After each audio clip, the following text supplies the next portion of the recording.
machine via Zoom. We are going to say hi to Tom. Hey, Tom. Good morning, man. Good morning, jabronis. Nice. Hey. Cool word, by the way. It looks like we're in your classroom this morning. Where do you teach? My classroom. I am actually in Kathy's old stomping ground. So. Pensbury. Oh, Charles Bain. Yes. I didn't go to Charles Bain, but yes, that is the district I went to. Yes. Nice. Great district. All right, buddy. Do me a favor. Lay it on us. Who invented the first electric tattoo machine? Sam O'Reilly. That is correct. Yay! Yes. Sam O'Reilly. Rolls off the tongue. Hold on just a moment. Tom, we are going to give you a 4-pack of tickets to Driven to Serve, Muscle Car Jeep and Truck Show. It's at Maple Grove Raceway Saturday, the 26th of April, and over 1,000 modded vehicles, jet cars, monster truck car crush, track racing, raffles, and more. And it's all for a great cause benefiting the Travis Manion Foundation. Tickets start at just $10, and you can learn more at driventoserveshow.com. So thank you, Tom. Hang on, bud. We'll get your information. By the way, Sam O'Reilly, after watching a demonstration of Thomas Edison's autographic printing pen, was inspired to develop an electric tattoo machine in 1891. I have an idea! And that's when it happened. Yes, he had that idea, and then it was much easier to tattoo people after that. My dearest wife, my invention did not work as I hoped today, and a young man lost his arm. But I'm sure if I keep at it, I can be tattooing people in no time. At first, those things were like steam powered. Yeah. They were, really, really powerful. So, all right, I do have some stories to share. This is a weird one, and I've decided to pull it out of music news and put it in here because it was very strange. So, a woman named Jillian Schreiner, who's the wife of Weezer bassist Scott Schreiner, was actually shot by police and subsequently charged with attempted murder following an incident in the Eagle Rock neighborhood of Los Angeles. This is an insane story. Yeah, on Tuesday, officers were actually searching for suspects involved in a nearby hit and run, and they encountered this woman, Jillian. She had nothing to do with this hit and run. It took place elsewhere, and the guy that was part of the hit and run was running around this neighborhood, and they found her outside of her home, allegedly armed with a handgun. And despite repeated commands to drop the weapon, she reportedly pointed it at officers, prompting them to open fire and strike her in the shoulder. She retreated into the residence, but later emerged with the family's babysitter and surrendered. She was treated for non-life-threatening injuries and booked for attempted murder. I got to believe that charge will probably change, but authorities confirmed that she was not connected to that initial hit-and-run incident. Very weird. Okay, was she under the influence of anything? They haven't said as of yet. Oh my God. So maybe, I don't know. I don't know why she had a gun. I don't know if she, because police were patrolling the area looking for this guy. I don't know if she got confused by that and thought maybe there was somebody dangerous in the neighborhood. But if you would see police, you'd think you would drop your weapon right away. Yeah, you're holding a gun. They don't know. Yeah, I have no idea. You might get shot. Yep. So, and that's what happened. Yeah. So, I'm sure there'll be a follow-up even maybe later today, but definitely by tomorrow of what's going on. Very strange. All right, so actor Matt Bomer, may remember him from Magic Mike, discussed his early career struggles, sharing how his personal narrative was often taken over by others. He recalled that outlets talked, he said, quote, about my personal life before I had ever had a chance to even do it myself. He came out as gay publicly in 2012, but by then, rumors about his sexuality had already circulated, and he believes that it may have cost him the role of Superman in The Man of Steel. Reflecting on getting outed at that time, he said, it felt kind of unfair to me that was stolen by people who did have a microphone at the time. And he has had a successful career over the years of the roles in hits like White Collar and Magic Mike, and he recently starred in Fellow Travelers, a series that delves into the psychological toll of living closeted, where he found playing a character in that situation to be refreshing and authentic. So the first time I saw him was on the series Chuck. Okay. And at that time, I knew he was gay. Oh, really? At least I literally just found out right now that he was gay. I mean, and he's on the Hulu series with Nathan Lane right now, which is actually pretty funny. Yeah, it's called Mid-Century Modern, and he and Nathan Lane and Nathan Lee Graham are in that. But yeah, he came out in 2012. The guy on that show is kind of a scene stealer. Is the guy who is getting the lattes for in Zoolander for Will Ferrell's designer. That guy is great. But Matt Bomer, that dude is super good looking dude. Super good looking. Yeah. All right, so Rosie O'Donnell's troubled daughter, Chelsea O'Donnell, who has been in trouble multiple times with the law, wants to drop the O'Donnell part of her name. The 27-year-old filed for paperwork in January and stated that she wished to go by her birth mother, Deanna McCauley's maiden name, which is Neumann. The move is reportedly in retaliation for Rosie, frustrated with Chelsea's multiple drug charges, dropping Chelsea from her will. In addition to her mother's estimated $80 million estate, Chelsea reportedly was also taken out of Rosie's life insurance policy, which would have resulted in a hefty $5.4 million payout per child. She has 5 kids, by the way. She had actually briefly considered adopting the name of the semen donor, Harvey Weinstein, and realized that might have been bad. God.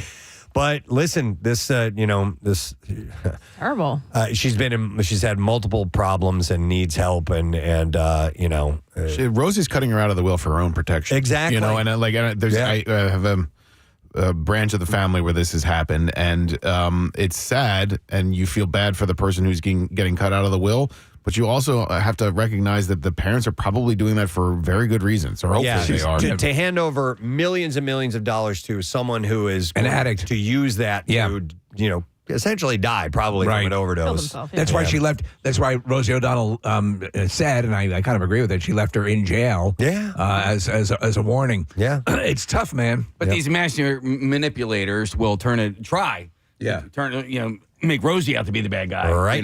Yep, exactly. All right, one more down story, and then I'll move on to something else. But Teddy Mellencamp, I've talked about her before from Real Housewives. Her battle with brain cancer has reached a place where hard conversations are being had. And on this week's podcast that she's on, she revealed that her dad, John Mellencamp, reached out to her for the tough decision of where she wants to be buried. Oh, my God. She said, I just want to make sure... I just want to make sure that you're going to be in our group family mausoleum, he had told her. And she replied that she has kids and didn't know where they would go in the mausoleum, to which her father explained, well, there's going to be the top 5, and then we're going to have little areas around it, and then that's where everyone's going to get buried. And she said, he goes, you're doing your will right now, so you may as well put that in there. And she eventually agreed. Such plans may have to wait, though. I mean, she finished her final radiation treatment this week, so hopefully those plans will be on hold. But sometimes you got to make these. You've been cremated? Me? Yeah. Yeah, I am as well. And we've, my wife and I have picked out the cooler where we'll be stored. Oh, okay, that's nice. Yeah. Kathy, what are we doing again? We're going out to sea. That's right. Yeah. Burial at sea. But it was the body, right? Was that. Yeah, that. You want to be full body buried at sea? That's what we had mentioned. And I was like, wait, I'm going to rethink everything because I don't know if I want to be cremated. Fish food, right? Yeah, you remember there was a story where a fishing boat caught a body. Yes. And in their nets, and they found out that it was a legal burial at sea. And I think that's what I want. Like, I want somebody to find me. To find your body? Like, oh, my God. What if you don't look good? Who was she? The mystery woman. Yeah. Remember, because, like, at the funeral, I want people, like, falling down on the ground, like hanging off of the casket. Yeah. And then I want them to find my body at sea like 20 years later. I was talking to that listener from the Virgin Islands, and I brought this up on the air, but like in the Virgin Islands, there's not a lot of land for cemeteries, so it's a pretty common thing and very legal. And so, I'm going to the Caribbean. Drop me off. I'm good. I want to see your body 20 years at sea. When they put it's not good. This is Kathy Romano. No, but like then there'll be like an investigation, like who was she? Whose bones did these God, she looks horrible. Nick, they also bury themselves in their own yards in the Caribbean a lot. How can you bury yourself? Well, you don't, but your family or somebody who probably knows you or maybe a business or whatever. But what are you doing out there? I'm dying.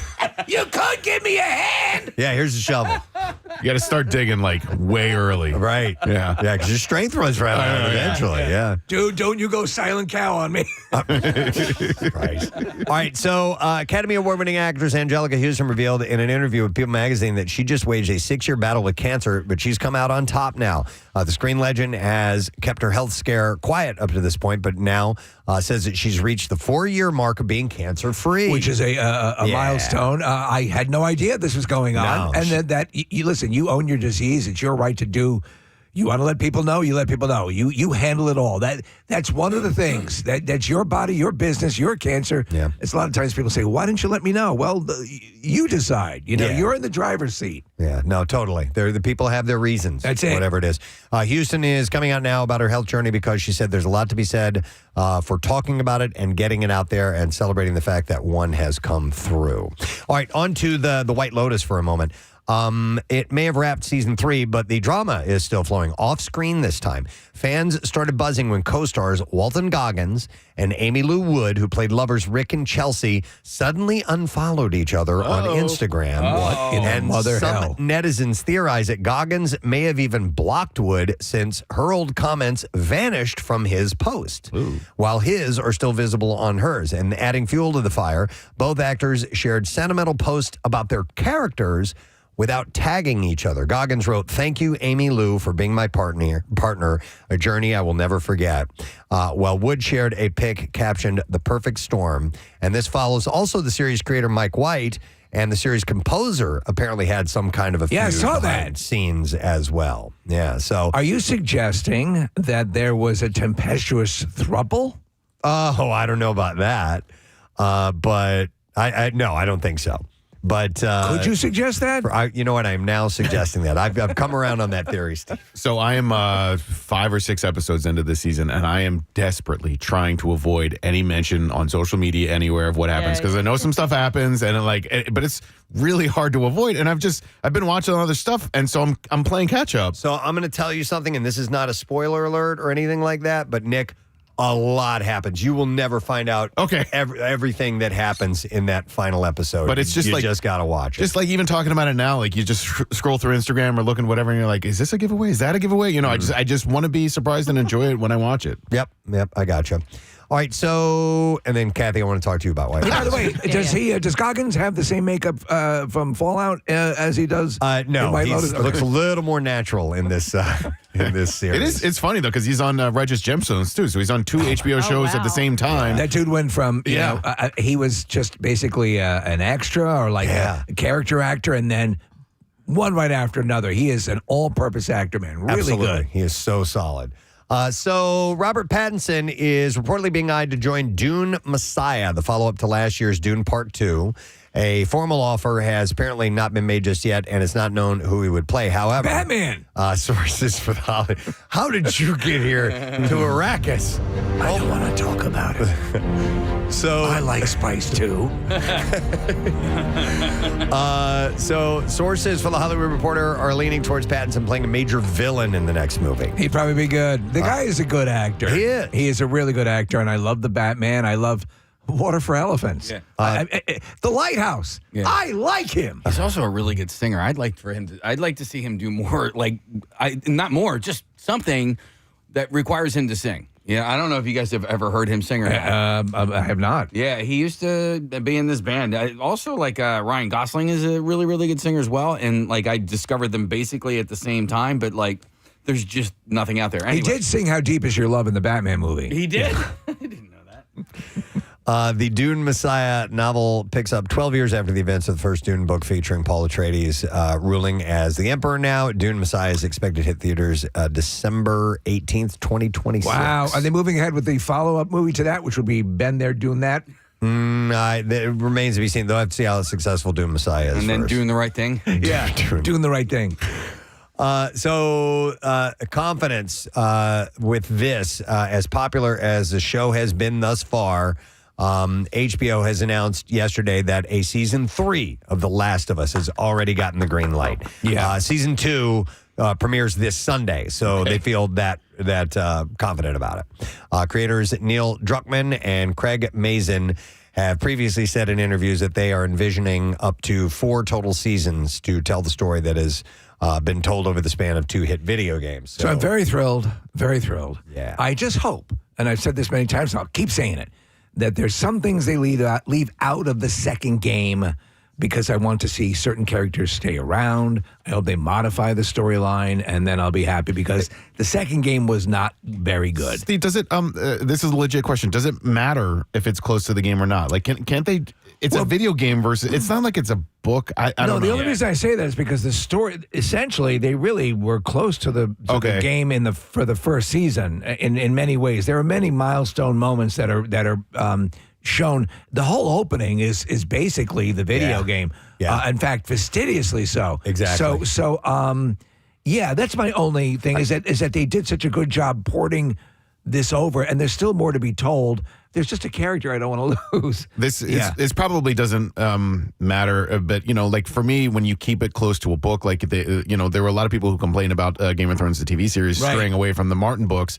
It just would seem to me like if you stray away from a video game, it doesn't matter as much. But that's just my own personal. That's right. If they make it good, I'll be sold. Right.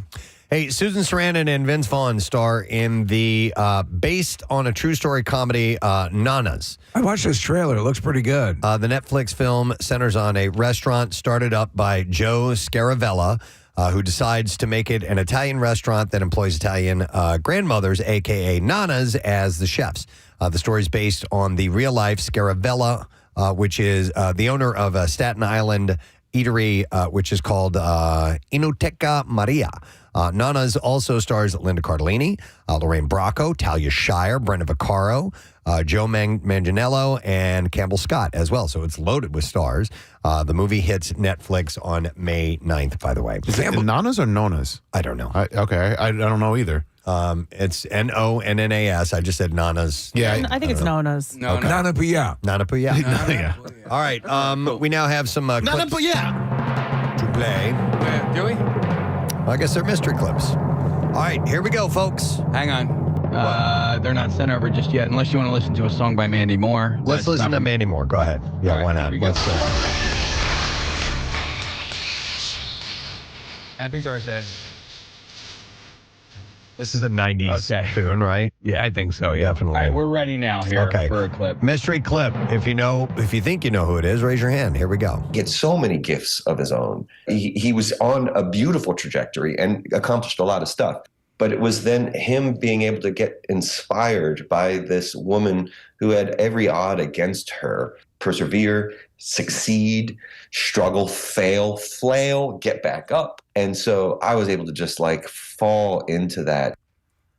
I think it sounds like Eli Roth. It's not. The quality of his voice, so it's not. Damn it. It's I not, could but see that, though. I'm going to give you guys. Listen, I'm going to give it to Preston. Yeah, I'm going to give you guys a hint. Okay. So this actor is in a Philadelphia-based. Oh, is it Jimmy Simpson? It is Jimmy Simpson. Yeah. Congratulations. They're talking about Audrey's Children. They're talking about Audrey's Children, which is now out in theaters nationwide. Yes. And then Marissa needs to jump in here as well. Okay, Maris. Because we have some breaking news. It is opening this weekend at the Bryn Mawr Film Institute. Yes. That's right. So that was Jimmy Simpson talking about Dr. Audrey Evans' partner, Dan D'Angelo. Excellent. Yes. All right, next. What? Oh, sorry. I'm just saying this next one is definitely gettable. Okay. The last few the mystery clips, I'm looking at the names. I'm like, we're never going to get this. All right, this one's Is gettable. absolutely All right, gettable, and okay. I'm going to look at. I'll be the judge. All right, Kathy, even you play along. All right, here we go. Mystery clip now. Raise your hand if you think you know who it is. All want to reveal secrets, and how we conceal them is part of what makes the kind of an allure or a complication internally for a character, and then that's really helpful, I think, when you're working on film. Okay, here is your hint. Wow. It is not a verbal hint. It is a mime hint. Are you ready? You're going to mime something Are you for ready? us? Okay, ready. Hang on a second. Hang on. Yeah, okay. All right. Hats on backwards. All right. The hat being on backwards doesn't matter. Just it just makes my movement easier. Are the glasses throwing us off? All right. He just took his glasses off. All right, you ready? Yeah. Oh, my God. Something with hair. Is it Amber Heard? No. What the? Titanic? Oh, is it? Are you doing Little Mermaid? No. Titanic. No. And then you just threw something. Yes. Okay. All right. Casey he's raking his hair back. He's basking in the sun, and now he's throwing something. Is that semen? No, it's not. Semen. I know who it is. You do. From Thor. And I love her. Kate Blanchett. She would make those blades come out of her hands. All right. Well done. All right, Casey. Yeah, when she put her horns on or whatever. She was so hot in that role. She was great. She was. I thought she was super sexy. And then watch her throw this, Kathy. Let's see how Casey did it. Right? You did do it This well. is, we're Casey. watching the video footage. I was seeing this, Preston. Yeah. Well, that's what I saw after you said that. Just throwing some jazz at you. All right. That was good acting, Casey. Thank you. By the way, So good. Yes, Kate Marissa. Blanchett is in a new movie called Black Bag, which is in theaters now. All right. It's there actually you go. also streaming too. All right. That's the entertainment report for you. Yay! I hope you got some entertainment out of that. So we have money to give away this morning. We're excited about a couple of opportunities on our show alone for you to win $1,000 with the Preston and Steve 20 money. And first shot is coming up at 8 o'clock. We'll have comedian Brittany Brave joining us on top of that, too. And then we'll just get into the thick of the program when we return. So please stay with us. We'll be right back. Preston and Steve. Anything to her? Yes, I said, ma'am, you seem to have a wardrobe malfunction. Okay. Nice. That's a good Nice. Well done. That's put very nice. Oh, my God, I'm so sorry. I said, hey, I'm not complaining. Yeah. I said, I just wanted you to know that. You're perfect. In case you want to way to work, you might want to button up. All right. That's a polite way to do it, Mickey. I want to get the consensus also from women. Would they appreciate a guy doing as he did? Just you had wardrobe malfunction. In Casey, as you said, interceding earlier when Nick had this woman come out. I think would you appreciate that, or is it? Listen, man, when you have like a boogie hanging out of your nose, it's super embarrassing, and whoever says it to you, it's going to sting, and it's going to be embarrassing. And I hate to draw the parallel between boogies and boobs. Yeah, but it was a great book, by the way, by Herman Melville. I would prefer. It was his follow-up to Moby Dick. I would prefer the very first person that sees a booger hanging out of my nose to tell me. Yeah. So that I don't walk around the office with my boobs hanging out. I got you. Yeah. All right. Well, let's go. Let's see what happens when the other gender is faced with this issue. I have Jackie who's on. Jackie, good morning. Hi, you guys rock. Thank you, Jackie. What do you want to tell us? All right, so I was a lifeguard and pool manager for a very long time, so you see a lot. Yeah. But so I was very early 20s at the oldest, and I was the manager, and one of the moms came up to me and said, hey, there's a guy over in the pool, and he's like having his daughter swim under his legs, and he had his legs spread so his daughter can swim under his legs, and the moms are all there able to see everything hanging out the bottom. Oh, God. What was it like coming out the side, or? No, he was wearing running shorts, those real small. You can't swim in those. Yeah. Yes, instead of a bathing suit. Yeah. So, I'm the manager, so they ask me to talk to this guy. Well, the worst. Well, Jackie, that's extra creepy that he has his daughter's. So he didn't know. I know. I don't think he had any idea because I had to pull this guy aside and talk to him, and he was super embarrassed, and I didn't, Yeah. everyone was super embarrassed, and I mean, I basically made up a rule that he had to wear a bathing suit. Yeah. You have to do that. Instead of these running shorts because he's like hanging out, and he's like, there's kids swimming all around. Oh, no. I have to impose a draconian law here. You must wear a bathing suit in the pool. Wow. Yes. Yeah. Yes. And, I didn't see anything, luckily, but, he's there in front of, I'm sure all the pool moms are like, you can imagine them lined up along the edge. It's the real shallow section. Would you say, Jackie, that if you could have, would you prefer that a guy had gone and done that? Well, maybe. Or just,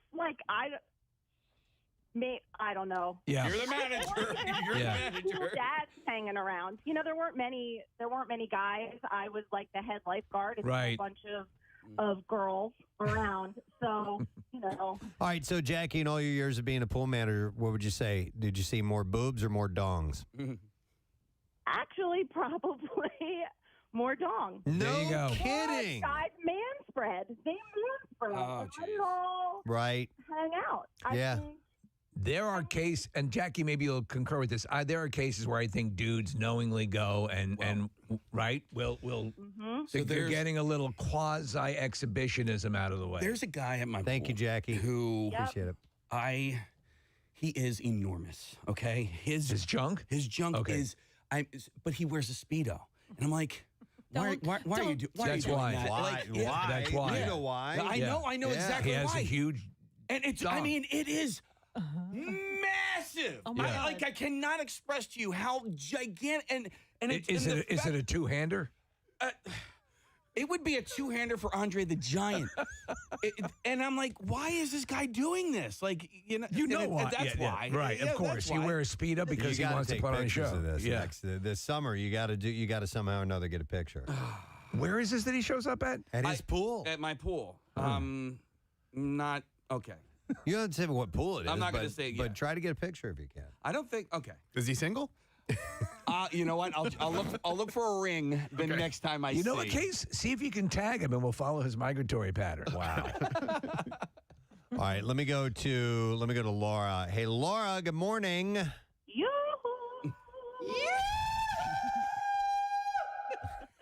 All right, Laura. What's up? Good morning. One of my college boyfriends, we were dating not that long, hadn't met his parents yet. Go to the hospital to visit his dad after a fall and get a huge show of his balls. Oh, my God. Wow. His dad. Wow. Wait. Yeah, so I hadn't met the parents before, so I'm like, hi, nice to meet you. I'm your son's girlfriend, and there's your balls. So he was in getting. Well, why was he wearing a hospital? He was in the hospital, or was he just walking around? Yeah. Okay. Yeah, he took a fall, and he was in the hospital, and my boyfriend asked me if I wanted to go, visit him, and yeah. That's just an unfortunate incident. The hospital gown is the most unforgiving garment that has ever been created by humankind. I've said. I know, it was just so funny the first time meeting him. Oh, absolutely. All right, thanks, Laura. I've said that 1,000 times, Preston. They need to redo the hospital gown. You just feel so uncomfortable and exposed, and it's like wearing victimized. A bad smock. Yeah, it's like you're doing arts and crafts, but your ass is hanging out. Let's see. How about we will go to Erica. Hi there, Erica. Hello. Hello. What's up, Erica? So I'm bringing it back to the boobs. Okay. Back in my early 20s, we were probably 20, 21. Me and my girlfriends would go down to Wildwood every year and hang on the beach. We would always set up our spot a little bit away from the ocean because we'd be drinking and listen to our music, and we would always dig a sandcastle.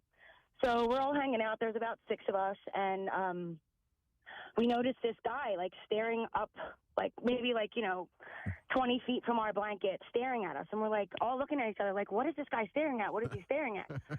So we look over, and here's one of our girlfriends, Megan.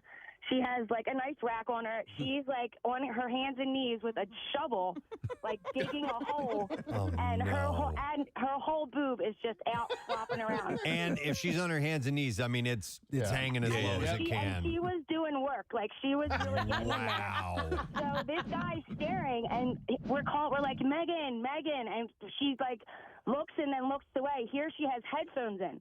So we're like, Megan. We're screaming her name. Finally, she pops her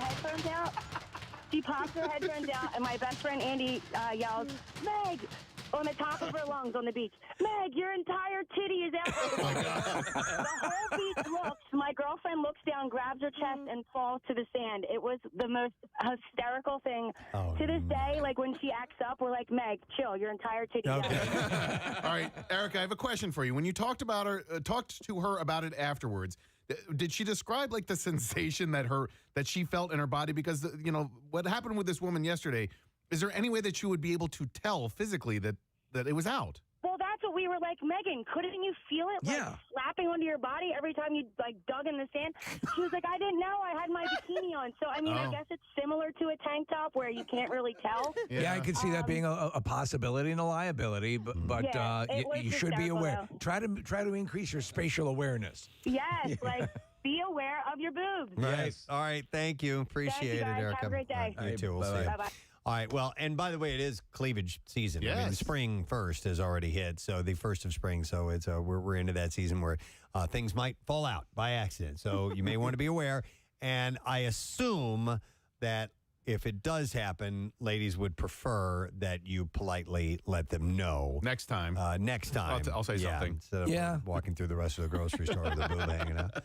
But Nick saw a boob in the wild. It is a sure sign of spring, ladies and gentlemen. That's a wonderful thing. All right, we're going to take a break. We'll come back in a second. We have bizarre file stories on the way when we return. Make sure you stay with us. Preston and Steve. On 93.3. Today is National Cheesesteak Day. Yes, it is. Got an email that says, hey, Preston and Steve Show, happy National Cheesesteak Day from Whizzle Truck. We were at the Camp Out for Hunger last November. They're great. And we are just about to hit our 1-year anniversary of being in business. Over 100 events in the area in such a short time. And today we're feeding some well-deserved hungry people at Pico. Couldn't think of a better way to celebrate the day. Sincerely, that is from Chris and the rest of the Whizzle team. Whizzle faux shizzle. Faux shizzle, baby. I'm not going to have a cheesesteak today. I'm kind of watching what I'm eating. I'm trying to hit some weight goals. I hit my little goal earlier this week, and I want to hit my medium goal by tomorrow. So your weekend, though, you give yourself a little latitude. I think I'm gonna. Yeah, weekend I always give myself a latitude. We've got a Pudge's nearby us, which makes a great cheesesteak. So I might go by there and celebrate National Cheesesteak Day a couple of days. It's been forever since I've had a classic. Really? Like a classic cheesesteak that are, you can find them anywhere. Here we live in Cheesesteak Central, but calorically it's always a tough thing to reconcile. But if you're going to go all in on the weekend, you give yourself a bit of a cheat. Yeah. I have to think now where I want to go, what I want to get. I have a friend who's a member at a golf club, country club called Applebrook, and they make when you go to like an upper level where they use really quality meat and stuff like that, it's to die for. So I'm going to have to dive into one soon. I don't think about calories ever. Like I really, I don't. I got you. But I'll probably do a cheesesteak every probably 5 or 6 weeks or something like that. Yeah, and I have Thunderbird is the place that I go to. That's just it's a wonderful place. Everyone has a great time. We cut the meat thinly. It's slicely thinned or thin sliced. Thinly sliced. No. Thin slicely. Thinned slicely. And our chefs, Ert and Bernie, will take care of it. No, it's Bernie and Ert. Bernie and Ert, please. But there is, right down the street from them is Delco Steaks, and they are making waves in Delaware County as far as cheesesteaks are concerned. And just because they're so tasty? Yeah. They have a wave machine. They do have a wave machine. No. Thanks, Kat. Tomorrow morning, we're going to try something out, and I'm teasing this ahead of time so you are prepared for it. We've done a lot of Zoom chats with people, and we have found on occasion that it'll be parents driving their kids to school, and they've got, the phone that's mounted on the dashboard. They don't have to touch anything and just drive and talk to us. And we'll see the kids in the background, and sometimes they say some cute things or they're making faces or whatever it may be. So this is a resource that we'd like to tap into and try out. So tomorrow morning around this time, we're going to try a contest called The Most Talented Kid in the Car. And we want grade school aged kids, like only to, K to 5th. Actually, pre-K would work too, as long as they have some kind of a talent that they can perform for us. And that could be, like we said, it can be an impression. They could sing a song. They could tell a joke. They could play a musical instrument. They could make a face. If they're learning, they could make some sounds, faces, whatever. A kid's talent.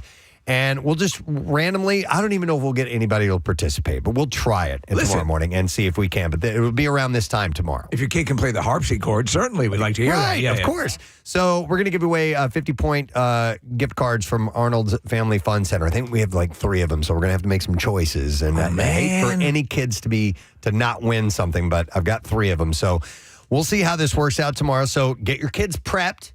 Maybe do a little rehearsal and get ready for tomorrow morning. Again! And it's not, do it again!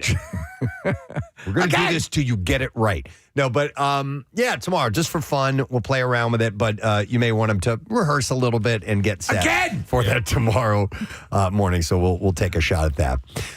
But in the meantime, my mind is flooded with all kinds of things. And I think we need to go to the stream. No.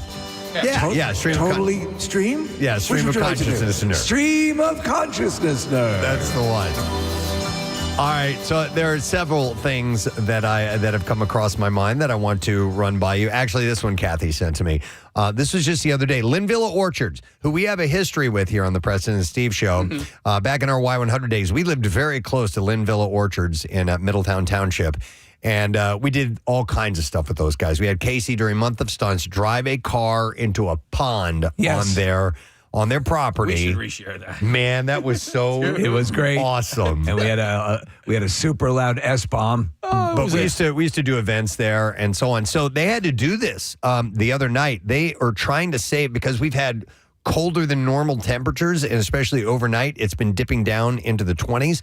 So they need to save their peach tree crop. Oh, that's right. Yeah. And in order to do that, they had to light a bunch of fires. Oh, get out. In the area, in the groves, in order to try and save them. And so it happened 5 years ago, and it like destroyed their peach crop. So according to the owner or the farm manager, Norm Schultz, he said, if it gets down below 25 degrees, we could actually lose most of the peach crop tonight. So we're trying to burn some fires. And the main idea, he said, is to produce smoke, to get a blanket of smoke over the orchard and to catch the heat coming up out of the ground and get a few degrees to get us through the night. So like literally they had all these big fires that they were burning there, trying to cover it in a blanket of smoke. So I've seen with the orange orchards, they will have like the ones that are very productive have basically the heat lamps that are installed all along the route there that are just, in addition, I don't know if they're producing smoke, but they're providing heat. Yeah, so I would imagine they have a little more money to play with. A little bit more money, they can have all that, run all that power, and so it's probably a different story for a place like Linvilla. Linvilla obviously does well, but they may not have that kind of capability. Yeah, I'm just wondering, like, there's got to be an invention of, like, electric tree blankets is the only way I can sort of describe it. I know what you're talking about. Well, in the industry, there probably is, but this is you've got a large area to cover here. Mm-hmm. Yep. So thermometer readings showed the temperature was 24 degrees at ground level, but a little warmer at the height of the tree canopy. Fires were started using dry wood and plywood, and then green wood was added on top to produce the smoke. So they have a technique. Yes. They've been at this for a while. And so they should have known, like the next day, whether or not it worked. So they would be able to check inside some of the peach blossoms to see if they were green, meaning they were healthy, or black, meaning that they didn't make it. Oh, so, man. Imagine putting in all that work and finding out. But you got to do what you got to do. It's farming, man. You know, sometimes the elements are, they just don't go in your favor. And that's and why it sucks. Processed fake food is the way to go. Oh, absolutely. Absolutely. As many added chemicals as you can, do. Yeah. Get nature out of it. I never knew what a peach tree actually looked like, and this answers a question that I had asked my wife over the weekend because we were driving down, I guess we were going down either 322 maybe, and I saw these trees, and I was like, what are those? Like, right. Those are trees. What kind of trees are those, hon? Be such a smart ass, honey. You've not seen them while driving down the shore? Because like on either side of 55, especially this time of year, really in the next couple of weeks, you can smell the peach blossoms, and it's gorgeous. So next time you drive down the shore and you're driving through Jersey farm country, you'll notice a lot of peach trees.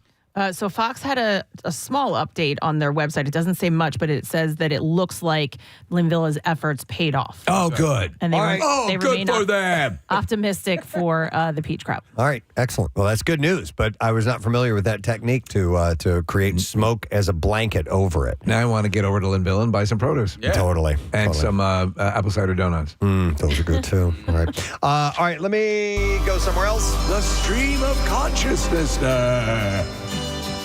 So, this is interesting. It's about Jimmy Hoffa. One of the enduring unsolved mysteries in American history is whatever happened to Jimmy. And 93-year-old New Jersey attorney Chris Franzblau says a witness has recently come forward and told him exactly where Hoffa's body was dumped. Franzblau, or it's Blau, B-L-A-U, Blau, I don't know. You're right, yeah. Was an attorney for the Teamsters when Jimmy Hoffa was president of the union. Okay, there you go. And he says that a man named Jeff saw men in two cars pull up to the property where his father was excavating for a new building near the Pulaski Skyway. And according to Franzblau, Jeff said, I saw from where I was the body taken out of the trunk of one of those cars. I saw them put it in the excavation. One was a black Cadillac with Michigan plates. Hoffa had vanished in 1975 in Michigan after going to meet up with reputed Genovese crime family mobster Anthony Tony Provenzano. Hoffa reportedly called his wife that night to say no one had shown up for the meeting and he was never heard from again. So the FBI previously searched an area near the Pulaski Skyway and found nothing. But Franzblau says that the area that Jeff pointed out is different from where the FBI searched and added that it has a point and he's buried right in that point. In the realm of mob hits or presumed mob hits, this is the Titanic of mob hits, because if someone is ever able to, with DNA identification, find out exactly where Jimmy Hoffa's body is, that'll be a huge find. Why did they kill him again? There was all sorts of things going back and forth with the Union. Hoffa had it's a great movie to watch. The Hoffa movie that Danny DeVito directed. Jack Nicholson playing Hoffa. Yeah, for whatever reason. It's called Hoffa. The mob didn't want Hoffa doing what he was doing with the Union. Yes. And they took him out. There were issues, as you would well imagine, and there were improprieties all over the place. So the area is at the end of Broadway in Jersey City near the Hackensack River next to Pulaski Skyway. So this is the interesting thing. They ask Fans Blah, why does this guy feel that he can tell you now? And his reply, and it makes total sense, is, well, everybody's dead now, and that's the only reason. Oh, wow. So there's no repercussion that's going to happen. Now, there have been from this. people who have come forward with absolutely they knew. I mean, the Meadowlands was always mentioned as a location for Hoffa's body. Yep. There was a place, Kathy, along the Bell Parkway.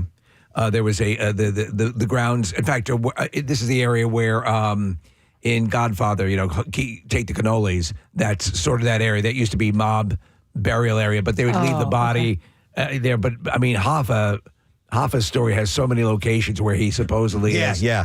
Which makes me wonder, is anybody really going to take a look now that this guy has said this? I do not I'll do it. But we'll find out. Yeah. We will find out. All right, something else. Let's go. The stream of consciousness. So the Masters start today. You excited? I am excited. That's what they, before you tee off. Yeah. Everyone, the ceremonial pig. Yeah, the starter comes out and says, the celebratory pig sound. What's wild is, all right, so the Masters button is right next to the Better Off Dead pig button. Okay. But they're on two different screens, which is weird, right? And you managed to trigger it. And I somehow, I'm a master, Preston. You are. So, I am excited. My buddy, my golf. Oh, by the way, I canceled my golf trip altogether. I'm not even going. There's an extenuating circumstance. You did? So, yeah. You want to hang out with me down the shore? No, actually, thank you. But I'm going over to my buddy Jim's house and we're gonna watch the Masters. So Jim's not going. Yeah, he's not going either. What? There's something else that happened. It's not worth bringing Are you up on the air. rescheduling this trip? At some point, probably. Let me be your travel agent. You guys need to go. You can't just let this fall and not happen. Jim, right. are you listening? I Reschedule the trip. If this golf trip should fall, who will pick it up? So anyhow, yes, I'll be watching the Masters. Here's the deal. If you go to the Masters, you can still feast like it's 2002 because the concession prices have not budged. And that's one of the things that's great about the Masters and is known for is that the prices, because you're already going to pay a ridiculous amount of money to get there, to stay there, to buy the ticket and everything. But they don't screw you with the food and beverage. They don't screw you at the drive-thru. So to give you an idea, signature eats like the iconic pimento cheese and egg salad sandwiches are just $1.50. Wow. At Augusta National Golf Club, one of the most exclusive golf clubs in the world. And the beers top out. The most expensive beer is $6. I mean, you can, they did, last year's, I saw a journalist who was going into the concession area and he only had $20. He's like, all right, what all can I get for $20? And he came back with a massive tray of food. So we're looking at like the Masters Blend fresh brewed coffee is $2. $2. If you were to get a premium blend coffee at any other event, you'd be up in the $5 range. So quick question, and I've been sending you some stories relating to the Masters and all the rules and so on and so forth, the tradition. Concerning the Masters, to get a ticket, you have to get your name on a list, and then you're picked for the opportunity to purchase tickets? Correct. Okay, and those tickets routinely run about how much? I don't know. I've never looked that deep into it. So I have entered my name in the lottery before. Right. And obviously wasn't chosen because I would have gone. I stopped doing it because I realized that I don't really like going to big golf tournaments. Oh, really? I've done it before. I've been to PGA Championship. I've been to the U.S. Open. And I would rather watch it on television. Yeah, because you're only at one hole at a time, or you could follow a golfer. You move around. Yeah. Marissa and I went to Wilmington Country Club for a big tournament a couple of years ago, and we had a good time. But I wasn't seeing enough golf, to be honest. But to me, it's more of like just to say that you've been there. It is. It's the pimento sandwiches. And you know what? I've been there. So now I don't need to go anymore. That's my personal take on it. And it's cool to see. I mean, we were standing 10 feet from Roy McIlroy. That's pretty cool. That's pretty neat. And Roy! Roy! Yeah! I did say something. Oh, man. Roy! I said something to a golfer one time. Damn it, and I can't remember who it was. Nice pooper. But it was like nice putt, or something like that. Was that a no-no? No. Okay. You can actually, Yeah. as long as you're respectful, it's cool. Nice pooper wouldn't cut it. No. I actually got to say something to Jason Worth one time when he played for the Nationals after he had won the World Series with the Phillies, and he acknowledged me, and that was cool. That is cool. Because he was standing on third base line before the game or whatever, and I just yelled, "Hey, thanks, Nice putt. nice pooper, nice putt." No, but I just yelled something like, "Hey, thanks for bringing a World Championship to Philadelphia or whatever," and he just looked at me and gave me a nod of the tap. Yeah, Nick, of the cap. what did we go to at Marion? And we went to those It people. was the U.S. Open. U.S. Open. Yeah, the Okay. Open was at Marion a few years ago. I think Justin Rose ended up winning that with he shot a 1 over to But win we saw Tiger. We saw Tiger. We were in that lady's backyard. That was really cool. Preston, PGA Championships coming to Aronimink next year. Yeah. And I would love to go to that. I'm surprised because you're such an avid golfer that you don't like it as much. I love it. I love going from hole to hole and just sort of watching. You get to learn like the course really well. I don't know. To me, it's a really cool experience, and it's super casual as well. Yep. So I'm looking at an article, USA Today, Masters tickets. Could this be right, Preston? That just to buy them at face value, they're saying between $140, $160. Yeah. Okay. All that right. sounds about right. And then right now on StubHub, tickets for the first round are more than 6,000. Oh my God. By the way, last night Dave Matthews did a private show at Augusta somewhere, Preston, and I want to know, how do you get in on that? There's all sorts of things that surround these tournaments. Well, I'm wondering. So they have the champions dinner the night before, and I wonder if he performed for those guys. Anybody who's won a green jacket can go to this dinner that happens the night before the tournament takes place, and let the previous year's champion host it. They have the say what's on the menu and all that stuff. And I wonder if he played for those guys. I don't know. Oh, interesting. So anyhow, bags of spaghetti. Excuse me? So at this year's Masters, the new guest star as far as the food goes is a limited edition tomato pie turnover for $3. So yeah, they keep the prices nice and low for people. I think So if you're talking $150, let's say you get the ticket, then obviously are there facilities on the facility? Hotels and things of that nature. No, not in the facility. Okay, I assume not. So everything around it probably jacks is up going to add significantly, way up. correct? Most definitely. Yep, absolutely. So it starts today, which is really cool. And what's the one that's coming to Cricket Club at Truist? That's in just a couple of weeks. It right? is. Yeah, and the biggies are going to be there. Yeah. It's we are blessed for golfers in this area to have some of the finest golf courses, not only in the country but around the world. It's amazing. We've got to get Paige Sporanic. Yeah, we do. Yeah. Someday. All right, let's stream somewhere else. The stream of Consciousnessner. So a recent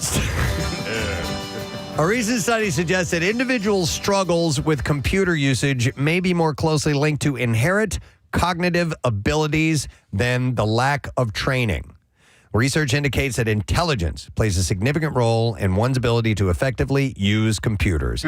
Put into other terms, you got to be smart to use a computer good. I'm gonna break from this thinking. Yeah? I'm going to refute some of this. Okay. I know people who are very smart who simply don't have the inclination or desire to learn keystrokes, They will rely on other people to help them. And I know them to be smart, but I just think it's not their thing, and they prefer to keep it at arm's length. Do you know what I'm talking about? I do. Yeah. I mean, I'm not sure. I can't think of any, intelligent person off the top of my head that struggles with computers, but it is a way of thinking And I guess it depends on what you're using because there's so many applications that you can dive into in a computer as far as what you use it for and how you use it. But I mean, there are some things where I can tap out immediately. Like I would never take the time to learn how to create spreadsheets on Word, or something like that. So I'm really good at computers. And the notion of learning spreadsheets, I want to, eat a bullet. I could care less. So things that I will sit and learn a audio recording program, a production. I will learn things that speak to my interests. I will break it down and spend tons of time with it, but it has to be something that I'm interested in. There are things that confuse the hell out of me as far as the operating systems go for either phones or computers, and that's when I call intern Jeremy. Yes. And say, hey, dude, I need to figure this out. You need to show me. And he'll go, okay, you go to here, then to there, then to there, then to there, then to there, and then you'll see this button and you hit that. And I'm like, how did you derive that I start at, the controls part, and then that will lead me to sounds and haptics, and then that leads me to blah blah blah blah blah blah. And there's so many. It's the software writers who come up with there is a great piece of video production software called DaVinci Resolve, and to do effects, so they have a thing called nodes. I'm really good at this stuff, and I'm looking at the nodes thing. I'm like, no. Yeah. I don't like this. I don't like the way this is done, and I'm not going to learn it. So I think a lot of times, and I'm not saying I'm smart, but people just go, no, not my thing. But the basic operating, running systems, getting things to work right, I'm pretty damn good at that. Sometimes it goes a little bit against, I think, logic, and you have to you just have to memorize the path and not what it would make sense to you. Take, for example, the Mac OS, Safari. There are reading list bookmarks. You hit a tab, and they all become revealed to you. Yeah. About 4 years ago, all that was at the top of the column. All right, somebody in engineering decided to put those at the bottom. All right, there was something. Why? There was something that was introduced on the iPhone a few years ago that I don't understand the application. The widgets. What's a widget? Do you remember when the widgets were introduced? Widgets have been around for a long time. Yeah, but you can now, that you can put them on your home screen. Is that what you mean? Yeah, I think it's just so you click it and it opens automatically. But for what reason? I click on things and they open automatically anyway. I guess. Yeah, I don't know. What's a widget? Yeah. More, I don't know. Now on my home screen is the weather, so I can just. That's the only thing I ever use it for. There's a whole subsection of things. It's IFTTT.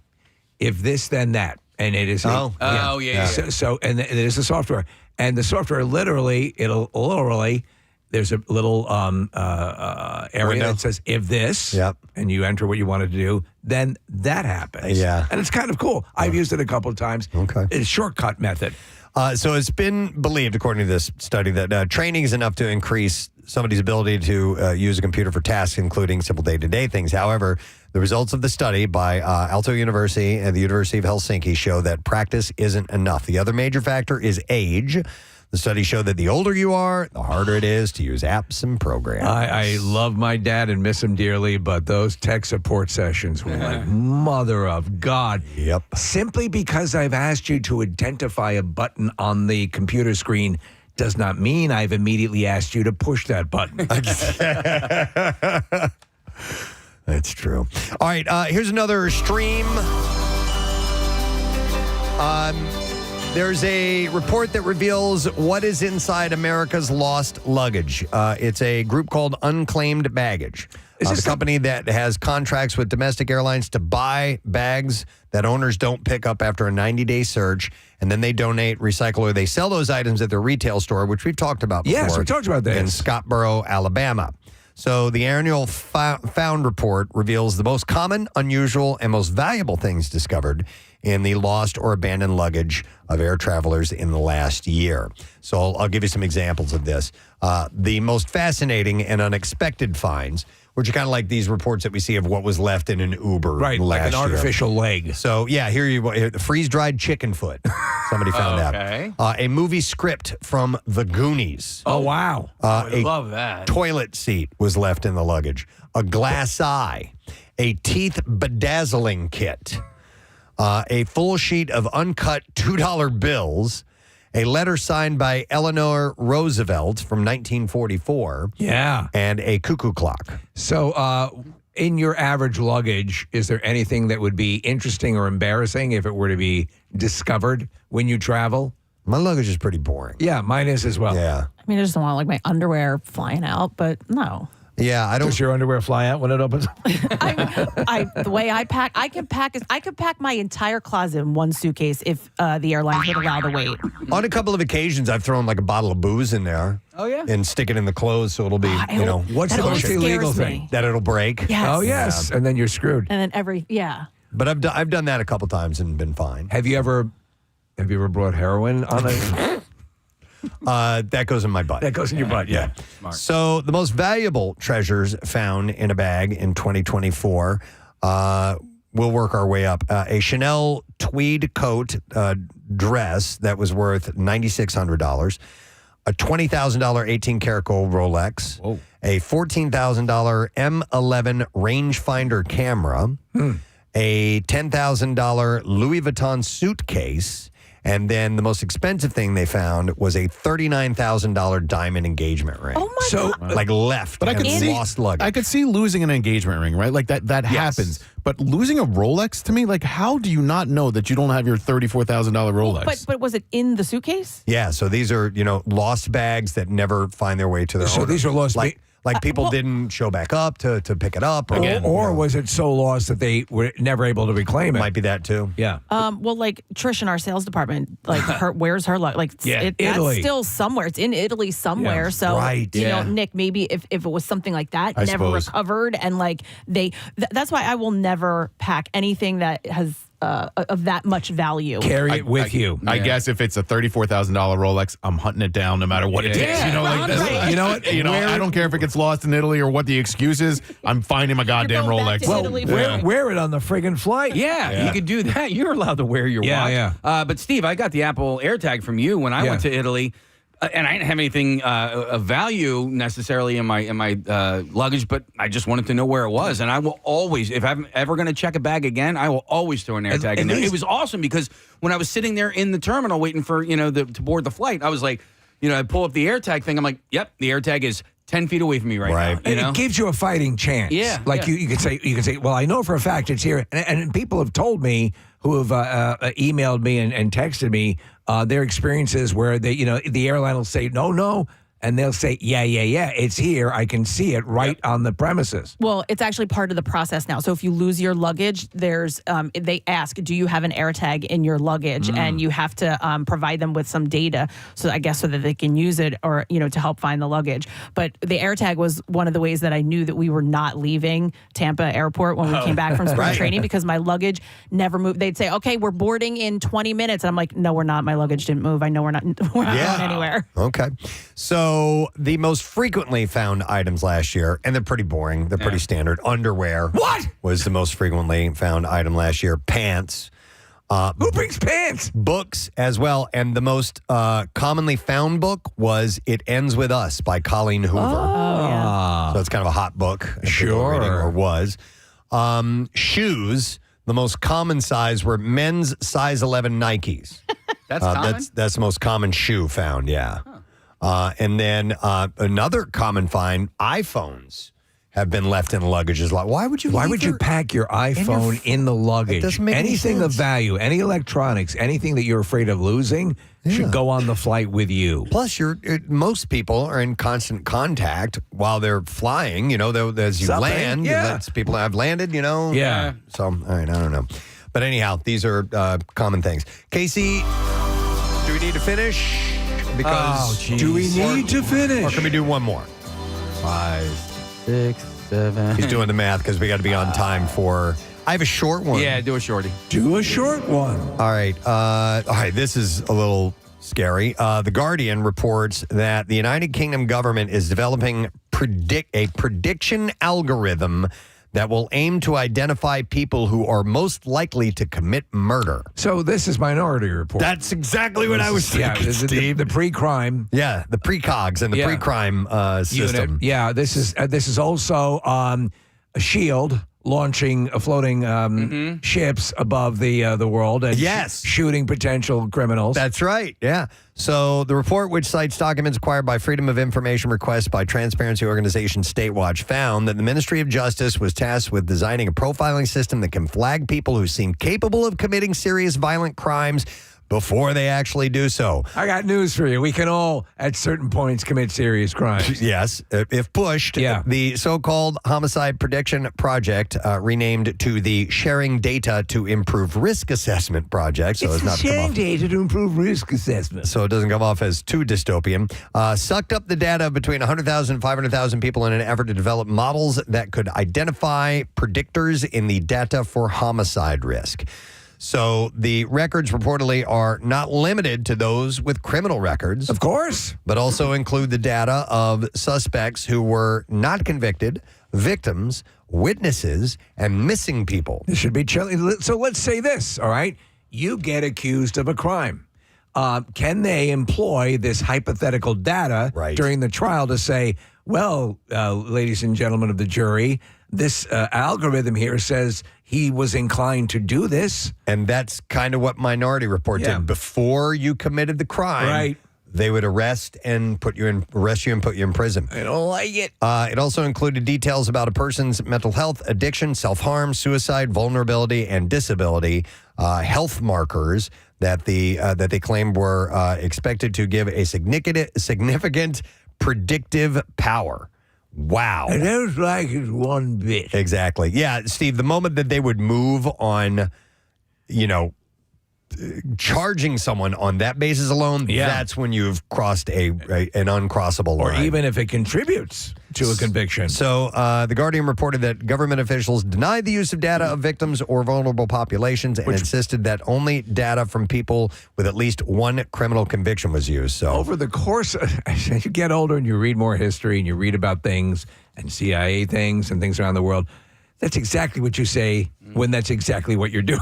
Yeah. All right, that's all we have time for. Sorry about that. I have more, but maybe we'll get to it in another form. We're counting on it. All right, we will take a break. We'll come back in a second. Bizarre File Stories are coming up when we return, as is your first chance of the day to win $1,000 with Preston and Steve 20 Money. Get ready for it. Preston and Steve. Their approach to the cheesesteak is they're redefining it. No. It's more akin to like your Pat's, Geno's, Jim's. It's okay. It's just real good quality stuff. Sometimes if you just make it in the classic sense, with, as Preston was saying, the best ingredients, you become a thing. But they're also not far from each other, so you really can't go wrong. But so National Cheese, is it National or is it Philly Cheesesteak Day? Today's National Cheesesteak Day. That's how it's been quantified. I don't think it's National Philly Cheesesteak Day. So there'll probably be some sort of ceremony at Arlington or something. I told you when I see the words Philly cheesesteak, I'm like, that's not the real deal. No. Just immediately I think of that. But whatever. Yeah. There's a place that Casey's recommended to me that I still haven't been. It's called Nick Filet. I think they have 2 or 3 locations at this point. There's one in Paoli, but I've heard that their cheesesteaks are banging, and they use, Preston, like really good cuts of meat, and it's like a standalone kind of steakhouse. It's not at all like a fancy place. I think the one then in Paoli used to be like Roy Rogers or something. But anyway, I want to check that out. Nick, and you just started talking about variation and Wilson's. Oh man, they were here yesterday. Yeah, apparently they stopped by and had some goodies. Meatless. They're you like the Impossible one, yeah. Holy effing it's hell! Good too. It doesn't taste like a regular cheesesteak. It's something different. Yeah, and it's fantastic. It's funny, Nick. I've recommended Nick Filet, but I've never actually been. I've only ridden my bike past son it. of a Wait bitch. a minute. No, you'll recommend places you've never been to? No, I didn't actually recommend. I probably just asked if he's ever been because it's Nick. No, you said it was the best place you'd ever been. That's you a were like, lie. I love it so much. You will eat nowhere else but this place. But there's it only looks really good from the outside. 2 locations that I know about. One is in Paoli on Route 30, and then there's another one right on Beach Avenue in Cape May. Now I'm trying to think if I've ever recommended a place I've never been to before to somebody.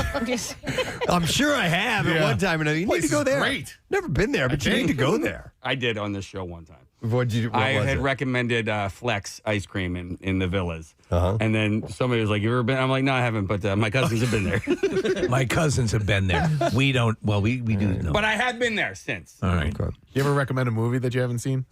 No. I probably have. Yeah. But hey, I heard great things. Yeah. So anyhow, thank you to Wizzles for getting in touch with us this morning. And yeah, National Cheesesteak Day. So get out and celebrate and enjoy, if you will. There's a wealth of places to go to. We're very lucky. We had the one guy who had rated 1,000 of them. You Right. remember? Took what, 4 years, 3 years, something like that, and eventually got through all of them. And I did have the full list printed up here, and I'm like, what am I doing with this? I'm never gonna. What are you gonna will it to your kids? Yeah, I'm never gonna go through this. I eventually threw it away, but there's some good suggestions there. Well, sometimes I fall though. Again, it's been years. Well, no, I've had the Wilsons, so that's still a cheesesteak. Yeah, yeah. So I amend my statement. Yeah. Speaking of eating, I saw this interesting survey. It was done in the UK, but could definitely be tailored to pretty much anywhere. It's a new survey of 2,000 adults, and they asked them about their secret snacking spots. Secret snacking spot. Okay. And so, if you're Kathy, you eat nowhere but the kitchen or the dining room. Oh, like actual locations in your house? Yeah. Right. Sneaking. You will not bring food upstairs. You will not hide stuff under the pillow. No. No. Definitely not. Do you have to? You have to eat in the kitchen. Wait, but hold on. Why are they secret? Okay. Oh, well, go ahead. Explain. I had a secret snacking spot. Why? And I do too. I'll explain in a little bit. But you go ahead. Sometimes we won't have sweets in our section of the house, but my mom always does in the basement. So Okay, so you sneak down there? I will sneak down there. Okay, all right, and it's all right. even better if she's not there. I got it. Because then I will go absolutely crazy. Then you can put a bra on. That's stealing is what that is. Does she come home and she's like, what happened to my... No. She has more sweets than she can handle. Okay, I mean, all she's right. like a bird anyway. He's like Norman Bates in the basement. That's funny. Casey's there with the wig on, sitting in the rocking chair, eating Charleston chews. I mean, Kathy, last night, for instance, I finished my dinner. I worked out hard yesterday, okay? I ran. I did a whole bunch of stuff. I earned it. Okay. So I opened my freezer. He wants to neutralize it. Okay. I opened my freezer, and the ice cream that I was expecting to be there was not there. And we had no other sweets in the house. And so I snuck on down to my mom's, and I grabbed some. And it was like leftover Christmas candy, a cookie or two. Or two. Yeah. Some of her medication. Just a little bit.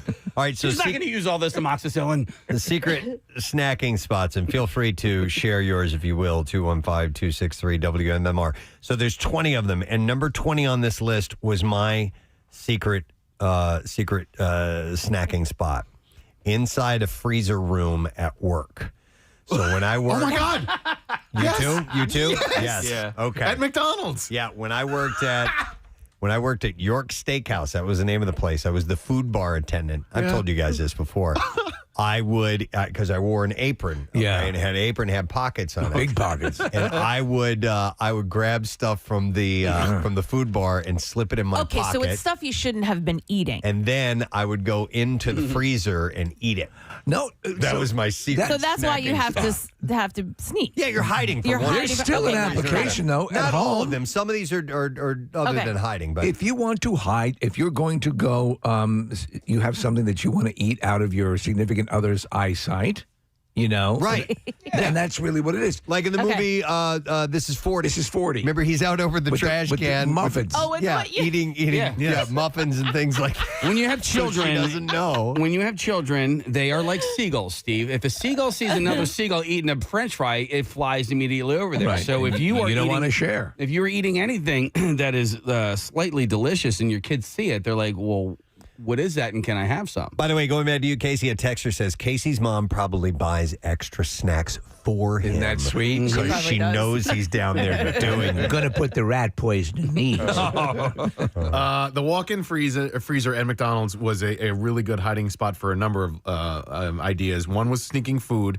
The other, like if it was just a hot day in the summer, you could go in there. And the door was so damn heavy that if anybody was ever going to like come in and check in on you, you got a warning. So if you had time. You had time. So if you're like shoving, a few extra nuggets in down your gullet. Did it have a release on the inside? You could, in theory, get locked in there. Oh boy. And so I don't think anybody would ever die inside one of those bad boys, but like you could definitely get locked in because the lock, Steve, was from the outside. So if somebody slipped a little pin through the handle, you could get stuck inside. He had nuggets in his mouth. All right, so other secret sneaking snack spots are in the basement, in a closet. I don't eat in the basement. Who's going in their closet to eat? I probably. Yes, I guess. Well, there are people who will go.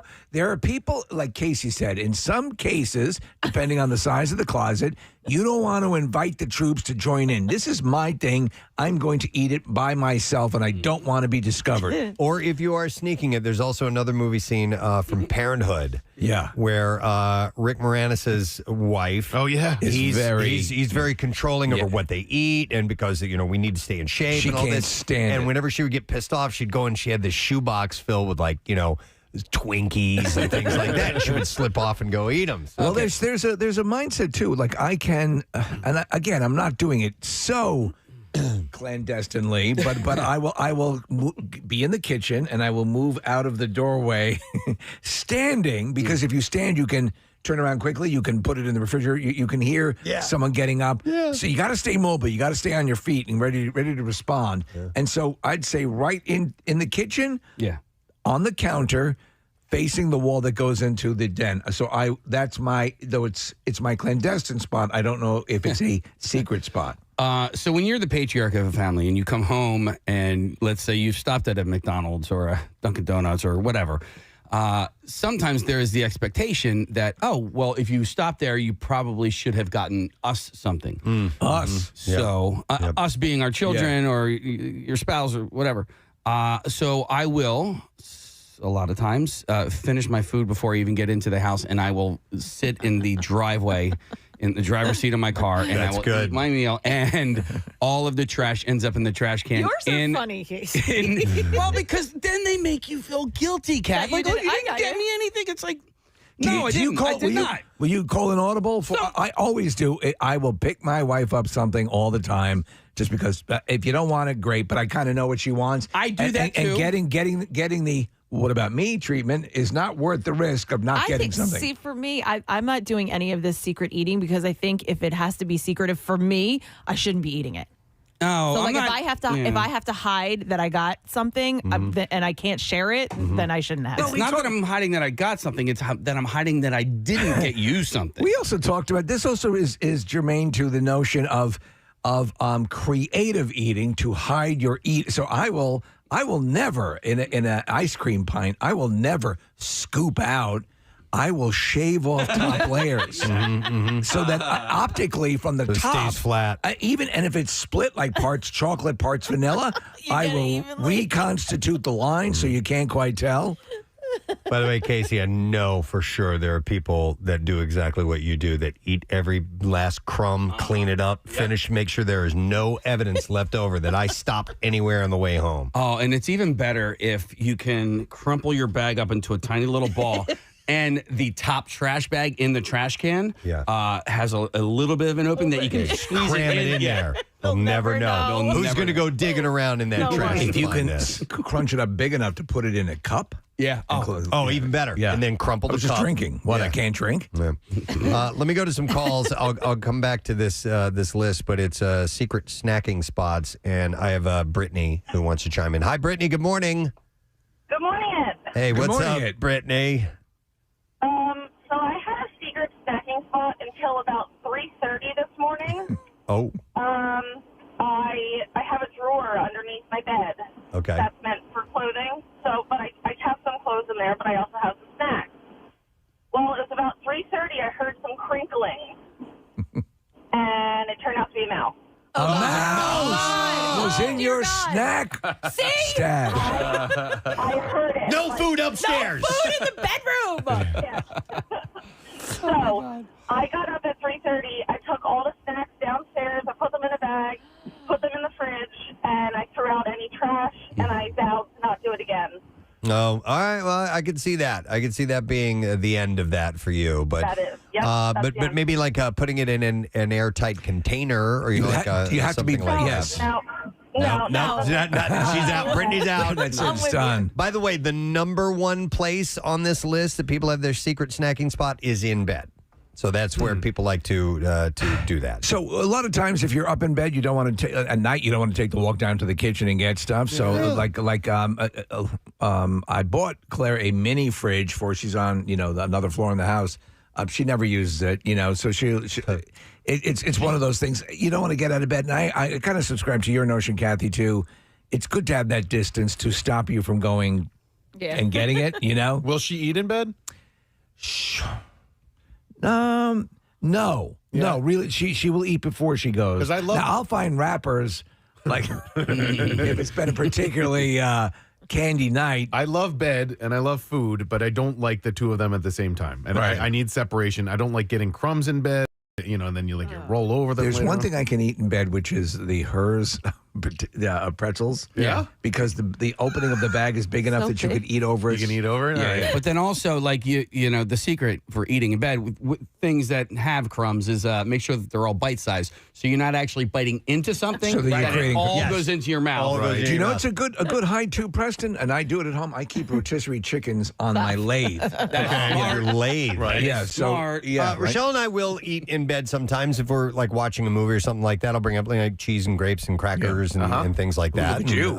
Yeah, I like to make it nice. Yeah. A charcuterie board made out of a pillow.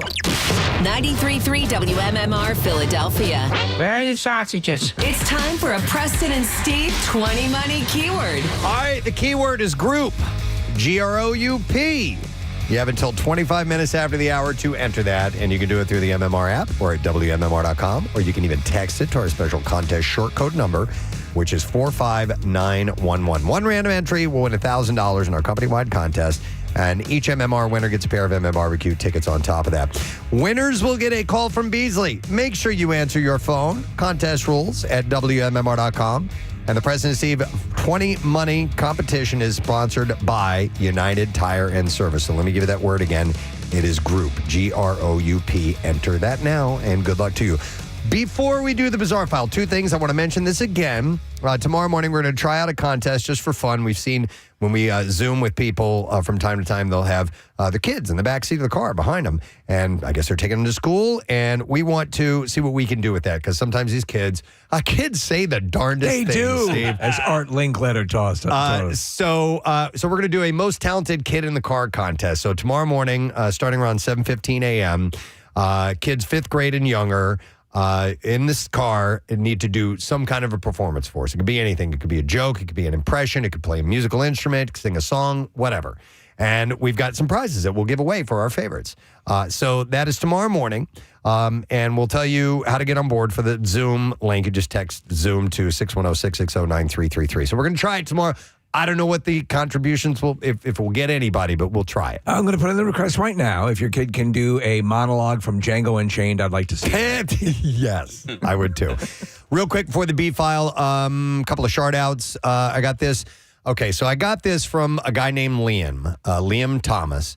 And I get stuff like this all the time. So I just want to address this here. He says, I'm a longtime listener of the Preston and Steve show. Ever since my dad turned me on to it when I was a kid. I'm a guitarist that plays in a metal band. We are called Obsolescence.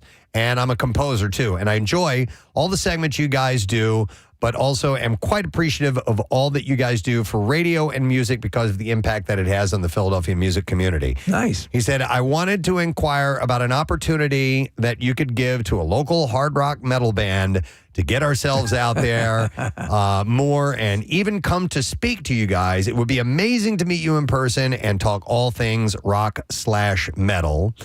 And so here's the deal with this, Liam. I mean, there are so many bands out there. And we are not in charge of the music programming of WMMR. That's our program director, Chuck D'Amico. And so we don't, just invite local bands on. Well, also, it's kind of a double-edged sword. You want to introduce new music to people, but also we need to play music that's familiar to people as they're on the way into work. And so it's why it's kind of hard to take a shot on an unproven band. Listen, it's the conundrum of being in the music industry. So we have occasionally, like with Froggy, when Froggy had this story attached to them, and it was kind of a cool thing that happened. But there is an outlet here. Yeah, so that's what I was going to say. We have our local shots. Yeah. And Brent Porsche. And he's the man for this. Yeah, you can go to WMMR.com, and that is your best way into it. So it's just not what we do on the morning show. So I'm just being very candid with you and explaining to you how this works.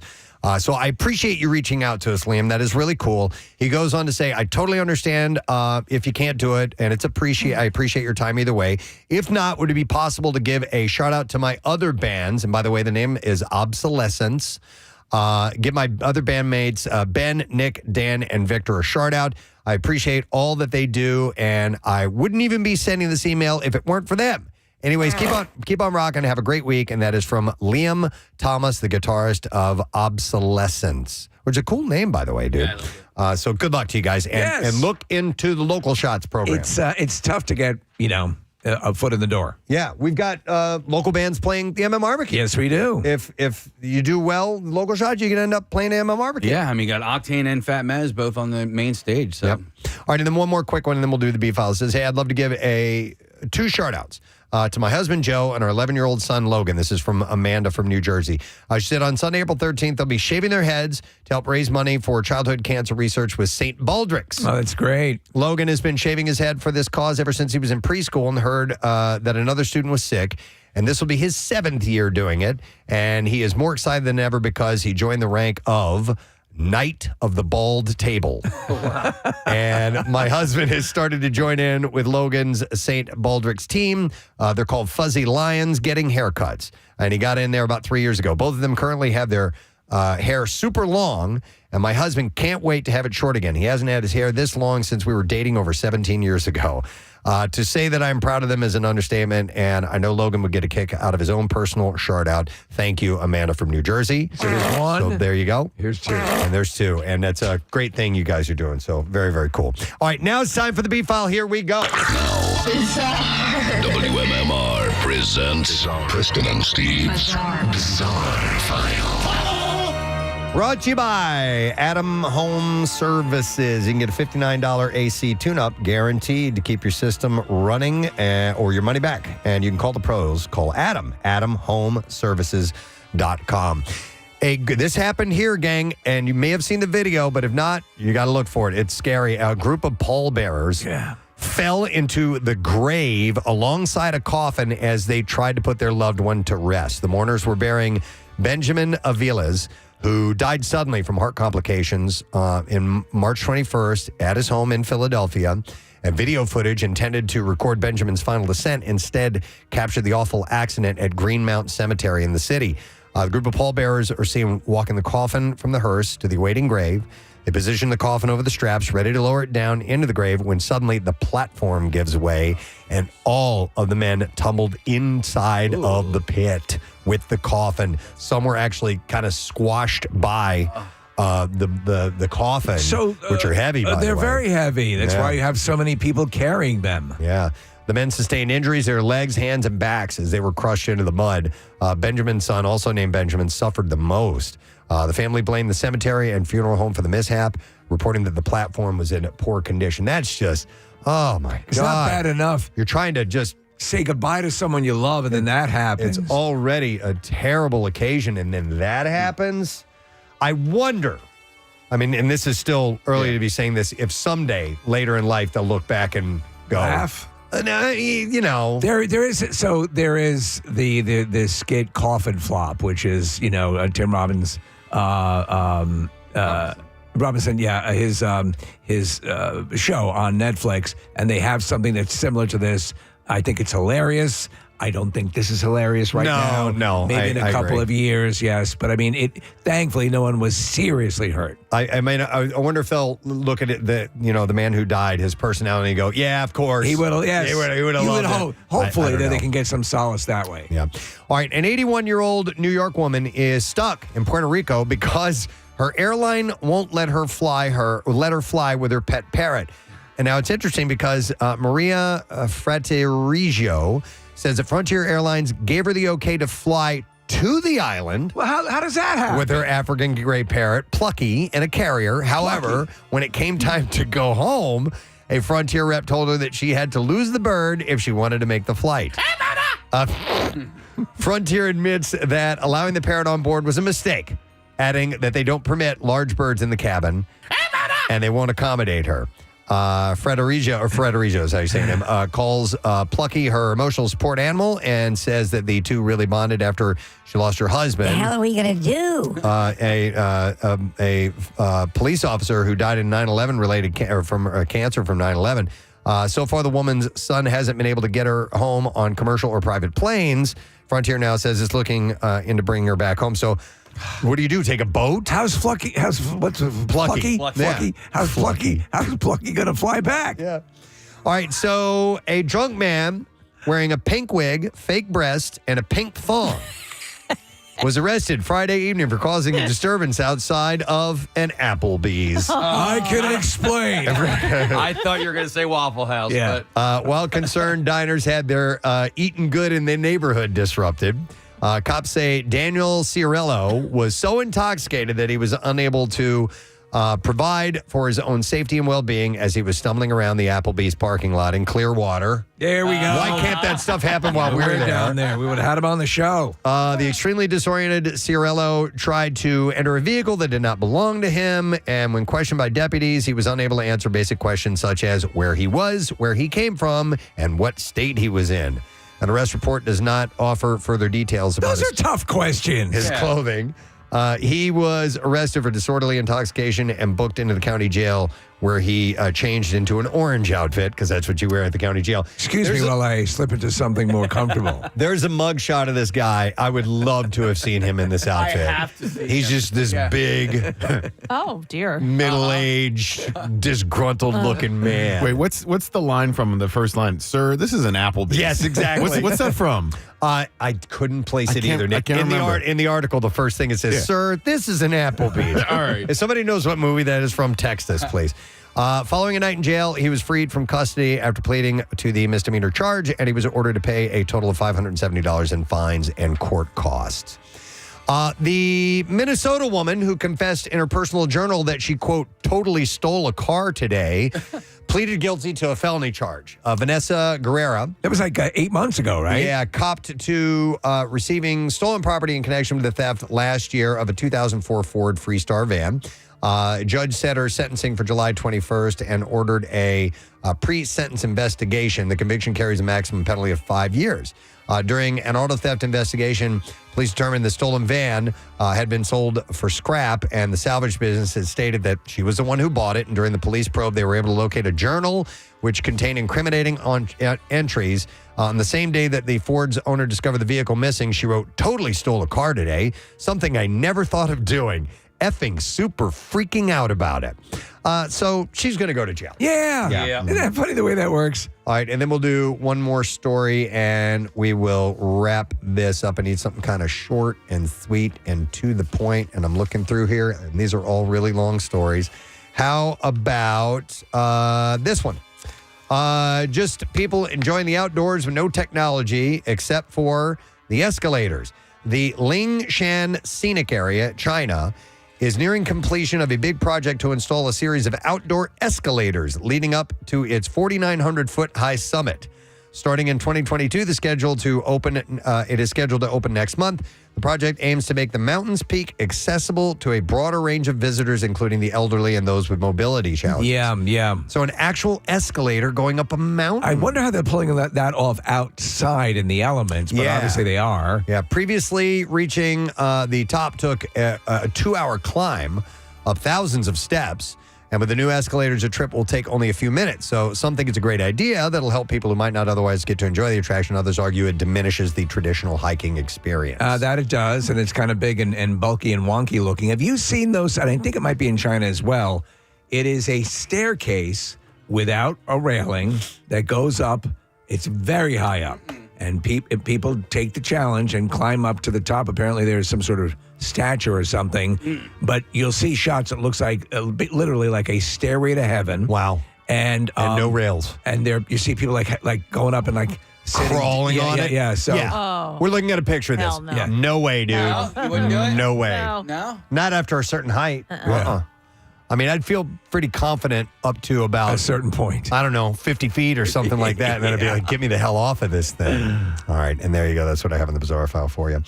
Let me. By the way, a lot of people are texting 3 different things for, sir, this is an Applebee's. Okay. Some people are saying Talladega Nights. Some people are saying it's a amalgamation from The Office. Sir, this is a Wendy's, which is from an episode of The Office. So they're just having fun with that. And then some people are saying it's the movie Couples Retreat with Vince Vaughn. They never went to a chain restaurant. Yeah, I don't know. They're on a they're on an island More resort. people are saying Talladega Nights than others. because there's a scene where they go to Applebee's Right. and Talladega Nights. But right? it's that, sir, this is an Applebee's. Like, that's the tone of it. And Yes. I think that might be The Office, but I don't know. All right. All right, we'll see. All right, We got to listen. the bottom of that. I do want to mention this because you got 10 minutes left to enter our keyword for the Preston and Steve 20 money.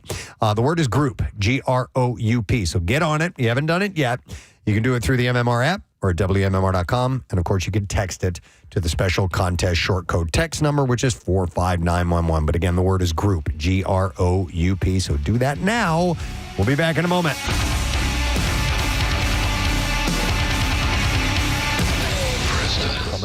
Brittany's like that. story is probably the exact reason that I don't want any The food. mouse? Yeah, Yeah. just like mouse. I have a friend who used to eat in bed, and I guess crumbs got on the floor, and he literally woke up in the middle of the night to ants crawling all over him. Oh, wow. Yes. All right. Let me go to Megan. Hey, Megan, good morning. Good morning. Hi, Megan. Do you have a little secret snacking spot? Yeah, so years ago when I used to work at Wawa, we would have like so much spoilage that we threw away. So I would like sneak some of the food and run back to the dish room and eat it. In the dish room. What's the dish room at Wawa, by the In way? the dish room at Wawa, What is the dish room? I'm not familiar. So basically, back behind the deli, we have an area where we wash all the dishes that we use. Okay. All right. So yeah. And so I'd you run would back there you would and- slip back there. Would you do it? Would you be kind of hiding? You know, and did anybody ever catch you with your mouth full? Yes. Uh-huh. Awkward. If you work in a place though, like that happens to have, you says, as you say, Casey, Megan. mouth, small, biteable like nuggets. Yeah. Dunkin' was great because Dunkin', the nuggets, The donut holes. You can pop those nuggets. Close your mouth. You can have 2 or 3 of them, and the munchkins. Don't you know though? Like when you're done chewing, like you think like, oh, they probably don't know. They know. They know you've eaten something. Yeah, I just got a text from my friend Jen from college. She just said I literally rolled over onto a honeycomb this morning. Let's go to Lisa. Hi, Lisa. Good morning. Good morning. Hi, Lisa. All right. So your secret snacking spot. Okay, so I used to work in a diner, and sometimes the cook would give me a scallop or a shrimp, and of course it would be too hot to eat, and you'd be busy. So I would put it in a souffle cup with a lid, put it in my apron, and I would eat it in like 10 minutes when it was cool. So to the outward appearance, you would just simply be drinking out of a cup, but you're actually eating shrimp. Actually eating shrimp or scallops. Yeah, it was I have to imagine that little there's nothing hors better d'oeuvre. than diner shrimp. Yeah, diner scallops is probably better. I gotta deterred these things. Thank you, Lisa. Appreciate it. I will when I go to the grocery store. I do this now, and I always felt kind of guilty about it. But grapes are a crapshoot, man. Sometimes you get them and you take them home, and you eat it, and you're like, oh, what the hell? This batch sucks. Why am I alive? Well, they're sour. Yes, And I hate that. I do too. So I will put the grapes in my cart. Give it a little taste. I will be walking through shopping, and when I'm alone, I'll snag one of those bad boys and take a quick Just bite. one? Just one. Okay. Listen, what, like a fistful of grapes? No, I just wasn't sure. that if was you a great snacked movie, on by the them. way. Fistful of Grapes for Clint Eastwood. And I feel kind of bad because grapes are sold by weight. I wasn't sure if they were sold They by are. the bag. They're Okay. sold by weight. So if I sit there and ate a bunch, I'm stealing Is at that it point. inappropriate? I don't think it is. If you're in the produce section and you take one grape to sample, I've seen people do that. I'm sure people do it all. I don't the think time. that's frowned upon. Is it? I don't know. Is it? I'm not going to find out. If you're in the meat section, can you cook a piece of meat over a lighter just to see how good it is? I don't want to get banned from my grocery store, so I hide it while I'm doing it. Yeah, I can't imagine. You think somebody would say something to you if they saw you eating a grape? Especially your big celebrity. Sir, don't eat the produce. Let me go to Mr. Elliott. I didn't recognize you. Let me go to Colton. Hey, Colton, good morning. Good morning. Good morning, my man. All right, so secret snacking spot. Well, I mean, I think every guy has it at least. I mean, I'm a car guy. I'm a garage guy. I mean, everybody's got the garage. Everybody's got the beer fridge. I mean, you just, hey, I got to go do this. Like last night's garbage night. Yep. You go out, you're doing garbage. You have a beer while you're out doing garbage because you know you're not going to get interrupted while you're in the garage. Yes. So it's just a nice place to have, that one beer that you got to have at night or whatever, and you're not interrupted while you're doing it. Yeah. So you do it. You pick your area. You come up with your cover story. I'm going to go polish this turkey in the garage. Colton, are you slamming that beer while you're out there? No, I mean, that's why you have to make up a good enough backstory that, hey, I'm going to be out there for like 15, 20 minutes or so. Like, it can't just be like, hey, I'm going to go grab a, 9mm wrench and come back. Well, you said take out the garbage. Taking out the garbage takes about 30 seconds for me, so. Well, no, because I have a garage can that I have to do. I have recycles that I got to. So there's I'm going to straighten up a little while I'm out there. Yeah, I gotcha. Yeah. I gotcha. I'm going to rotate the half and half. All right, that's a good one. The garage, definitely. All right, thank you, Colton. Appreciate it. Let me go through a few others. We got tons of calls here. So, other ones are, like I said, in a closet, a public toilet. No. Oh, dear Yeah, that's God. like or a brothel or an alleyway with junkies. In a child's playhouse. Just any random child? I don't know. A public changing room. Oh, what the hell? In a swimming pool. I mean, I don't mind that if I'm at a pool party or something like that. But to me, that'd be very obvious if you're going into the pool with a turkey leg. Yeah, exactly. Up in the attic. Okay. In the laundry room. In a hot tub. Some of these aren't secret snacking spots. Like you said, Steve. That's you want to be out of the line of sight. All right. How about this? During exercise. What? No. Occasionally, I'll put cheese wheels on my bar instead of plates. I can't eat during exercise. Like, No, me either. breathing too much. It's very easy. I don't like to eat right before exercise. No, me neither. When you guys are curling, you don't eat French soup? No, well, maybe I should try because I do like that. In a storage room at work. All right, I can see that. Yeah. So that was again that ended up being on a number of occasions where I'd go to the storage room. There's nobody back there. You ever take a nap in a storage room? No. Yeah, I don't know. me neither. In an elevator. Okay. I don't. Just go up and down. Yeah, get a high rise. Just eating a salad in the elevator. It's like a magic trick. Well, I'm going to make this meal disappear. On the toilet is another one. No. A public stairwell. Why would you? Okay, I don't know. I guess just to hide. Yeah, if you're hiding in like the basement, then like a stairwell, I could see. People used to smoke in the stairwells here. You know, you'd walk Did in. they? Yeah. You could walk in there and smell the cigarette smoke. If you go with someone else, you can have them get at the top of the stairs and roll M&Ms down into your mouth. That's true. All right, then you have the shed, it says. I can see that. A shed is a good one. Yep, that's a really good secret spot. Septic tank. In the bathtub. Which is I'm not a fan of that. Like if Rochelle takes baths quite a bit, and I will bring her up a little, little something nice. Spaghetti. Time to time. Some spaghetti. Yeah. Some buffalo wings. Here, I brought you some hobo stew. It's your favorite, isn't it? On the stairs, just at your house, sitting on the stairs. I can see that. Yeah. That's my favorite spot for soup. And then number 2 on this list, this is Casey. It says while driving. I think just in the car. Yeah.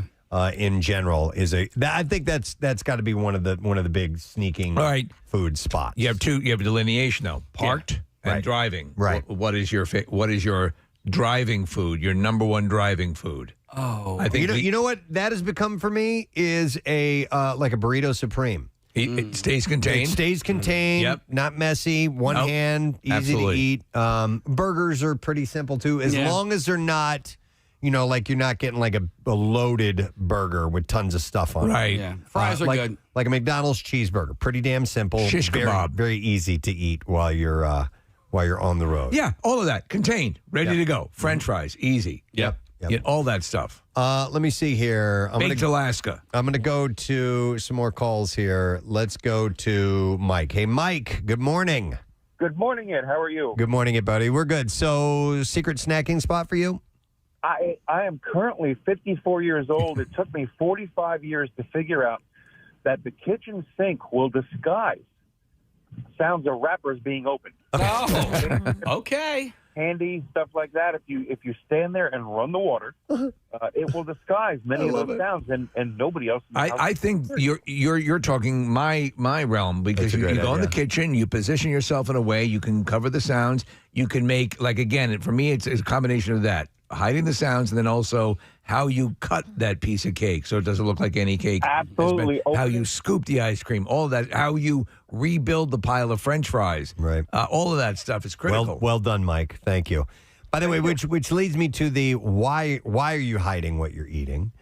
And on rare occasions, it will be I'm eating. Now, this is just at home. I wouldn't do this at work, but eating someone else's food, someone else's leftovers, and look at it and go, I think begging for forgiveness would be worth eating this. I didn't know it was yours. I didn't mean to. I'll get you some more.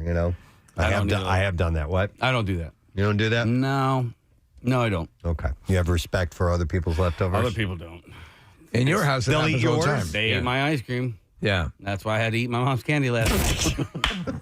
Let me ask you something. If you set up your dinner, everything's set there, you're ready to go, and you go to the bathroom and you come back and it's gone. Yeah. Can someone use? Well, you weren't here. I mean, it's on a plate on the table. Yep. No, people wouldn't do that. All right. I mean, Possibly- the dogs would do it. The biggest fight ever between my sister and I happened when I ate the last pizza, the last frozen pizza. I mean, physical fight. Throwing things, punching each other, the whole thing. What kind of pizza? I don't know, just some random frozen pizza. But Whatever. when you want it, Yeah. when you've been thinking about it, Yep. that's like I told these guys earlier, I'm thinking about dinner today. And I'm like, what I want. I know what I want. And I'm going to have it. And if anybody gets in my way, I'll kill them. I remember swinging a hockey stick at her earlier. I kid you not. Because she was punching me. She was hitting me. She was older than me. She deserved it. It was pizza. Yeah, It was but the last one. You know what? I stand with you. It wasn't dibs on her, or she didn't call dibs on it. She didn't dib it. And it wasn't hers. It was. Right. It belonged My to parents the bought it. household. Uh-huh. Yeah. All right, anyway. They should have been hitting you with hockey sticks. Secret snacking spots. Very interesting look at that. So thank you for your calls. We do appreciate it. We got to tell us Kathy's cuts we have coming. I need an two update. spots available. Oh, wow. One at 6:30, one at 7:30, and that's it. Okay. So WMMR.com and get signed up that way? Yep. Okay.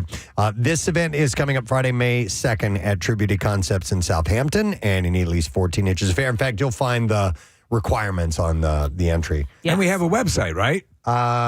Yes, what I've been told. But we do have a sponsor, too. Hey! Live Casino and Hotel Philadelphia and Nemours Children's Health are on board. We love both them. And Kathy's Cuts benefiting Wigs for Kids now in its what year? What number do you think? So I think we figured out it's the 16th year. We had a 2-year hiatus in the middle when during COVID, but I think it was 2008 when I cut my hair. I cut my hair and it all started. Here's the question. How many feet of hair has been gathered over all that time? We used to keep track of the number of ponytails that went out, but not. I know, and I think we for a while we did because you did know because the people when they get their haircut they want to measure it. They want to know exactly how much hair was cut. But yeah, I don't know the feet. But thank you to Gravity Hair Salon and Vibe Salon and our friends from Duncan. Everybody's contributed in this. Tribute to Concepts already mentioned. So, 2 spots left. Get them while the getting's good. All right. And you can go to WMMR.com. Before we move on to anything, I did miss a shout out earlier. It says, hey guys, this Thursday, the 10th, that's today. My mom is celebrating the 30th anniversary of the daycare that she opened while pregnant with me. Oh, wow. She opened Kids Campus Daycare in Clifton Heights 30 years ago, starting out with just a few kids. Her business has since grown to over 60 children enrolled and has become her passion, and she has put so much effort into staying at her current location this past year as the building recently transferred ownership. She deserves some recognition for being an amazing business owner, preschool teacher, and member of the Delco community for the past 30 years. And I'd love if you could give her a shout out. Her name is Teresa Sweeney, and her daycare is Kids Campus. And it says her P.S. her maiden name is Teresa McNamara. Okay. She is the sister of Casey's childhood friends, Brian and Barry McNamara. I didn't realize that. Wow. Thank you so much from Aaron Sweeney. And here's the shout out. All right. That's a crowning achievement to a really wonderful career as that shart. But yes, that's very cool. It's funny, as you were doing the story, I was like, 6 degrees of Casey in Delco. And then when you said Teresa Sweeney, I'm like, I know a Teresa Sweeney. Well, there you go. It all came together. Yeah. She's done good. Excellent. Oh, by the way, quick follow-up. We had asked where the line, sir, this is an Applebee's. Right. Seemed like a movie line. We got a lot of texts, people suggesting it was either from The Office or Talladega Nights or Couples Retreat. Marissa has found clips from all of those. All right. Okay. And has come to the conclusion that it's none of them. Stop. So here's the Office clip. Dude, this is a Wendy's restaurant. All right, dude, this is a Wendy's restaurant. Nope, that's not, sir. Nope. This is an Applebee's. Here's Talladega Nights. Applebee's has rats. I found a whole rat in my Cobb salad. Dad, where you going? Come on, frat boy, you want to go? All right. And then Couples Retreat. You think when your marriage is over that you're going to find somebody that just caters to you no matter what, that you're not going to have to work at it? It's going to be like psyched to go to Applebee's with you every Friday night and hear the same football stories about how you rocked in high school? I did rock in high school football. You want to check tape? But whoever that person is, you have to listen to their stories too, or they're not going to go to Applebee's with you. You're not going to have someone to go to Applebee's with. You'll be sitting by yourself eventually at Applebee's all alone. Who wants to go to Applebee's by themselves? Okay, not that one. Right. No, It's a good line. It's a good It is one, a though. great line, yeah. This isn't a movie. This is a viral video that Marissa found where this kid is super cute when he or she pronounces Applebee's. Here we go. Hey, what's up, homie? Hey, where we at? Plebis. Damn, we got some marisco going on right here. Plebis. Plebis. Plebis. Oh, that's Oh great. my God, that's great. We used to go to Chipotle. Chipotle. Yeah. We When go to it was- Chick-fil-A all the time. Chick-fil-A? Okay. Somebody else is suggesting, there were a few texts that came in, the Applebee's line, could it be from Hall Pass? So Marissa, with Owen Wilson. Owen Wilson and Jason Sudeikis. Yeah, so I don't know. Let's not give Marissa any. All right, sorry. Enough. Don't worry about it, Sorry. Marissa. All right, what? The best I found is there's actually a site called knowyourmeme.com. Oh. And years ago, somebody said, sir, this is an Arby's. And it's from a tweet from like 2011 where somebody said, somebody's like going off high, like an emancipation, blah, blah, blah, blah, blah, blah. And then the photo is just a person behind a register. It's I like, bet you it has more of a "Sir, correlation. This is an Arby's. Yeah, to that meme, Marissa, more than likely. I know that the line is uttered, a form of it is uttered in the Ridley Scott Napoleon. Yeah. I'm going to watch that. Where's that streaming? May I borrow your password? Marissa, I'll bet you that is from that meme. I'll bet you're Probably, right. right? Somebody, they're just doing a Guys. tweak on it. Memes have now just taken over our brain space. Yeah. It exists. It does. All right. Well, glad we kind of cleared that up, I guess. All right. I now give the floor to Casey Foster, ladies and gentlemen. Okay, guys, I don't get it. I just don't understand. Now, you said there's something you don't understand. It's time for Casey's I Don't Get It. And you could have easily looked this up online, but you would rather have fun asking us. I wanted to ask you guys and I'm sure that you've seen this on Because you admire us. I do admire you, and you guys, collectively are smart people, right? Maybe not individually, but collectively. We're a brain trust. All knowable information is within this studio right now. And so I've seen this pop up on Instagram for a while now, and then it's for some reason it's now part of my algorithm again, and I honestly, I just don't understand the physics behind this. All right. And I don't know if it's physics, but to me, it seems like it's physics. Okay. Why do I think I can guess what this is? Okay. Well, all right. Go What ahead. is it? Is it the guy who jumps onto the water and jumps back off? No. Okay. No. It is how. All right. So, Marissa, can you bring in a prop? I need this prop. Yeah. Oh, a prop. A prop. Yeah. This is a mirror. routinely referred to as an anal probe. All right. This is this is about a 4.5 foot tall mirror. Is this the thing where you put a blanket in front of the mirror and then the person on the other side of the at a different angle can see the image? Yes. Oh, yeah. Yeah, I have seen that as well. I saw somebody I doing haven't that. seen it. Okay, well, show it to Kathy. All right. Well. All right. So I need somebody. Can we get like an intern or somebody in here to hold the mirror up for me? Colin or Grace? Yeah, Colin. Yeah, here comes Colin. Could come in and help Colin us is out. like the sweetest guy. Do we And have we a need towel? a blanket, right? Yeah, we have stuff. Oh, you All have right, stuff? so Okay. All right. Now you guys have never met, Do me a correct? favor and just hold this like this. I'll grab this. Okay. Yeah. So Preston, Yes. here is something that I just don't understand. Yes. Okay. I'm gonna hold this. So you can't see your own All right, reflection. so I can't see my own reflection. Right. Okay. Can you see my face in the mirror? If you angle it this way, I can, yes. How? Because the light from you is also picked up over here at an angle. You don't have to be directly in it. Okay. And that it's angled towards me. So I can see it. Now, if I were to move it this way, I wouldn't be able to. Well, yeah, I wouldn't be able to see you that way because now this has blocked this part of the mirror. It's a bank shot, basically. But a bank shot? How? How? I just. If your face is covered, If my how can face is anyone else see it? All right, put that over your head completely. Now I can't see you. I know what. I understand your confusion. I don't know how to explain. My brain is I just can't comprehend. I just don't. This is like I don't even have the word. Casey, I've seen about 200 videos pertaining to this thing and people freaking out about it. To be honest, I never took time to actually explore the. I always thought it was the angle is determining from the viewer who can see the reflection. Right. It is the angle.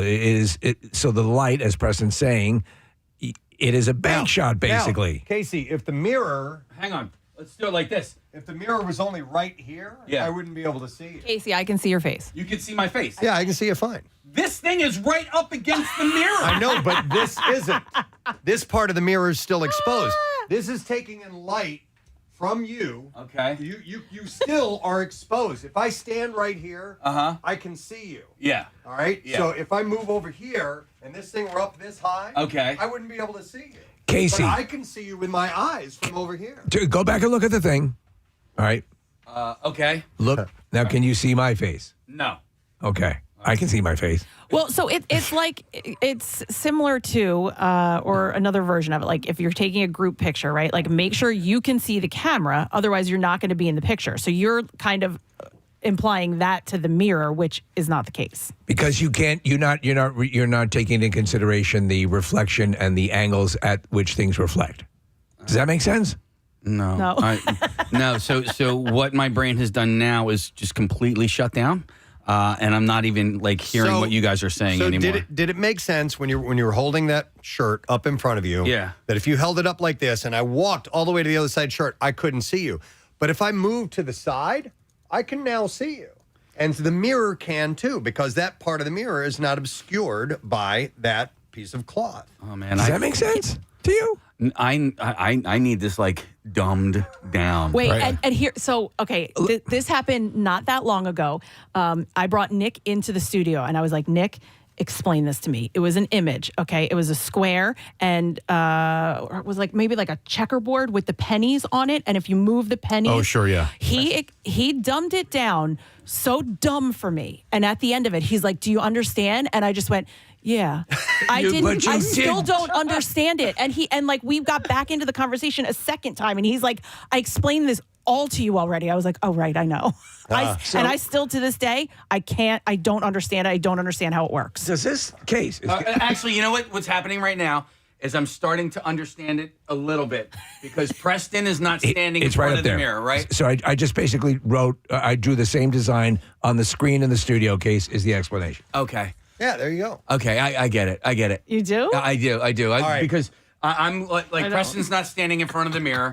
I'm not standing in front of the mirror, but I can see Preston's reflection in the mirror. So I'm right looking at the now. mirror. I see neither of you because I'm at a different angle. Okay. Casey, look at this diagram on the screen over here that Preston and I share. Okay. See how, like, when you're behind this mirror and this angle, it's a different direction? Mm-hmm. All right. So I know that this doesn't necessarily translate to the radio audience, but this is a really good explanation with a good diagram. And there are explanations, I think, that dumb it down properly for you where you will get it. You'll understand it. Now, I have a completely different thing. If you ever come across a very large mirror that comes up to an edge, like on a wall or something like that, like Kathy, if you were going to a clothing store and you want to stand in front of the mirrors and take a look at what you're trying on, those really big mirrors. Yeah. And we used to do this all the time when we were mall rats hanging around the wall. Did you guys ever do this thing where you're... What is it? Yes.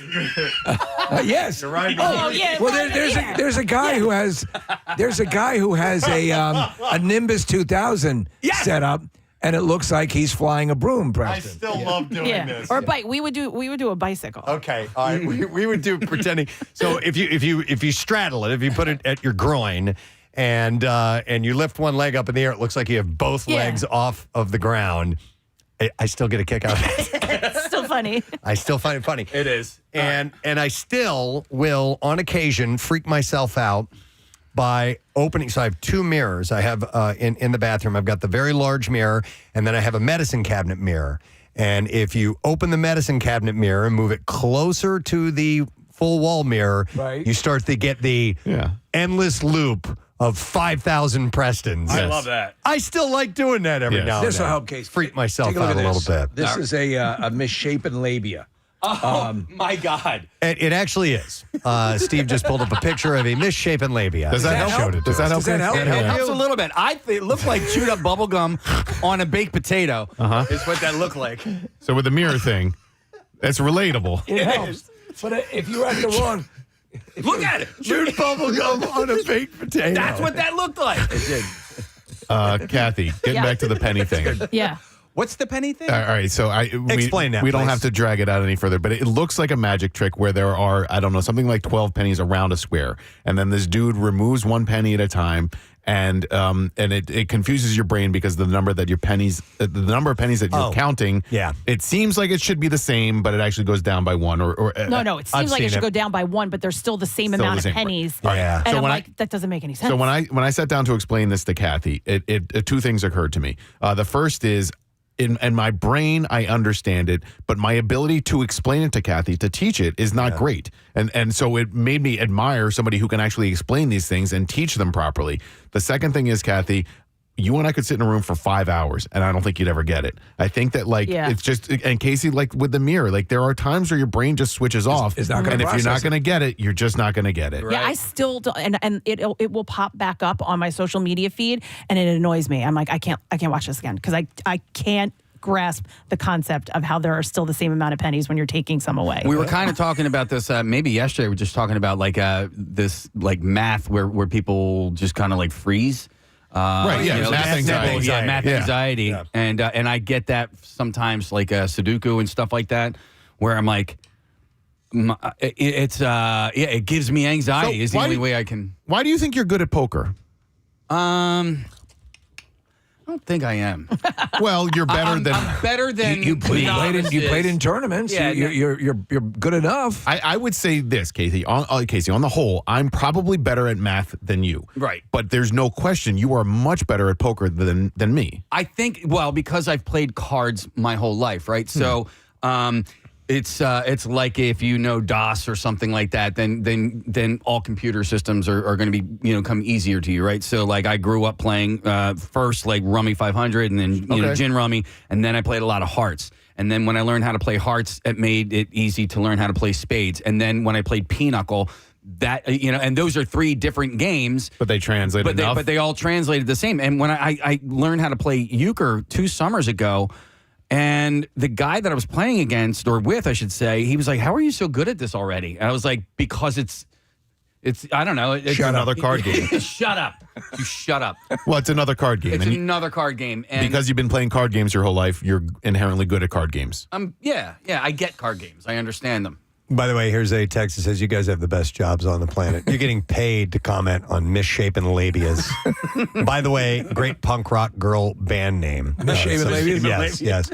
And then Casey, somebody says, chewed up bubblegum. Chewed up bubblegum on a baked potato is the funniest thing I've ever heard Casey say, surpassing bees and those tornadoes for real. There you go. Okay. Oh, yeah, we're going to go. Oh, my God. Hey. Oh, via Zoom, our buddy Ra is on the line. Hey, Ra. Hey, there's a mountain staring right at me. Oh, my God. Hey, guys. What's up, man? What's good, man? Long time. Was it one time, long time? First time, long time. Yeah. Listen, if anybody, you guys might know about this. When you're trying to shave your face or you're trying to, sculpt your face or do something with the mustache or whatever, right? Mm-hmm. And you're trying to get it looking nice and even. For some reason, my eyes have trained myself to see my crooked face as even in my mirror, right? But I have to go to another mirror with my mirror and do some kind of like reverse thing. And the way I know it's reverse is I put my tongue in my cheek over here. Yeah. And then when I put my face in the mirror, it'll show up on the other side of my face. So I know I'm looking at the reverse. That's a good idea. And I can see what my real face looks like to people. You know what I mean? Because what I'm seeing in the mirror is not my real face. Wow. And so when I do it, my face is so crooked and weird. I'm like, oh, man. And I used to have to fix the mustache. It's usually too much hair on this side or something crazy going on. And it really helps me like sculpt my face correctly, and it was something I had to practice and practice and practice. It's funny you bring that up in front of you because so many people now who are they're streaming or they have video setups at home or they're doing social media, and if you've ever been on camera and have to point to something behind you, it'll throw you off because things are reversed. And you can actually do a camera setting that'll recorrect that. But yes, it throws you off. Absolutely. It's like being on stage and whatnot, telling somebody wave your hand to the left, but you're really going to the right. That kind of thing. You have to have a separation. It's a beautiful thing to learn, like doing mirror, because a lot of times, like even when I'm trying to cut the back of my head, I'm trying to do something, I don't want to go to the barbershop for something little. Learning to do that with the mirror is so crazy sometimes. Yeah. Can you do a freestyle? It's one of those skills. Can you do a freestyle rap about that? When you're in the mirror and want to see something clearer, I don't really know, but it brings the vision nearer, and everybody understands the way when you hear it on the Zoom. We up in the room, chilling with Preston, Steve, nothing but blooms, no dooms. Everybody's crooning. I don't know. Well done. Yeah. Way better than anything we got to ever spit, man. Listen, I haven't rhymed in so long, man. That's what's up. But your hair looks amazing. You look so great, there you go. Thank you. Thanks for zooming in, brother. Good to see you. Have a good one, man. All right, you too. I just had this conversation about one of the big issues with learning things is the simple, how do you ask the question? That's the big, the big stumbling block for me when I'm learning. I have to learn how to ask the question. I can't even Google things right. So when you, and then you get good at that, and that can help you. Like, what is that thing called? What is that flap called? Yeah. Okay, how do I get that flappy thing to get on the baked potato and with the bubble gum? Yeah, but I mean, you don't know how to ask. And so that is a main part of learning. Yes. When you're completely bereft of any way to make an inquiry, you can't make any forward momentum. Before I ask for assistance on, say, like an online chat or help, I run through my mind, how am I going to pose this question to the expert so they understand what I'm talking about? And I sometimes have to make a couple of drafts on how I'm going to pose this question. But that's the only way, because you can, and then you can ask in a way that you yourself will then not get an answer you can process. Right. Because I want these guys to think I know what I'm talking about. Yeah. And so that I had to do it with our financial guys who are great, because it's just not something my wife and I are. She's much better in many things. I'm not adept at it. I had to say to them. Say them is my way of saying it quickly. I have to say you. I had to say them. Yeah, silent cow.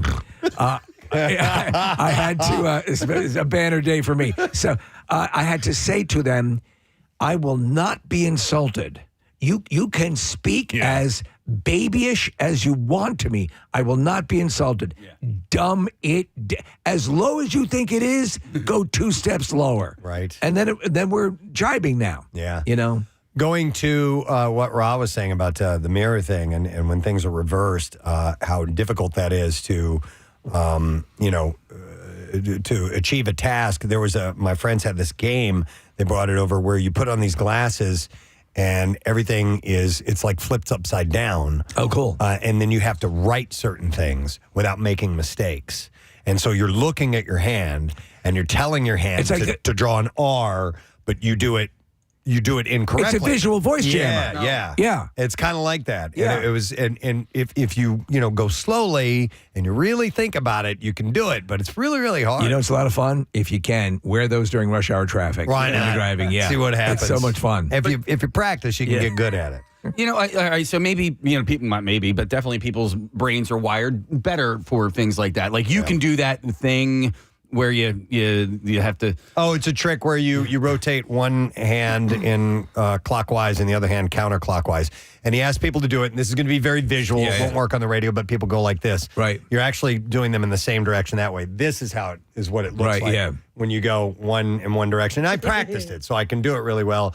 And then, Case, there was one I did for a little while, which was the it was you stick your pointer finger out on your right hand and your pinky finger on your left hand, and then you switch them quickly, like this. That took practice too. Sure, it's hard. Those are things you have to work at. Yeah. Well, it actually, after you do certain things over time, and I've learned this from playing musical instruments, it's a path in your brain waves. I don't know if it's I don't know much. I don't know nothing about the brain, but there is a pathway that starts to if signals start traveling down that pathway regularly, they start to become That's how they train easier. People who've had strokes. Or have had any sort of brain issues.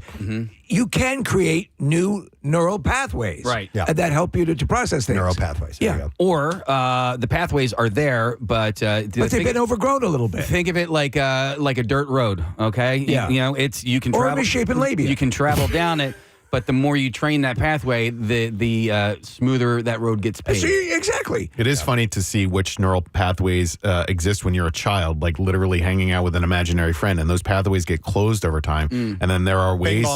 Bing bong. But there are ways in which you can reopen those pathways or rewire them so that they can exist again. And some of them are like mushrooms or drugs that you might think are bad for you, but they can literally reopen neural pathways. And for some people, as Steve, like speaking to post-stroke victims or PTSD, it can really, really help. It can help with depression. It can help with anxiety. And it's because your brain gets so used to dealing with certain things in a certain way. As an adult, you've quite literally forgotten or shut off the way that you used to do it when you were a child. Pathways to happiness. Yeah. Pathways to contentment. By the way, real quick, just to double back on something, Steve, about wording things properly. This person says, I teach research writing and always tell my students I'm a really great Googler.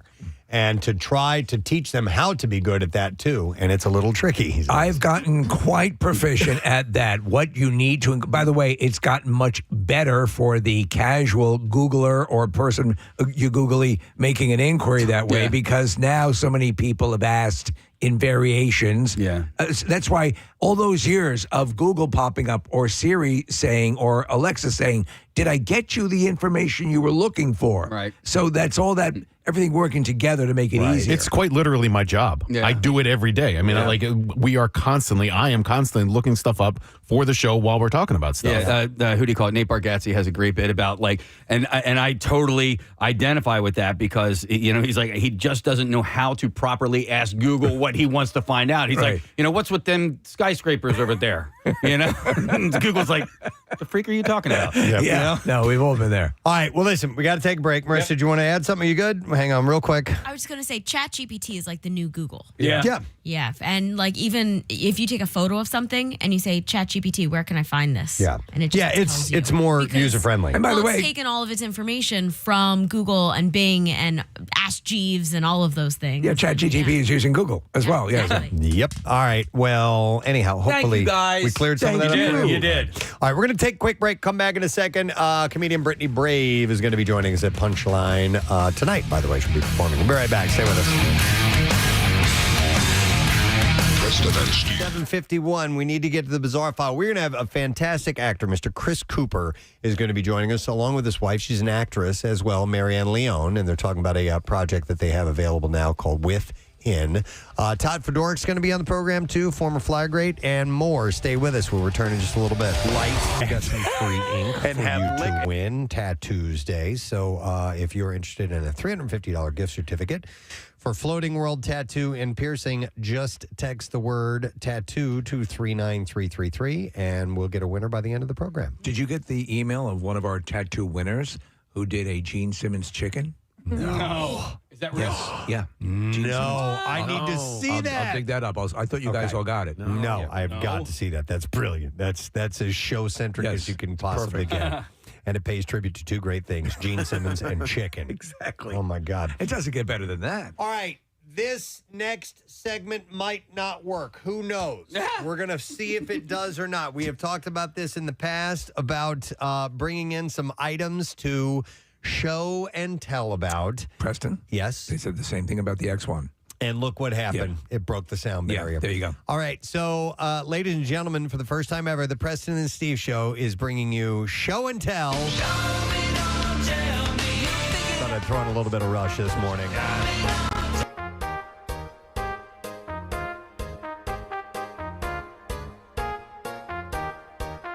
Hey, the teacher, Preston, we'd like to see you. Oh, my God, yes. And your show and tell what you have for us today. I remember sitting there with a big brown paper grocery bag. Oh, yeah. With whatever it was that I brought in, and we would all sit on the floor. And like Steve, the teacher would call you up, and it was your turn, and it was so exciting because you would have seen a couple of people go by then, and you know that yours is way better than theirs. And you'd have and you could bring in things like a new cool toy that you had. Like, look at this, what this does. Yeah, totally. I could be the a-hole kid who criticizes what the other kids brought. Yeah. Oh my God, because I didn't bring anything. Totally. And then, but everyone starts to pass out because you brought some stuff that you baked into the. I poisoned them. So I had I only remember one show and tell ever that I participated in, and it's because on my way home from school one time I found a gardener snake. And so I captured it and I put it in a Folgers can, and then I brought it into school the next day for my show and tell. And then the gardener snake somehow magically got away. Oh, no. And my mom let him go. She did not care for having a snake in our house. By the way, check on that. Is it gardener snake or garter snake? Garter. I was pretty sure it's garter. Garter snake, like in a wedding when you put the snake on the girl's thigh. Yeah, and then it crawls around. Yeah, I just wanted to make sure. That's cool. And so people would be. What was that? texting and saying- Did I said it the wrong way? No, Garter. Yeah. Garter snake. The snake that you are talking about has a gray mustache. Yeah, you said a gardener snake. A Jim Gardner Okay, snake. so what I brought, speaking of show and tell back in the day and when the kids would be there, is what I've mentioned before. I brought this to my third grade show and tell and recently found it. Wow. And hopefully... This is a good one already. I haven't brought this in for you before, and it just dictates, it just shows exactly what a different time it was, because, ladies and gentlemen, I brought to my third grade show and tell a World War II bayonet. Oh my God. bayonet. You actually brought that into school? I did. A weapon. A weapon. my This is a knife. It's probably a good 10 inches long. Good Lord. And this was a bayonet that I bought in an Army surplus store. Yeah. If you brought that today, the school would be surrounded and the SWAT team would be I'd be entering. expelled. Oh, yeah. I'd probably be expelled. Oh, yeah. But, yes. But I told you there was another. So this is. I don't have any history on this knife, other than it was clearly sharpened quite a bit because it's got a section in the middle that's curved. Yes. Unless it was made that way, I don't really know. But it certainly seems well used. And this was definitely for a rifle because you can see where it would slide onto the barrel right here. And there's a button that you would push that would lock it. You could unlock it, and it's got a wooden handle with these kind of cross stitches in it. And there is a mark on it, but I've never researched it. Do we know which army it was used for? I don't know anything about this other than I saw a big freaking knife and I wanted to buy it. So my dad... And this is when you could, as a kid, you could walk into a store and buy a big-ass knife like this. I was in like 3rd grade and I bought it. We had a German, I believe it was actually a Hitler Youth knife that somebody had given my dad while he was actively fighting the war. And brought it back. Oh, wow. Yes, Preston, that stuff was around the house. And as I said earlier, I brought a Civil War sword into show and tell. But remember, we had a bayonet as well. I was fascinated with the concept of the bayonet. So it'd be cool to kind of find out the history of that. Yeah, it does have a mark on it. And I guess I could. It looks like a letter N or an M. I can't quite tell, with a crown over it. That means Neumann. So it was an enemy weapon. Do you remember the year you bought it? Let's see. 3rd grade. It would have been 1978. Somewhere around there. How cool were stores like that to go to surplus? And Preston, 77. They would sell dummy grenades. Oh my God! Yep. They would sell. Well, I told you another item I brought for show and tell, and I've told this before. It was a Vietnam War era incendiary bomb. Yeah. Okay, so it was literally a bomb casing. Yeah. It was about 2.5 feet long. It was orange. Had a fin on it. Had the front. Had an arming pin and everything on it. And I had looked it up. It was incendiary, so it was for creating fires, is what it would do. It wouldn't explode, but it would just spread fire all over the place. And it would be for torching villages, I don't know, whatever, burning babies, what they do. I don't know. But what bad babies? Like German babies. German babies. Well, yeah. The worst. The Viet Cong, who were fighting at the time. Yeah. But I brought that in. You could bring that in without any concern. And listen, I think it's insane that we were able to do that stuff back then. Yes. And there's reasons why you can't do it now. But I found that stuff fascinating. Me and my friend Bubba at the time was his name. Yeah. We were way into Steve, like playing war. Oh my God, that's what we did all the time, and with the full size GI Joes, and when you could get your hands on equipment like this, Preston.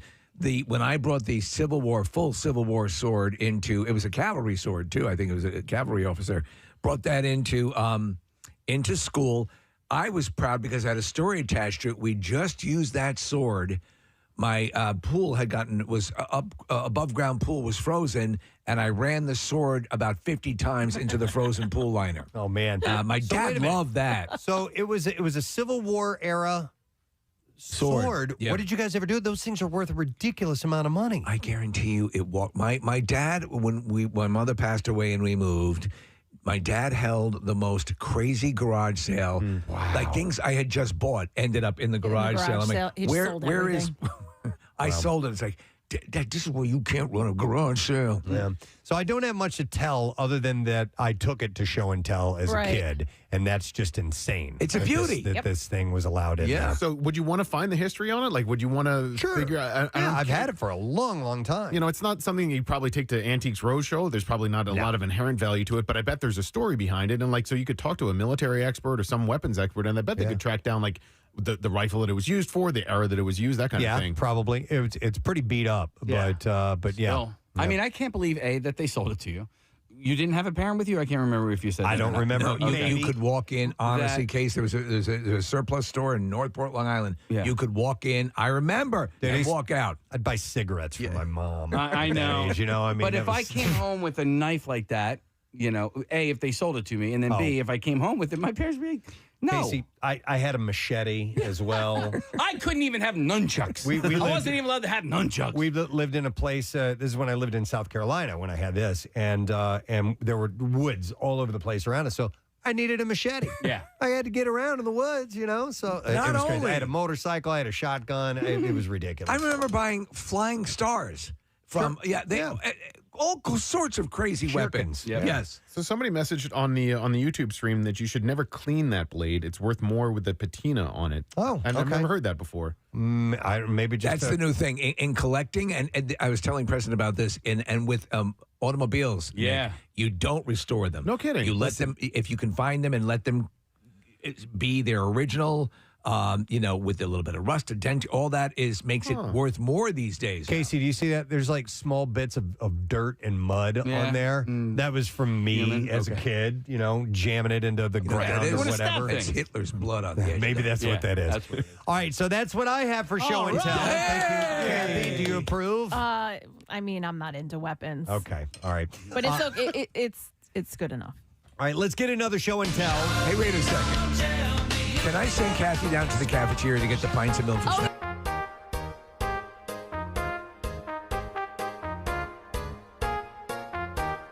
The class would like to hear from Casey. But Nick has 3 different things. So if I know. you wanted to, you could do like Nick and then me and then back to Why Nick. don't you again. let him be the teacher? Yeah. Oh, all right. Who went to school for teaching? Okay, well, then you guys got to hang on a second. All right. So I got to get ready here. Oh, all right. I didn't realize he's actually preparing something. He's got goggles on. Yeah, I got He's got an arc welder. Oh. He's All pulling right. something out. I can't All tell if right. he's reaching into his briefcase or backpack or Kid has a briefcase? lunchbox or. Okay. Hang on a second. What do you might? Do we All need right. to skip you? No. We're good to go. All right. Turn All the right. music off there. Okay. Oh, Lights, wait. please. Oh, lights are Wait, coming we're bringing down. the lights down? What's Do it. happening? Wait, Turn the lights turn that down. light Turn off. the lights off. Oh, my God. This is All exciting. right, here we Wow. go, baby. What's this all about? All right, here we go, baby. Oh, it's got music. He's dancing. Oh, look at his shoes. Oh, wait, I can see. He's got light up shoes. Those are great. What do they call those? Light up shoes. Oh my God, they're silver and they have like LED lights around the soles of both shoes. And those aren't like, what were the ones that you got when you were a kid that had just like the back of them would light up? Yeah, Oh, like these when you are would much step- better. No, these are like on all the time. There's probably an on-off button right on the inside of the shoe. And they change colors and they go all the way around the sole of the shoe, like all the way around. Casey, I love those. I love it too. You have to wear those a lot more often. I know. Like the I know. Sixers games and stuff. So when did you get those? Last week. That's still show and tell. That's Yeah. fine. Did you get What? show and tell? What war is that from? This is the Civil War. This is the end of the Civil War. This is what caused the end of the Civil War. It was too easy to shoot people in the dark. Casey, sit back on your chair, kick your feet up so we can see those. If you can. Look at that. Wow. And Dude, do you like? I love those. Do you hit the button and they'll change colors or they'll flash? Yeah, he was just cycling through the different things he can do. How, if I may ask, Case, how much for something like that? $37.99. That's nothing. Up. We have. I sent Marissa Straight from China. The link. Yes. I mean on the box. Yeah. Made in China. Made in China. China, Texas, though. Thank you. Next week they'll be dead. They'll be dead. Yeah. But this is worth $37 for the Totally. So, thank you, Instagram. You know me so well. Instagram showed me these things, and I was like, okay, let me go to, because the ones that caught my eye were American flag ones. Oh, I like those for your birthdays, the 4th of July. But they didn't have them in my size. So how about the Chinese flag? No, I didn't. They didn't have a Chinese flag either. But so when I went to the site, they had these ones, the obviously like super shiny silver, but they had like goldish ones, and but, I was like, well, I got to get the silver ones because silver goes with more. Well, than let me gold. tell you something. These are excellent. Those are excellent. Preston, that's... I love them. Is it okay if I get a pair? Absolutely. Okay, That's why I'm showing You it to guys can walk around at night along the boardwalk? Yeah. Yes. And then, so I sent Marissa the link. She can share that if you want. What kind of battery does it take?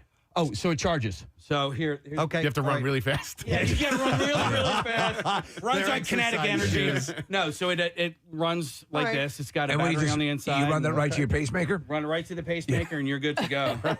Oh, that's excellent. Casey, do you mind if I ask how much they cost? $35. Oh, you said $37.99. Gotcha. All right. Yeah. Yeah, $38. That's awesome. Yeah. One other question. Yeah. Can you strut around the room one more time? Hell yeah, I got one. For the music.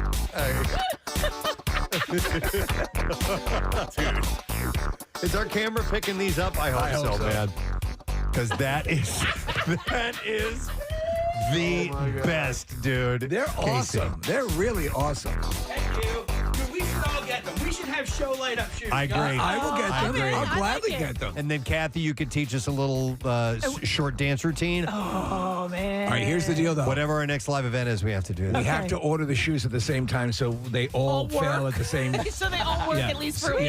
Yeah. Yeah, because within a week, they'll They'll be be dead. garbage. By the way, this is my second pair of light up shoes. Well, you know what? I think think you because Jace has. All right, thanks, Kath. We got our next guest ready to go. She's going to be at Punchline tonight. There's a show at 7:30, and it's our first time meeting her, but we do have a common friend. Yes, we do. Adam Weiner of Low Cut Connie is tight with her. So please welcome Brittany Brave to the program. Hello, Brittany. Hello, hola, bienvenido from Miami. That's wrong, but hello. Well, the guy who did that song is from here, so I guess it's close enough, right? Oh, well, there you go. Yeah. I unintentionally was a genius just There now. you go. Look at you. Where are you now? Because you have to get on a plane to get here. Yes, I am in Miami, Florida. Oh, you are? Yeah, Okay. specifically Kendall, which is the not sexy part of Miami. And I blurred my background because I am specifically in my mother's family room. So I'm in my parents' home. Not to brag, I'm killing it. The Punchline isn't sold out tonight. You know what I mean? There you go. It's that good. But you wanted to, of course, follow through on your obligation and talk to us, but completely unnecessary. Absolutely. No, absolutely. Yeah. I have a crush on each and every one of you. Thank All you. of you are my type, by the way. That's I see salt and pepper beards. I see a bald head. Like I can smell a custody battle. Like It's all there. it's everything and more. So you're from New Jersey originally, right?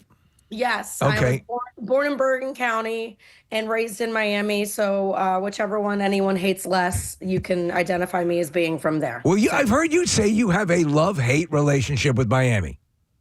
Yeah. Yeah. I mean, nothing in this city is real. Yeah. All the women look like flotation devices with their implants and BBLs and lip fillers, and all the men look like characters from Grand Theft Auto.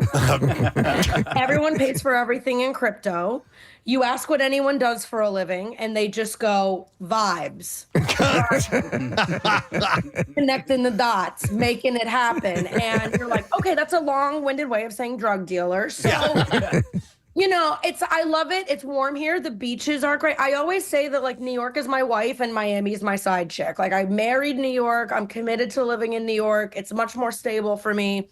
But Miami, I pop in and out and I have fun. But once she starts talking, I'm like, I gotta go. It's funny because we have a number of people who have this sort of Northeast vibe, and they'll say the same thing about going out to L.A. And this is a classic sort of hack comedy thing that you'll hear all the time. People say, but it's the truth. There is a different pentameter. There's a different mindset, and but you have the outlet. You have family here still, correct? Yeah, I have family in Jersey and I have family in Miami. Yeah. And often whenever I'm in the Northeast, people think I'm Jewish. And then in Miami, they think Latina. And the truth is I'm just a pain in the butt. Yeah. But no, you're 100%. You're 100% right. And I'll be East Coast forever. Like I would live in Philly before I'd live in Los Angeles 1,000 times over. Yeah. Yeah. It's a different vibe. Now, mind you, you can understand why people go, with to Florida. Obviously, my brother calls it. I guess it's referred to as the good weather tax. Earthquakes in California, or the good weather tax. Florida, it's the hurricanes. But I mean, you can see why we were just down in Clearwater for the Phillies and the spring training. And oh, nice. And it's friggin' awesome to I mean, when the weather's on point, it's perfect. Yeah, if you have a reason to be in Clearwater, Florida, then it's great. If you're just in Clearwater, Florida, otherwise, then I have concerns. But yeah, spring training. Sure. For that. Yeah, but like living a life in Clearwater, Florida, those people need help. But yeah. I want to ask you, because I was doing some research about you, and you've been working on I don't know if it's completed, but a documentary about the comedy scene in Miami, and you've been very candid about like getting through it, and then sort of realizing it's not what you thought it was, correct? What interview did you find? It must have been recent because every time people bring it up, I just go, oh, God, yeah. Yeah. It's kind of the bane of my existence right now. But yes, I started producing a docu-special about Miami comedy, past, present, and future.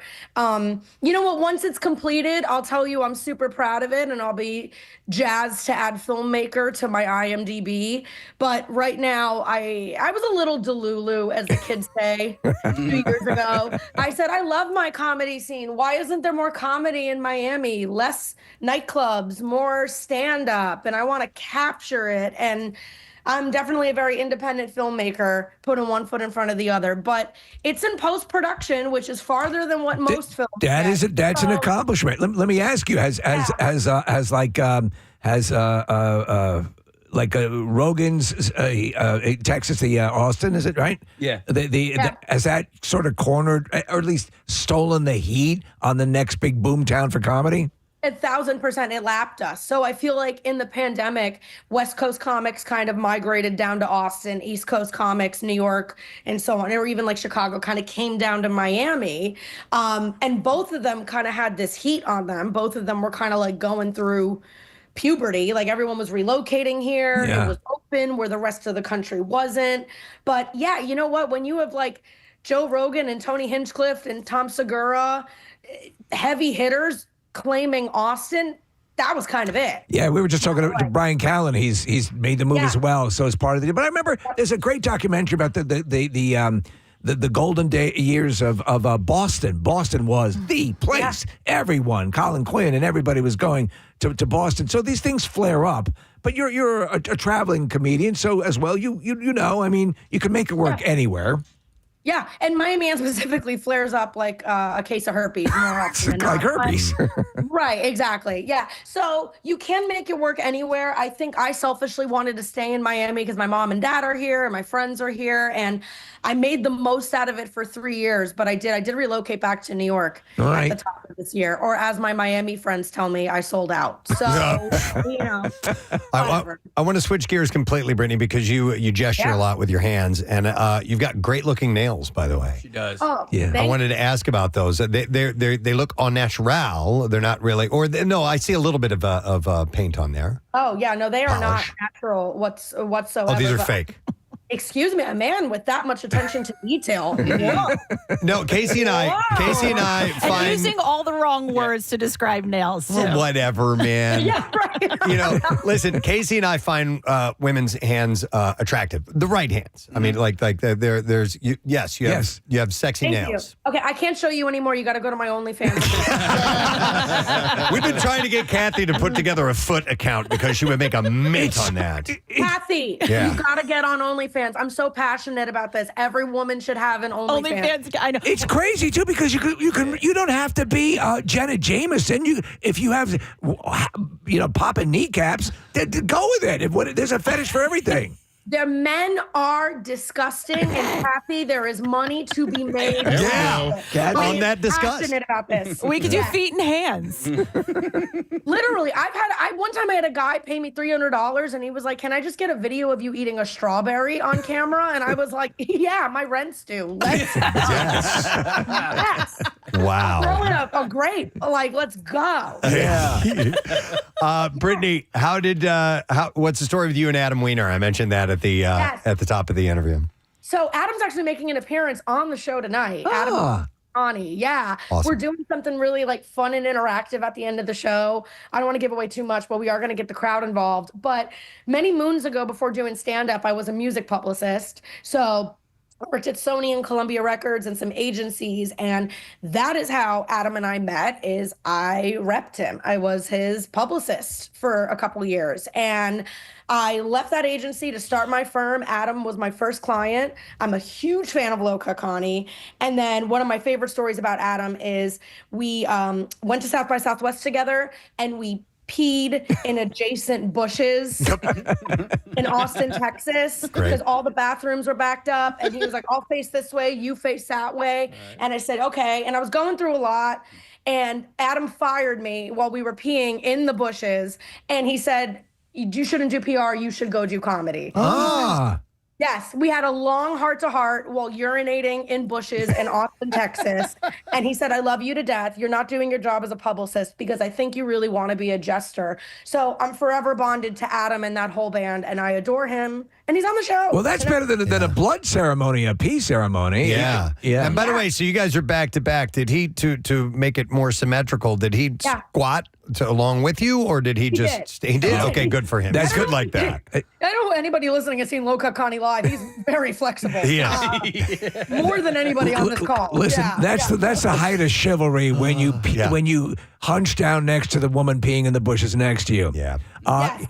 He is so good. He came out. I mean, he's been very supportive of the show, and likewise. And he came out and did a charity event for us during our food drive. And man, that guy is just as good as it gets. So, do you have any musical aptitude as well? If you were from that realm early on, Not at all whatsoever. I used to, I was a competitive dancer and I did musical theater. So, that was traumatizing enough, so that's what kind of that started to pave the way towards stand-up comedy. But no, that's the only reason that I could actually represent musicians was because I myself have no musical aptitude. So I could represent them because I admired them and what they could do.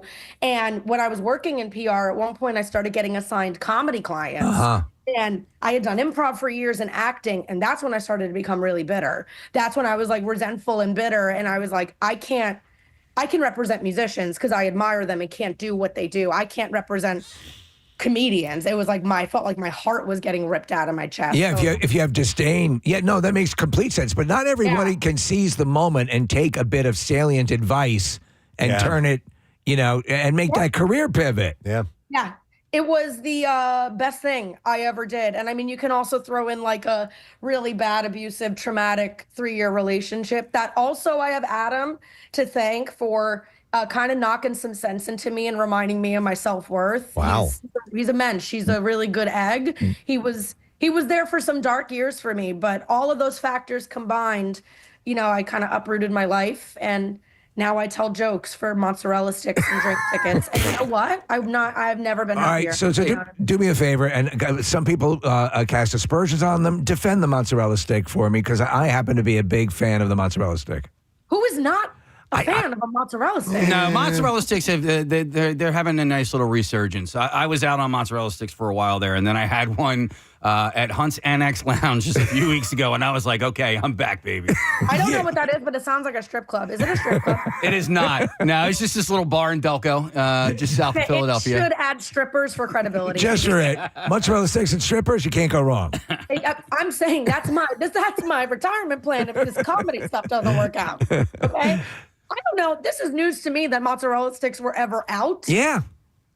For when and who decided this? We have Kevin Smith as a friend of the show, and he was talking about he thought that was one of his clearest memories as a kid was being introduced by a family member to mozzarella sticks. It's like the skies parted and the light shone down on him.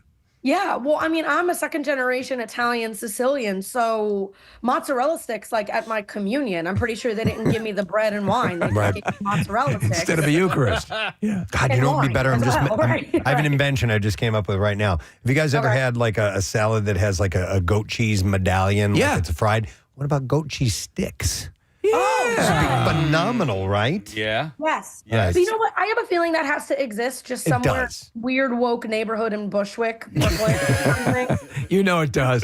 They say there's a fetish for every type of porn, and there's got to be some version of a mozzarella stick. cheese stick for everyone. There's a gluten-free goat mozzarella stick available at Whole Foods, Preston. Goat mozzarella. I wonder if that's Oh my God, that's the most liberal thing I've heard all night. well, listen, Brittany, we know you actually have to catch a flight to get here, so we're going to let you get on that, but we're going to remind everybody that Brittany's going to be performing at Punchline tonight. You can go to punchlinephilly.com to get tickets. Show's at 7:30. Surprise performance, not a surprise anymore, but Adam Wiener's going to be there as well. that. Low Cut Connie.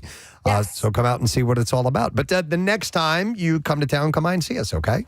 I would absolutely love that, and I want to go to Hunt's Annex for lounge and try their mozzarella sticks if I can. You got it. We'll take you out. Yeah, Case will take you out for that.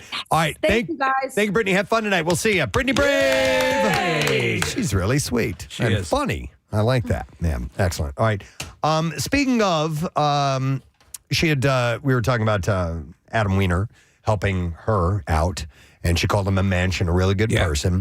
I had this article that I thought would be kind of interesting to mention to you guys. It was through Upworthy.com, and essentially it's how to go about spotting genuinely good people. Is this your new feature, The Life Coach? The Life Coach, Preston Elliott.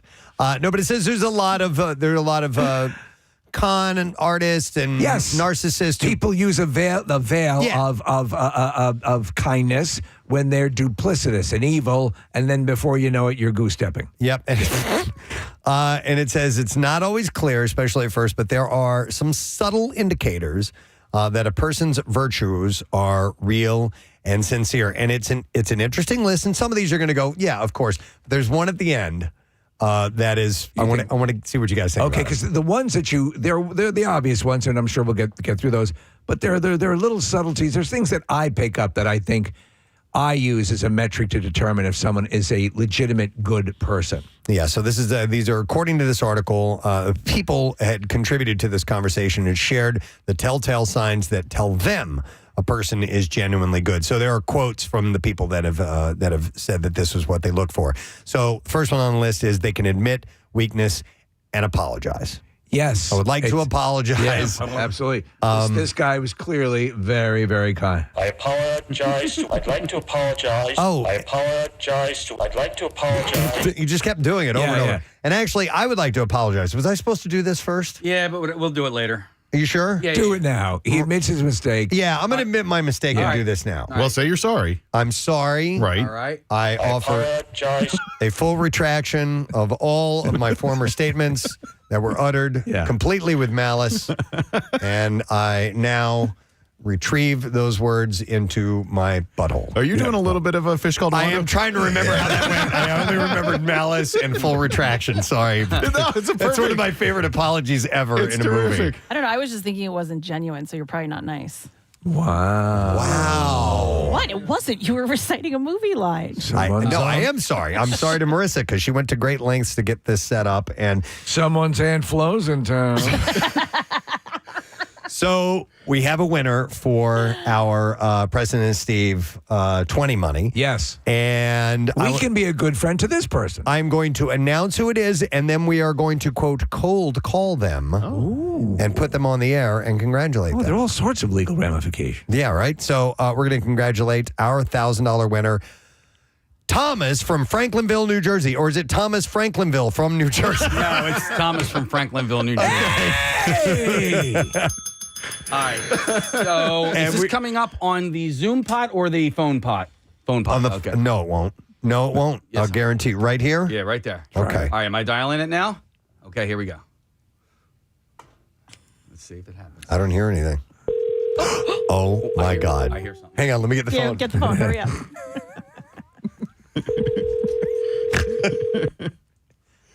All right. We'll see if he answers. Hello. Hi. Is this Thomas? It is. Thomas, it's Preston Alley from WMMR. Can we put you live on the radio? Sure you can. Because you just won $1,000, brother! How about that, my man? I mean, I know you already know this, but we just wanted to call personally and congratulate you for being our $1,000 winner and thank you for listening to MMR, man. Thank you. It's been I've been trying for years. You've been trying. finally won. Listen, look, persistency pays off. So we're gonna not only give you that, but have you ever been to the MM barbecue before? I actually have not. How about that? That's a twofer. We're gonna give you a pair of tickets to the MM barbecue on top of that, Thomas. Well, Thomas, what's your full name, by the way? Because I have you written as Thomas Franklinville. Well, I live in Franklinville. My name is Tom Hall, Hall. Tom Hall. All right, and what do you do, Tom? What's work for you? You don't have to say if you don't want to. It's okay. I deal in narcotics. Yes, a lot of narcotics. All right, fair enough. All right, Tom Hall, congratulations, buddy. Thank you for listening to MMR, and you get $1,000, all right?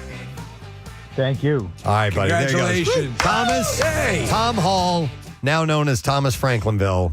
Congratulations to you, sir. Now we can be in a promo. That was really weird. That was a phone line that sounded like a Zoom audio, and yeah. Yeah, that's a state-of-the-art phone line there. Mm-hmm.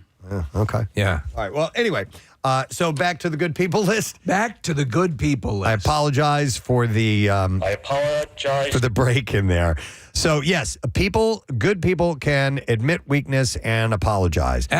Listen, have learned over the years how to look back at things that I believed or whatever, that things that I've done and say I was wrong. It is hard to get to that point, but it is also, my experience has been, it's been very liberating. Absolutely.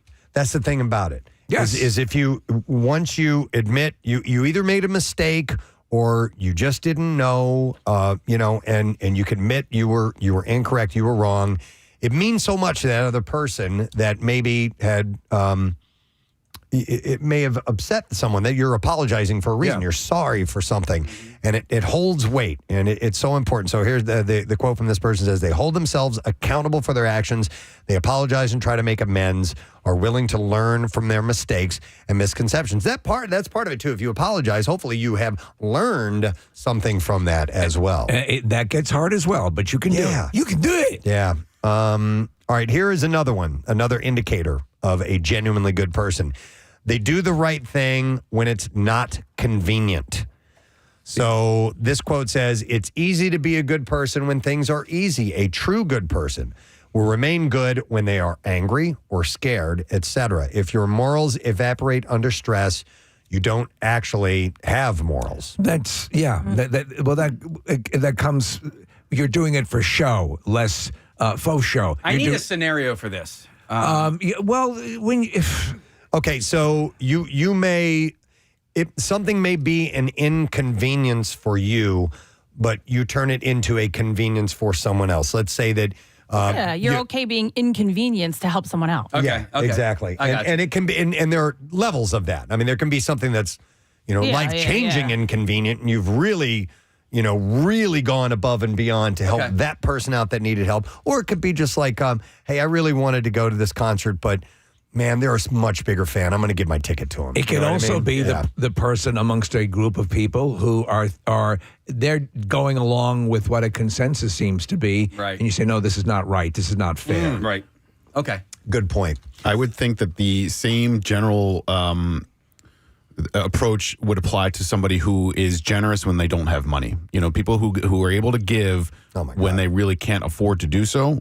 I had some friends growing up, especially in college, who were enormously generous, and I knew that they couldn't afford it. And I found out afterwards, and I was just like, man, but that's to me is the indication of a truly generous person, because they weren't doing it because they were rich. I think one of the greatest gifts I felt in my life is when I did not have a lot of money, I gave people the chance to feel good about themselves, and I would take money from them so they would feel generous. You're giving it away. Selfless. Here's an example for you. I'm sorry to interrupt, Casey. Steve Wilson. Yeah. Wilson's Secret Sauce. That guy. There's a hurricane. Steve loads up the truck and goes. And takes feeds food the people, and then for free. Yeah. It's costing him money. Yep. That's inconvenient. That's why he boosts the prices. But Nick, what you're talking about, I mean, it's a classic parable in the Bible. What would Steve Wilson do? What would Steve Wilson do? No, WWSW. No, they had two different people that that gave money to the church, to the temple or whatever, and one of them was gave more than the other person, but they had more, and then the person that didn't have as much didn't give as much, but gave proportionally way more, and that was I believe a lesson from Jesus Christ himself. I think so. Yeah, Jesus Christ himself. Hi, everybody. My name is Jesus Christ. Thank you for signing up for my class. That was my favorite stand-up of his, was Jesus Christ himself. Yeah. He's God damn it. But I'm damn it.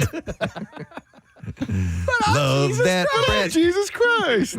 Daddy loves to eat that bread. Daddy's great. Walking on water tonight. Drink this in my memory.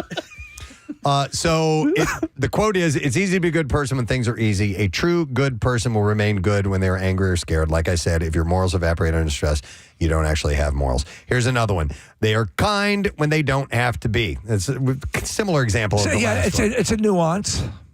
They're polite to people they have authority over. So is an example of that. This I hold in high esteem, for a lack of a better phrasing. When you're with someone, and when I see someone mistreat people in the service industry, or people who are, or doing any kind of service, or that they perceive as being less than. This is one thing my dad imparted to me for years. Again, it's right out of The Great Gatsby. Nick Carraway in the beginning of the book says, his father says, never mistreat people because you don't know what their situations are. Yep. And so that's it. And when I see someone beat up on someone just because it gives them a charge gives them a thrill because they think they're in a higher station. It's a reprehensible thing. And here's another example. Someone says kind leaders are everything, in reference to people who are kind when they don't have to be. Yeah. If you're a leader, if you're a boss, I mean, you can be a jerk if you want to, and the people that are kind and are considerate and take the the people that are under their management, take their feelings into Fran consideration. Dunphy. We had Fran Dunphy in here yesterday. Great guy. You know who's a worldly known? Worldly known, yeah. I would say great guy, Fran Dunphy. You know who's great at being kind, unsolicited is Bert Kreischer. Bert could be a jerk or have a huge ego or whatever. And we've had a lot of public time with Bert. Some of us have had some private time with Bert, and that dude doesn't throw anybody under the bus. He doesn't talk ill of other comedians. I spent some time with him at a Flyers game last year. I think Bert is a really good, decent person. And you know what? I'll highlight this. I think we're all good people here, but I think Casey is the best of us when it comes to stuff like that. No, it's Kathy. Got to be.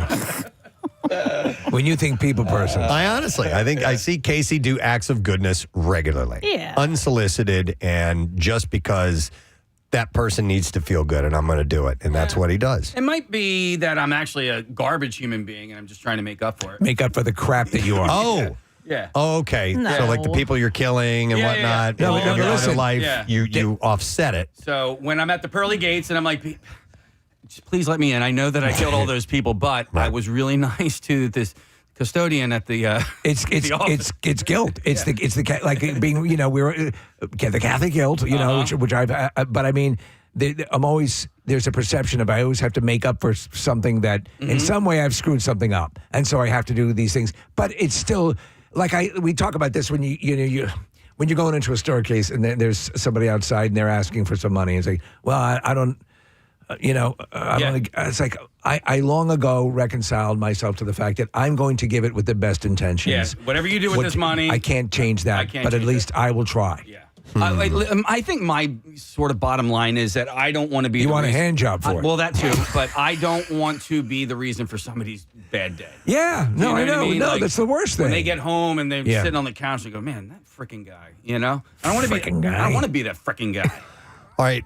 So yes, they said they're polite to people. They have authority over. I said they treat people that cannot do anything for them very well as well. So that's part of being kind when you don't have to be. What is it about being behind the wheel of a car that changes all of that? You know? There is a certain anonymity, exactly, with a certain bit of power. Yeah. You have a motor vehicle wrapped around you. There was a great, there's protection. Yep. There was a great Instagram account I saw the other day, and it's people walking as if they were in their cars. Oh, yeah. And so the guy's walking along, and this gal just walks in front of him in the on the sidewalk. Oh, I gotta see this. She's like, hey, hey, Yeah. hey. It's really funny. Oh, that's funny. And then another they're- guy's just trying to walk past him, and he speeds up his gate. And he starts walking. won't let him pass. It's very, very funny. All right, here's another indicator of a truly good person, according to the people that answered the question, what makes a really good person, a genuinely good person? They speak well of others when they're not around to hear it, meaning complimenting behind their back. Or someone says defending someone when someone is gossiping behind their back. Yeah, that's something I need to work on. I don't like that I gossip, but I do. Gossip, unfortunately, is so much fun. Yeah, it's so good, right? Especially when you get nice. When Rochelle says, I got some dirt today, I'm like, ooh. Okay, hang on, let me pour a drink. I heard on the radio today about this guy who can't go on a trip because of his rib. That's me. I got a message from one of my friends last night through Instagram. When I woke up this morning, I saw it, and she's like, when you get gossip at 1 a.m., but your best friend goes to bed at 9:30. Yeah. So apparently I have to call her after work. Yeah, you do. It says defending someone else who is gossiping behind their back is a indicator of a good person. I'll tell you also, as much as I don't care about what people might say about me. I mean, I try to keep my affairs pretty clean, so I don't. I mean, to me, it would be water off a duck's back. You know? What I've heard and I try to subscribe to is what people say about me behind my back is none of my business. You know? Okay. Yeah. So there's nothing you can do about that. I do, and it's a character flaw. But when people are negative, or I see or read or hear something negative about me, I don't like it. Yeah. I don't. You don't can't. have to like it. Yeah. No, but it's hard to, like you said, just let it roll off and just it's in the ether. No, not me. And I talked to a therapist about it too. Yeah. You know, I'm like, I know that this shouldn't bother me. That person, whoever that person is, that more than likely, I don't know them. They are never going to affect me directly. I will not encounter them again. It should not matter at all. So it's some type of impression I completely that they have understand that. on me. You know where I developed that ability? Stand up. Yeah, you have to. You're being judged constantly. Yeah. That's where and when you spend years, it's like, all right, this one didn't work. I'll move on to the next one. The thing that I try to hold in the back of my mind is something that Ellen DeGeneres said, which is people don't think about you as often as you think they think about you. Right. Yeah. And most of the time, people are just in their own head, and most of the time, they're in their own head about themselves. Oh, it's the easiest mistake to make. It's like, oh my God, they're going to notice this blemish. You could go into the room with your head blown off and blood squirting out of a hose. They wouldn't even notice. So you're like, Yeah, that's worrying about what other people think about you, and most people. But if someone does react, something what happened tangible, then you're like, why'd you do that? Now I feel lousy. You know? Yeah, most people point out their own flaws, and if you just never mentioned it, most people around you wouldn't notice never it. notice it. Yeah. All right. There's another indicator. Though they are selflessly and anonymously kind. What about hopelessly devoted to you? Of course. And now,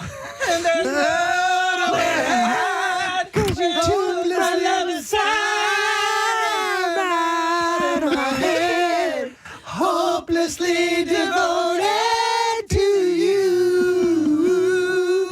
Hopelessly devoted to you.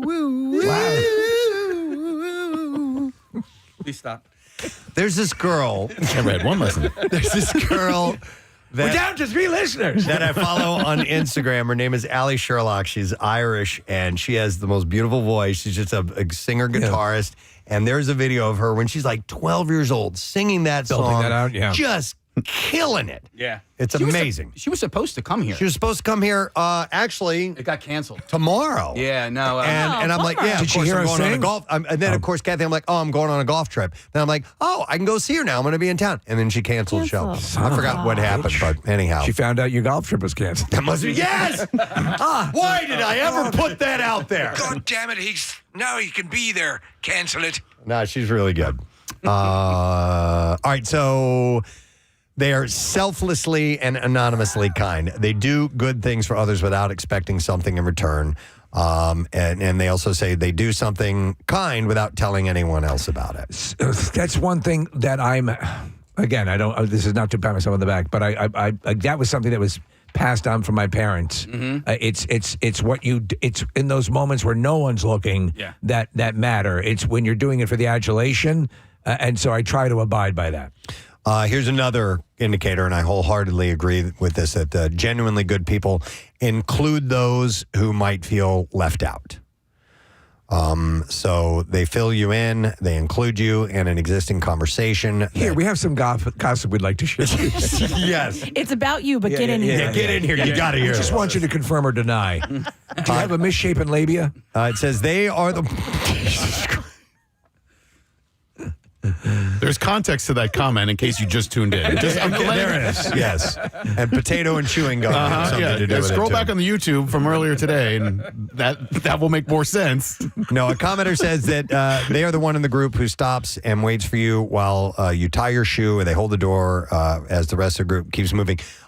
Rochelle is one who is that way, including those who might feel left out, making an effort to find that person and go, hey, why don't you come over here and join us, or, that type of thing. It's nice to do that. You want to be things that I've come to know as things that I am appreciating more these days are empathy. Yeah. Yes. Empathy is that is something that is a great attribute. The empathetic person. I agree.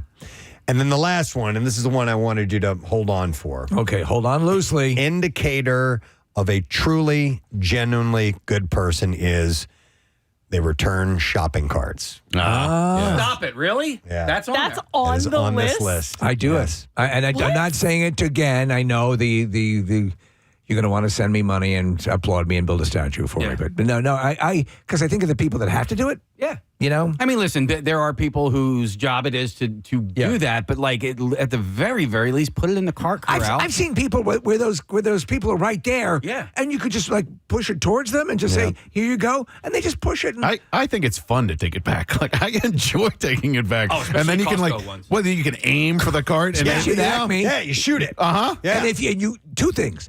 Aim and force. Can you get it to connect all the way all in? the way in? Yeah, that's a game. You know what I will do quite often, if I have the time, that is if I get to the cart corral and the carts are all like wonky in there. So annoying. You I'll, fix them? I'll fix all of them. Yeah. I arrange them. I was doing it the other day, Case.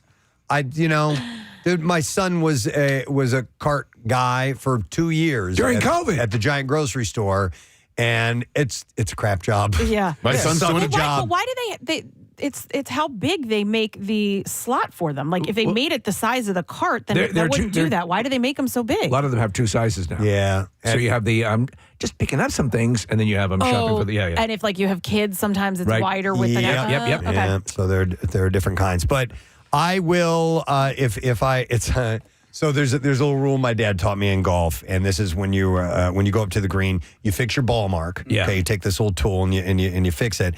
You fix your ball mark and you fix another ball mark that you find out there. It's just try to do something. Okay. A little thing. So when I have the same thing with the shopping carts. If I'm returning my shopping cart and I see a stray, I'll grab it too and take it to the cart. When I'm going to corral. a stadium event and I'm going in, I will pay for everyone. Oh, Wow. that's really sweet. No, That's you know what? You can't do it anymore. But what I used to do was when you would pay for parking and you'd get a ticket and it didn't have the make of your car and your license plate and all that on it. It would just have a time. Like if I was going by and someone's expired or they didn't have one and I had time left on mine, give it to 'em. I'd stick it on the person who parked in front of me or behind me or whatever, just to extend their time so they didn't get a ticket. That's pretty cool. But you can't do it anymore with with all the parking meters. Do you do the thing, Kathy, where if the cash register is open at a place and the woman turns around, you take some money and give it to other people? I usually just take it home and give it to my family, but yeah. Hey, money was in this drawer. The only time that I don't have an issue with a cart still being there is if it's in a handicap area. Because you know that maybe that person has a mobility issue. Right. And so the last few times I've been to the grocery store, I've seen a cart sitting there and I'm like, damn it. But I see that it's right there in the handicap parking. So I'm like, okay, I'll take this back. Are you handicapped? Yeah. I don't disagree with anything you're saying about the shopping carts. I just don't find that it needs to be on this list. Oh, okay. I think it's more as a tongue-in-cheek. I'll read this. A couple of the comments. Returning your shopping cart. There are no laws that say that you have to, and there's no rewards for doing it either. It's purely an act of selflessness to benefit the people who have to work at the store and take care of parking lots and carts. Another one says, are these die-hard rules for what makes us a good person? No. Are there other things that could be added to this list? Yes. Can we animals always tell if a person is good? Maybe. Or is this the summary of this whole thing? The hell is this? The hell is this? The hell is this goddamn thing? Wait, can I ask a question? Yeah. If you're at a store and you pick up a shirt or a pair of pants or something you want to see, do you fold it before you put it back? I try to as best I can. Okay, it doesn't look as good as the, Yeah, of course. as it's the not gonna- retail person yeah, does because it. they're using a board to fold it anyway, probably. Yeah. But yeah, I was wondering because it's You the know same thing. You know what else I'll do? If I'm in the grocery store and realize I don't need something that I picked up, I will actually go back to the place where I got that That's what I and do. put it back from whence it came. I mean, you'll eat a little bit of it, but Every now and then you'll be sitting at the in the register aisle, and on top of the Reese's peanut butter cups, are some tampons or Yeah. something like that. Yeah. And These are really or good. eggs or whatever. These are delicious. Oh my God! And they come with a string. I felt so bad the other day. I was at Acme, right outside of Avalon, and I was getting coffee creamer, and the girl working, she was stocking the shelves, and everything was so nice and perfect. And I came and I took the coffee creamer, and it completely ruined the aesthetics. I was like, I'm really sorry, but I need this coffee creamer. She's like, you ruined it. We were just kind of like messing around. Yeah. But I'm not playing around. I think you're a jerk off. But this is like, listen,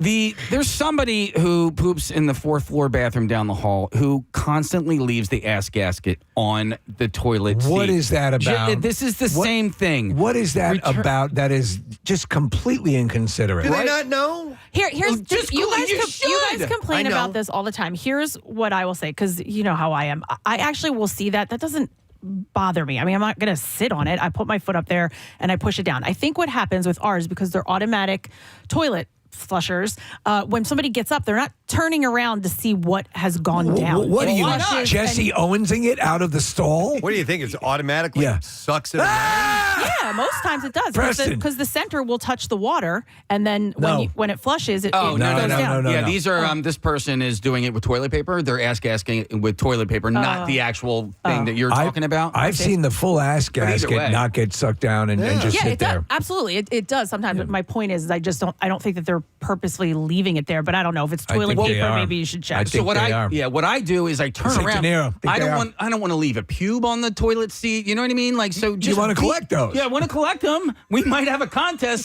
somewhere down the road where somebody has to eat it. Yeah. No, but like that's you know we have. We have. Yeah. Genesis tickets, guys, important stuff. But I just don't want to leave a mess for somebody else. Like, you know, it's a public restroom, and I will if I'm anything. If I stand up and a drop of pee-pee, I will clean it off with the toilet. It's what you do. It's what you do. Yeah. All right. Well, we do need to take a break, but these are some interesting. This is from Upworthy.com is where I got. Just try to be a good person. Genuinely good people. How to maybe tell. And then the last one, the shopping cart thing, is a little bit tongue in cheek, I think, but can be an indicator. All right. We need to break because we got another $1,000 to give away, and we will do that within the next 12 minutes. Let's take a quick break. Come back in a second. Bizarre File Stories, and yes, Preston and Steve 20 Money on the way next. Preston and Steve. I ordered them like twice, and then he was like, Like the regular Blinkies? No. He has what Casey has, and I feel like you told me. You sent me the link, and that's why I ordered them. okay, wait, of these, like this style, not metallic like that. The but other ones that I have they're a cloth white shoe, and the whole shoe lights up with these LED lights. Okay. And they're really, really cool. How much are those? Probably the same. Those might have been like 50. But even do you remember the gloves you could get where the fingertips would all light up? That's what that sounds like. So I mean, listen, the whole battery and LED technology is just taking fashion to a whole new Absolutely. Our fashionista. The high fashion. All right, I brought something very old. Casey brought something brand new. Nick has a troika. And we are playing show and tell. All right, Nick. Show the class what you have. Or the lights going off. Can you dance? Or has been used in a pitch battle during a war. Very little dancing, but I do have three things. Two of them are related and from my childhood. The third is something that I've referenced on the show many times, and so I'll start with that. How is it? It's my 1984 Topps traded. Oh my God! Doc Gooden autographed rookie baseball card. Wow. And was this a Hampton Inn? This was the George Washington Motor Lodge right off of 202. There's a Home Depot there now. Doc Gooden and Darryl Strawberry were there signing autographs. It was $8 a pop to get their autographs. And how much is it worth now? At least $4. I don't know. I bet you if I could find a Mets fan who was willing to buy it, I could probably sell it. But at the time, I bought it. I bought it from Classic Collectibles in the Gateway Shopping Center, and it cost me $30 to buy, and then I paid $8 more for the autograph. Well, and at this point, you have to keep it. I mean, it's part of what it's you're part of the known for legend. here. It is mint condition. So you have Darryl Strawberry, and do you have Doc Gooden as well? Well, this is the Doc Gooden. Oh, I'm sorry. Yeah. So this is the Doc Gooden, and by the way, on the front of it says Dwight Gooden, and on the back it says Dwight Gooden, but he signed it Doc Gooden. So that might make it more worthwhile. Yeah, he signed it with his nickname. Topps put out a few different collections every year. So they would put out like their normal baseball card set, and then they would put out like rookies sets or traded collections or limited or whatever. This was a Topps traded, which made it a little bit more rare and a little bit more collectible. Why is it not worth much? Did Doc just fizzle out as a baseball player? That had part to do with it, but in large part, it's just the glut of baseball cards that came out in the 80s and the early 90s. There was this. It was like cash. Well, it was kind of like Bitcoin at the time or whatever. I mean, people spent so much money. There was an investment dollar figure attached to it. But I don't know if these things were ever worth that, but people were willing to pay for that. So that's what they cost at the time. So, yeah, it's my very classic 1984 Doc Gooden signed baseball card. Right. And I knew this was going to happen when I saw Nick's stuff. Because when we originally talked about this, I had something, and when we said we were going to do it, I couldn't remember. I remember what. You remember what it is? I remember what Good. it is. All right, well, we'll do this again. All right. Yeah, if we do it again, I know what it is. I just thought of something now. I thought of something that I have to fix it, but I'll bring it in. Okay. All right. All right. Nick, what else do you have? So the other two are interrelated, and I don't know if you guys ever had this book, but I got this when I was probably 5 or 6 years old. It's called My Book About Me. Oh my God, I have that. Okay, so Casey, you and I are the same age. Yeah. And it's a Dr. Seuss book. It's Dr. Seuss and Roy McKee, and basically they ask you 150 questions about yourself, and you fill them in as a 5 or 6 year old. See, my book was, I think I got ripped off. My book is my book about Nick McElwain. Oh, yeah. Weird. You didn't even know him. I didn't even know him then. But That's great. I was, you could do some drawings. So here's a drawing of a son. That's so cute. And a then hamburger. A guy. No, Preston. That's not a hamburger. Hang on. Wait, Let me wait, see if I wait. can guess what that is. Airplane? No. I think it's bus. the ocean. No. Wait, It's a guy with a lot of eyes and noses. Okay. Wait, how do you remember that? Because I remember going over this with my mom at one point, and she, Okay. you know, it was a Nick big doesn't deal. have many childhood memories. Yeah. He just recalls one or two. I had to write them down. First of all, there's one thing you should know. Am I a boy or am I a girl? Well, I'll tell you. I am a ... boy. Yay! I weigh 60 pounds. How tall am I? 4 feet. How giant is my head? I counted my teeth. I have 13 up top. I have 11 downstairs. You draw your hand, you know, so it's little things like that throughout. Is that book still available? I think that's an adorable concept because I hope want to so. fill it out. That's my hair color. See, I drew it. I had a little bit blonder hair when I was a young boy. And so that's blonde with some little bit of brunette there. Yeah. How old You were had you at the highlights. time? I think You were 5 or doing the ombre look before it became popular. I think it was 5 or 6, but there are some pop culture references on here, Okay. like including my favorite song, Where in the World I Would Like to Live. Here's my address. What's your growing up. favorite song? Where'd you say, where would you like to live? Both of them. Answer both questions. Let's see. Where would I like to live? I got to go back to that one. All right. Somewhere Hawaii, the beach. I live in the United States. I circled the United States, and then I played tic-tac-toe on that page. Okay. And then England apparently made the list. And then What song? I want to hear. song. I want to hear your favorite song. Oh no! Oh my God! Wow! all the way back then.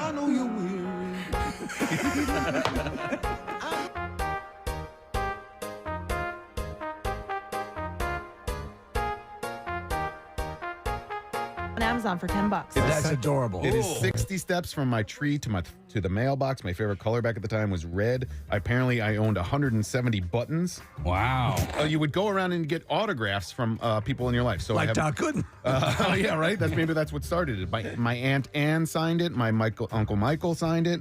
Our mailman Ralph K. Lapp signed Your it. With the mailman. Yeah. I got a policeman's autograph. I got an autograph of a man with a beard. Don't you think that's amazing for a kid to do that? To basically be interviewed, but to talk about, to be able to express what they're experiencing. It's cool. Yeah, it was really fun, and I'm glad that I found it. I don't know if it was in my mom's house or in my house when I moved or whatever, but I like to collect leaves, rocks, food. There you go, food, cans, and autographs. So this is okay. What else do you, Nick? What else do you have for the class? Well, all right. So I was trying If to you're find just tuning in, this is show and tell. On Well, the you do the Preston next Steve item. Show. Give me, and I'll look through it and see if Yeah. I can find anything. And if I were to get a birthday present that year, and I know that I didn't get it, but what I wanted was more than anything in the world, a BMX bike. Wow, that's a good one. One of the questions: what kind of woman are you attracted to? That's a good one. And then this is just something that was. We can go over it if you want, but it's an autobiography that I wrote of myself in 6th grade. So I used sort of that as inspiration or whatever. A Nick in Time. The title What of it a is great title. Wow. A Nick in Time, yeah. And All I right. believe I had to write the title page, Casey, had to appear in perfect cursive. Wow. So that's where I did that. So these guys were stored next to each other. Read a little bit of that, Yeah. if you would. All please. right. Start I'd with like to hear the it. dedication. Some of it. Okay. Now call me Ishmael. Chapter 1. Although I've only been alive for 11 years and 11 months, I think I've had an interesting life so far. I know that I've been lucky to do many things and go many places and have had opportunities that other children have not had. You wrote this? Yeah. Wow. I am thankful for the good. I had a ghostwriter. Yeah. Okay. I am thankful for these good things and also for being a part of a strong, loving family. Well, that's nice. My family background is rather unusual. My mother is Irish and Italian. Her mother's parents, my maternal great-grandparents, were born in Ireland and came to America in the early 1920s. I knew both of my great-grandparents, Martha and James Kelly, and I got to spend quite a bit of time with them when I was a baby before they died. It's very good writing. Really well written. Do you mention the raisins and the meatballs, which I'm a fan of? I don't, but here's an interesting fact. I think I may have mentioned this on the air at one point. This is about my mom, Kelly. She did whatever jobs she could, waitressing, house cleaning, caring for other children, and she got a job as a cashier for the Acme supermarket near her home in Elkins Park, Pennsylvania. She made $17.50 a week with the Acme and raised 4 daughters. Wow. Her second daughter, Martha, was my mother's mother. She died of cancer when she was 47, before I was born. I'm sorry I never knew her. I think we really would have liked each other. Is she Nick? Is she the aunt that said cassette? That was my dad's mom. Oh, okay. Had the cassette player, yeah. So there's also all sorts of different chapters in here. That you have that is so freaking wonderful. Here's a picture of me when I was 5 months old. I'll hold it for the camera. But, Casey, you mentioned the big head. Oh, my God. Oh, I thought that was a jack-o'-lantern. And look at how tiny you have written quite a bit of text in this book. Oh, is that typed? Oh, it's typed. Okay, I couldn't tell from here. Well, this is written, but the portion of the autobiography is typed. And your mom held on to this? Yeah. See, I think if my mom had been around, I think she would have had a story. I've kept a lot of stuff like that my kids have. I think moms are probably. Oh my God! Here's my dog from 1986, Tugger. Tugger as a puppy, and then it's a picture, right? It's not in there. Yeah, and then here's. Oh my God! Oh my God! Oh my God! And here's me, my mom, and my 2 brothers at Disney World in the spring of 1985 with another dog, Pluto. Hey, Nick, has your son, has Ben seen this? He's not. Oh. No, I think we'll share it this weekend. Yeah. Wow. I want to go through that. I want to look at Tugger. Because I told you, my dad, he spoke into a digital recorder for about 4 or 5 hours in different segments. That's cool. And gave me a chronicle of our early lives and everything, and I'm going through it right now. Wow. That's really cool, Nick. Yeah. Nice. That's well awesome. done. Hey. All right. And then the third? Well, I think that was his third thing. Oh, that was your third? Yeah, Doc Gooden, the Book of Me, and the autobiography. All you guys had good stuff. And by the way, Nick, a number of people are texting in and saying that your Doc Gooden card is worth about $445. I'll sell it to you right now. Sold. I don't know if you guys knew that I'm an artist. This is a bird. With a penis. Now, I think that's a tail. That's No, that's a red tail, penis. but it does look like a penis. That's the Dr. Seuss bird. That's the bird I drew. Nice job, Nick McElwain. Thank you. It's show and tell. And I think we have time for Marissa. Marissa, what do you have for the class? She just ran out of her office. Yeah. So she didn't know she was going to be doing it. Yeah, she was telling me out before we started the segment. She had one just in case we didn't have enough, or we had too much time. She's filling out one of those Dr. Seuss books right now. Well, she wasn't sure if the segment didn't go anywhere and we had extra time, we could put her in. But she's got a big package. We got just enough to do another one, and then we got a break because we have some guests coming up in a moment. All right, Marissa. Is that what is that? A canned ham? Oh my God. She just dumped something heavily on the counter. I mentioned this before. 93.3 WMMR Philadelphia. Santa's got to go. It's time for a Preston and Steve 20 Money Keyword. Those clips always throw me off. I don't know what's coming up when we play this. All right, here it is. The word is play. All right, this hour's contest keyword is play, P-L-A-Y. You have until 25 minutes after the hour to enter that. You can do it through the MMR app or WMMR.com, or you can text it to the special contest short code number 45911. One random entry will win $1,000 in our company-wide contest, and each MMR winner gets a pair of MMRBQ tickets as well. Winners will get a call from Beasley, so make sure you answer your phone. Contest rules are right there at WMMR.com, and Preston and Steve's 20 Money, sponsored by United Tire and Service. So again, the word is play, P-L-A-Y. Good luck to you. WMMR presents Preston and Steve's Bizarre File. Brought to you by Primo Hoagies, Northeast Philly on Welsh Road. Don't miss the grand reopening this Saturday. First 100 people in line get a free Primo size hoagie. And then $9.99 Primo Hoagies all day long. And that's for Primo's Perks members only, by the way. All right, so it's a terrible story with a weird twist to it. The parents of a 4-year-old boy who found a gun at home accidentally shot himself, and they were arrested on Monday. So Cassandra Lynn Lutz and Alexander Andrew Corey are charged with first-degree assault. The pair also face multiple charges of cruelty to animals and failure to bury livestock after authorities found roughly 30 snakes, 6 of them dead, and a crocodile inside of the house. So the kid found a gun, shot himself. Yeah. And then when they came to the house, they arrested them for cruelty to snakes and a crocodile? That's part of it as well. So, yeah, they're also... Oh, yeah, and your kid shot himself. Well, they're charged with first-degree assault for that. And the kid is alive, fortunately. But it began after sheriff's deputies were dispatched Friday morning where they learned the child was critically injured with a gunshot wound to the right knee and right arm. He had been driven there by a private vehicle. They went to the hospital. And then airlifted to Children's Hospital of Alabama in Birmingham. The shooting happened at the family's home. A search turned up drugs and multiple unsecured guns inside the house, as well as the animals. The cruelty to animal charges allege that the snakes were subjected to cruel treatment by being kept in unsanitary conditions, causing 6 of them to die. Some of the living snakes were being held in containers with dead and decomposing snakes. And the Department of Human Resources were called to the scene and removed the other children from the home. And Fish and Game officers responded because of the crocodile and snakes. Oh, yeah, the crocodile. Yeah, they had to grab that guy, too. So it's just very, very weird. Honey, keep the kid away from the crocodile, would you? Much lighter story. The U.S. Coast Guard located a boat from New Haven called the Hot Chocolate on Tuesday, after it failed to reach its destination in North Carolina. The boat carrying 3 people departed from New Haven en route to Ocracoke, North Carolina. Were they dancing on it? And had dancing on hot chocolate? Yeah. I don't know. They should have been. And had been operating off the continental shelf. The vessel was reported disabled 46 miles south of Fire Island. Here we only got one rule. Here we only got one rule. Never, ever let it go. Let it go. But a good Samaritan spotted the boat and alerted authorities. Coast Guard responded. Nobody was injured, but they were looking for hot chocolate, and they found it. In Missouri, all right, here's another messed up story with a weird twist to it. A woman is facing multiple charges after police said she assaulted and abandoned a teenage girl for whom she was supposed to be caring. Brenda Ruth Deutsch was charged with 2 counts of abuse or neglect of a child. Now, police said an investigation started November 21st when Deutsch requested to take the victim to Deutsch's friend in Texas. Police got involved in the investigation after social services got an anonymous tip alleging mental and physical abuse of the victim.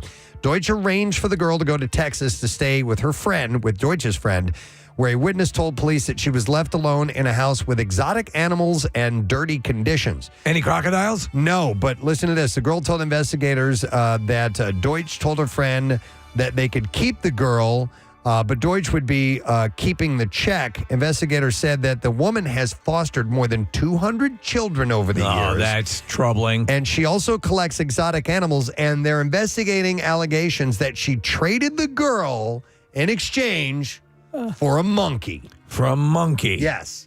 Considering how many children Deutsch has fostered, there is a chance that these won't be the only charges filed. Traded a human for a monkey. Yeah. The girl was eventually brought to Child Protective Services in Texas. Listen, I'm a monkey. I wouldn't even make that deal. They've already had multiple people step forward about other potential victims. So 200 kids. Yeah. Dear God. It's crazy. All right, we need something peppy. Something better. Oh, yeah, how about this? I mean, there's still an idiot involved here, but a Georgia man was trying to report a possible break-in at his home and called 911. But the dispatcher who took the call was apparently distracted by a McDonald's order at the time. A local CBS affiliate there conducted an investigation into possible issues at the 911 call center in Georgia's Chatham County. And according to the report, thousands of calls ended up being abandoned by the callers every month due to lack of responsiveness by dispatchers.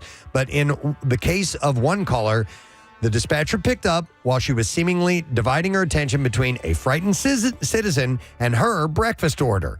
So Dylan Johnson shared his experience with the dispatcher, and he had made his call when his wife was home and thought she heard someone trying to break into the home. He said, my wife called. It was about 9:30 in the morning, said someone was snooping around the house, knocking on the doors, banging on the windows and stuff. I was panicking. She was home alone with my 5-month-old daughter. I was coming home not knowing what I was going home to. I'm sorry, your last name's McMuffin? After calling, well, it's kind of like that, Steve. After calling the county's non-emergency line, he tried 911 3 times. And someone, 3 times, Three times for 911. No answer. Yeah. When someone finally picked up for his call for help, the dispatcher can be heard talking to other people and apparently placing a breakfast order saying, McGriddle, Come on! She then 911 is the call that's supposed to go through. She then turned back to Johnson on the 911 call and says, I'm sorry, what? Whoa. So I'm sorry, sweetheart. I'm just very peckish. Police responded to All Johnson. right, man in the house with a gun. Got it. Police responded to Johnson's home. By that time, the alleged trespasser was gone. His family was shaken up but safe. The incident is under review. So let me ask you again. Just 1 second. What was that? As you might imagine. And that is what I have in the bizarre file for you this morning. All right, we gave you our word. I'm going to give it to you again. It's a chance for you to win $1,000 with Preston and Steve's 20 Money. The word is play. And you have until 25 minutes after the hour to enter that. So do it now through the MMR app, through the website at WMMR.com, or text the word play to 45911. It's brought to you by United Tire and Service. We got money and tickets to the MM Barbecue to give away. Let's give those to you. We'll be back in a moment. Stay with us. Preston. And it lives in my house, and I get to see it every day, and I'm really excited to share it with you guys. Okay. All right. Whoa. It is an old-time adding machine. Oh, wow. Or the calculator, if you will, but it's a type that you would find in, like, a store. And you pull the lever down when and the clerk would print up your receipt. Or at Magnata and Sons office in South Philadelphia, because this was my grandmother's adding machine where she kept the books. Let's hear some noise from that. Let's hear it. Crank it. There you go. That's really cool. That's awesome. When my grandparents had one, it was a little bit bigger than that. And as a kid, I played with it all the time. I loved it. You're fascinated. Preston, we used to have the old, Underwood typewriters. I mean, the real old, the kind of stuff Tom Hanks collects. And you're fascinated by them as a kid. Wait, so are these bells? Yeah, no, that should be where the printer ribbon is. Oh, maybe that's why it doesn't print anymore. Well, There's a ribbon that goes between those. There's 2 reels. Technically, that hold Preston, it's an adding machine / Sibian. It's about that size. So there's still there's still there's still numbers on it from the last thing my grandmother typed. Because my grandmother never stopped working, so my dad or my grandfather probably just handed her a calculator and she just swapped it out. Was like, all right, I'm done with these numbers, and boom, on to the next thing. Was it an accounting firm? What was it? It was a HVAC plumbing company. Oh, okay. So they were right there on Snyder Avenue, and my grandmother was in the office and kept the books. See, I want something like. Oh, okay, I have another idea then. Okay, you guys are good. Kathy, do you have any ideas now? You said you do. Yeah, okay, yeah. right. I know. I remember exactly what it was. Yeah, I wrote down a couple more things, so I'll be ready for another show and tell. I think, frankly, you guys all killed it. This says it's a Burroughs portable adding machine. Look at how portable it is. Only weighs 112 pounds. And my this, God. This is the type of thing that if you were at a general store or something like that, because my grandparents owned a general store, and that's what they would use to ring up the receipts. And Preston, you put this in like an antique store out, in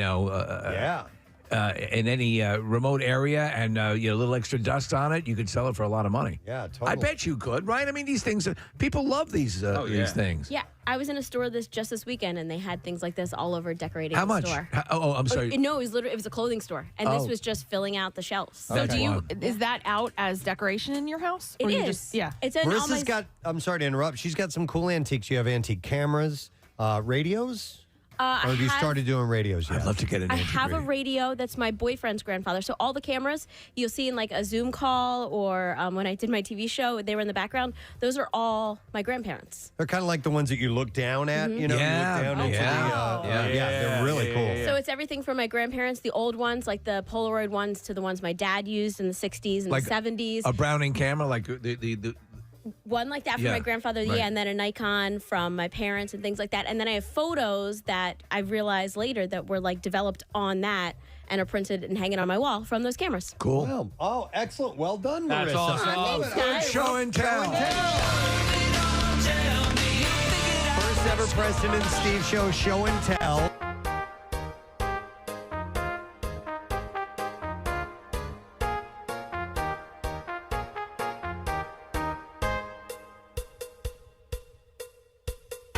And Marissa's adding machine. That's really cool. All right, so now we've given some ideas to Yes, Steve now we and have Kathy. ideas, yes. And next time, I think we'll have a full class participation. Absolutely. Yeah, and I sent you guys the link for my shoes. You guys might want to get them now before everybody gets them. I know. All right, well, thank you guys. Let's take a break. Come back in a second. When we return, Mr. Alex Lifeson of Rush, talking about his new band, Envy of None. His fellow bandmate, Andy Kern, will be joining us as well. We'll be back in a moment. Don't forget, it's Tattoos Day as well. You want a Preston and Steve tattoo? Text the word tattoo to 39333. It's from Floating World Tattoo and Piercing on South Street. We'll be back in a few. Preston and Steve. Quickly, Nick, you wanted to plug the Big Climb coming up. Yeah, we're really excited for it this year. Big Climb Philly benefits Leukemia and Lymphoma Society, and I've done Big Climb in the past, and it's been in a building in Center City. But this year, it's at the Link, which I'm really excited about. I got to go down to the Link yesterday. We did sort of a backstage tour and places of that building that I'd never been before, and what the course is going to look like. And it's a bunch of stairs at the beginning, and then basically up and down the stands as you go, and it's sort of around the building and the lower concourse. So it's May 6th. I would love for you to join Team Luke. My nephew Luke is in remission from leukemia. He's doing really well. But LLS is just an awesome organization, and we'd love to have you be a part of Team Luke. It's Saturday, May 6th. It's in the morning. All the information's up on my social media and on PrestonandSteve.com. But it's a great event, and it's going to be really cool to have it at the Link this year. Nice. And you guys will be going up and down stairs as opposed to just all the way up, right? There's a staircase in the close to one of the main entrances that goes up, I think, like 5 flights. And then so we go up that, and then we come down the ramps, and then we go up and down the stands quite a bit around the local concourse. That's pretty cool. And then down into like the locker rooms and the tunnels and stuff. So you come out onto the field at the end of it. And Preston, I think you had an event there last year, right? And yes, it's with the Take Steps walk for the Crohn's and Colitis Foundation. Yeah, and it's a cool place to have a charity event. So I'm psyched that it's there this year. Excellent. All right. Well, good luck to you, sir. It's going to be awesome. I usually don't put a whole lot of stock in the National This Day, National That Day when it comes to food. Because sometimes we find out like there's multiple ones. Yeah, and, like, it's a there's bunch of crap. National Pancake Days and stuff like that. Although we do talk about that one, but today it's National Grilled Cheese Day. Yeah. That's a beautiful thing. I am a massive fan of a good grilled cheese sandwich. We've talked about the pairing with tomato basil soup, which is one of my favorites. It's when you get tomato soup and a good grilled cheese. That's about It's a great snow day activity. Yeah. What was the name of the place that we had? Meltdown. Meltdown. Oh man. Yeah. Mother of God. They were so good. The problem is that they were overpriced. You know what I mean? Because they were in and around the area. Yeah. And then I don't know if they're around that much anymore, but I like riffs on the grilled cheese. I mean, I do like the standard easy way to go is just bread, butter, obviously to grill it with. And a good cheese, even just your standard American slices will work just fine. But if you throw in a little cheddar and stuff like that, or Gouda, it can get much better. But there's stuff you can add to it like pesto, tomato. Oh, yum, man. Yeah. There's a guy who listens to our show, and he lives in Idaho. And we talked about him before. He apparently has the greatest grilled cheese recipe of all time. Liar! And he will not give it to me in writing. Really? Yeah, he wants me to call him so he can talk me through the steps. Are you going to do it? No. Why? No, because it's not that. You don't want to give your phone number. No, not necessarily. No, because I make a good grilled cheese. I don't need your help. All right, bro. what's your grilled cheese? Listen, the secret ingredient is love. Is butter. Lots of butter. Okay. Yeah, it's just as simple as that. So I'm going to mention a bit. The Couch Tomato has a grilled cheese sandwich that is extraordinary, and it uses the toast is buttered. Mm-hmm. Well, you have to. Yeah. I mean, that's how you. That's what makes it different than being toasted. Making it grilled is you use either some butter or oil, but butter is usually the way to go. So let me ask you this fundamental technique question when it comes to grilled cheese: do you butter the bread? No. All right. How do you do it? I do a straight up, and first of all, I have a griddle, so I like to make it on the electric griddle rather than on the frying pan or whatever. But I take a huge pat of butter and I stick that on the griddle and I let that melt, but not all the way. Okay. And then I throw the whole grilled cheese on that and I spread it around. Then I take another pat of butter and I put that on the top. I don't spread it. And then when it's time to flip it, I flip it and I allow that to melt and then I mix it around. I was raised on buttering the bread.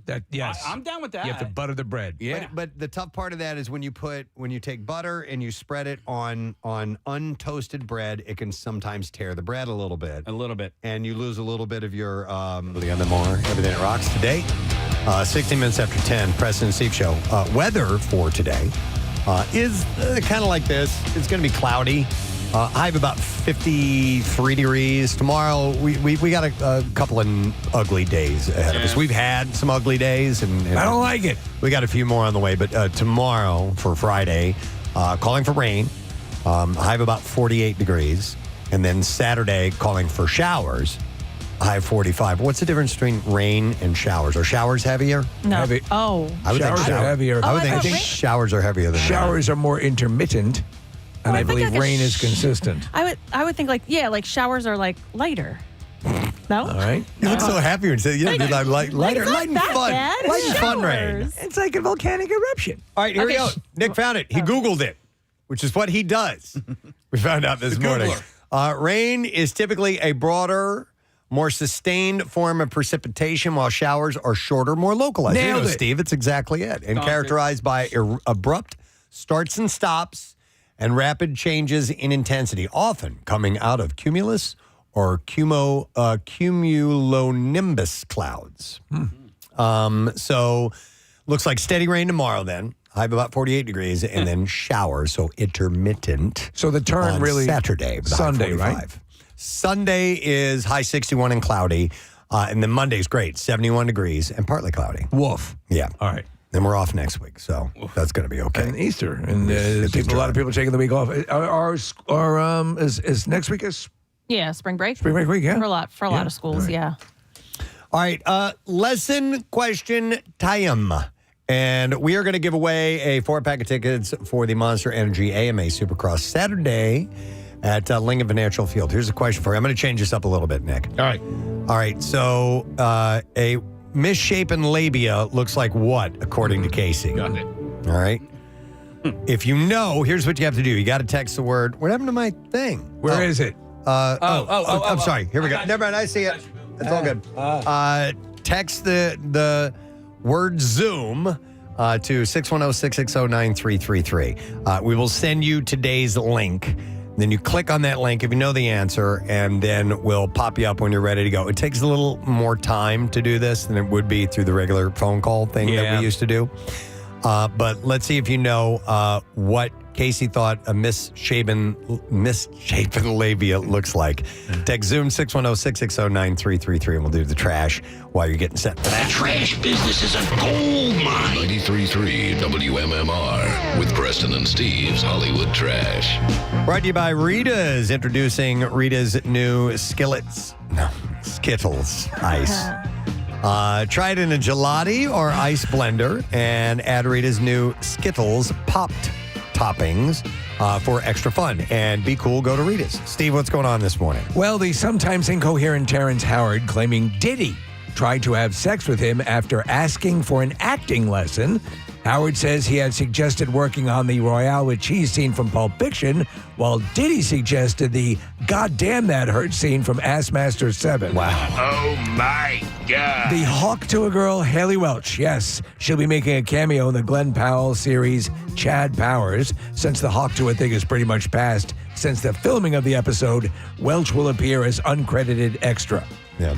And finally, rapper Boozy Badass, we all love Boozy Badass, says he was banged up in a serious car collision in Atlanta last week. Boozy Badass says despite what people are thinking, his car was being driven by another rapper named Teetotaling Youth Pastor. And that's your Hollywood Trash. All right, thank you, Steve. We might have somebody ready to go right about now. So the question that we asked this morning is, what did Casey think a misshapen labia looked like? And we will go to our Zoomer. It's Brian. Hey, Brian. How you doing, man? Good. How you guys doing? Wonderful. All right. Do you recall what Casey thought a misshapen labia looked like? I do. It's a chewed piece of bubble gum on a baked potato. Yes, that's correct. Well done. Hang on, Brian. Those tickets are for you. A 4-pack of them is MMR Rock's Monster Energy AMA Supercross, and it is Saturday at Lincoln Financial Field. Witness the world's elite dirt bike riders battle for the coveted title of Supercross champion. Tickets on sale now. Visit supercrosslive.com for all the details, and we'll be good to go with that, buddy. So congrats. All right, let's do music news. Now, Preston and Steve's Music News on 93.3 WMMR. Yoga Fire. Brought to you by Sequoia Outback. Stop in for their annual Spring into Sequoia sale going on now. Route 309 in Hatfield or decksupplies.com. Experience the ultimate in outdoor living at Sequoia Outback.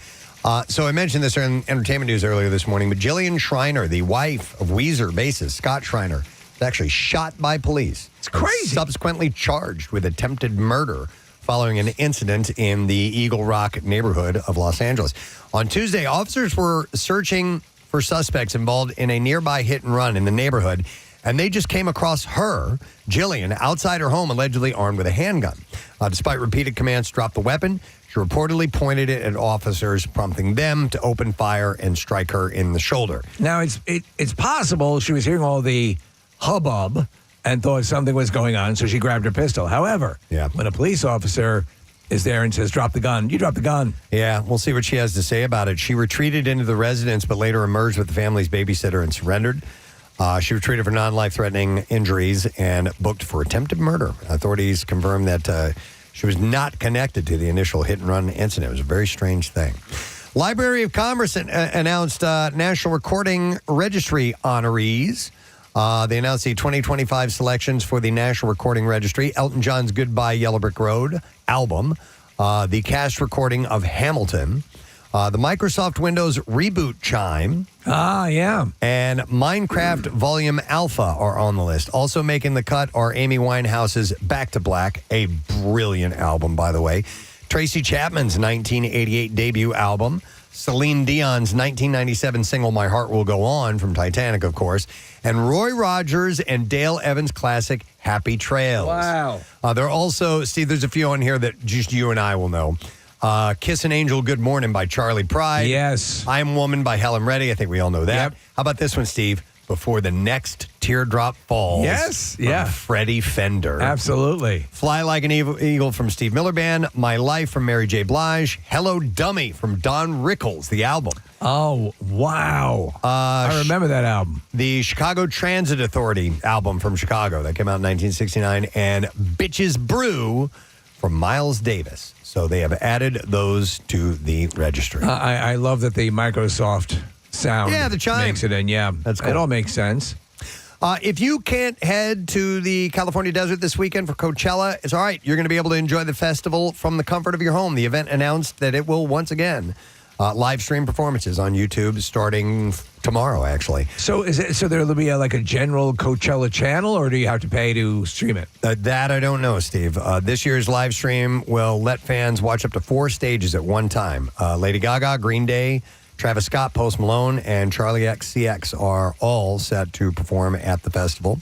Coachella will also live stream the festival's second weekend, April 18th through the 20th on YouTube. With less than 2 weeks left to vote, the top 7 on the Rock and Roll Hall of Fame fans ballot remains unchanged. The top 7 after voting ends on April 21st will be on a ballot that's included with all of the members' ballots. And because of the number of total ballots, there's no guarantee that the nominees will make it to the fans ballot, will be inducted.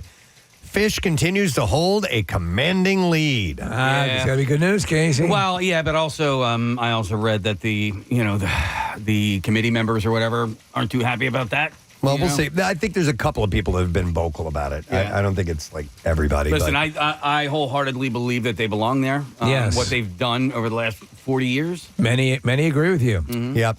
But on the other side, like Bad Company is in there. They've been around a lot longer. Yeah. And they've had some big hits. Billy Idol, Cyndi Lauper, Soundgarden, Joe Cocker, and Philadelphia's own Chubby Checker are all there. So they all deserve to be in.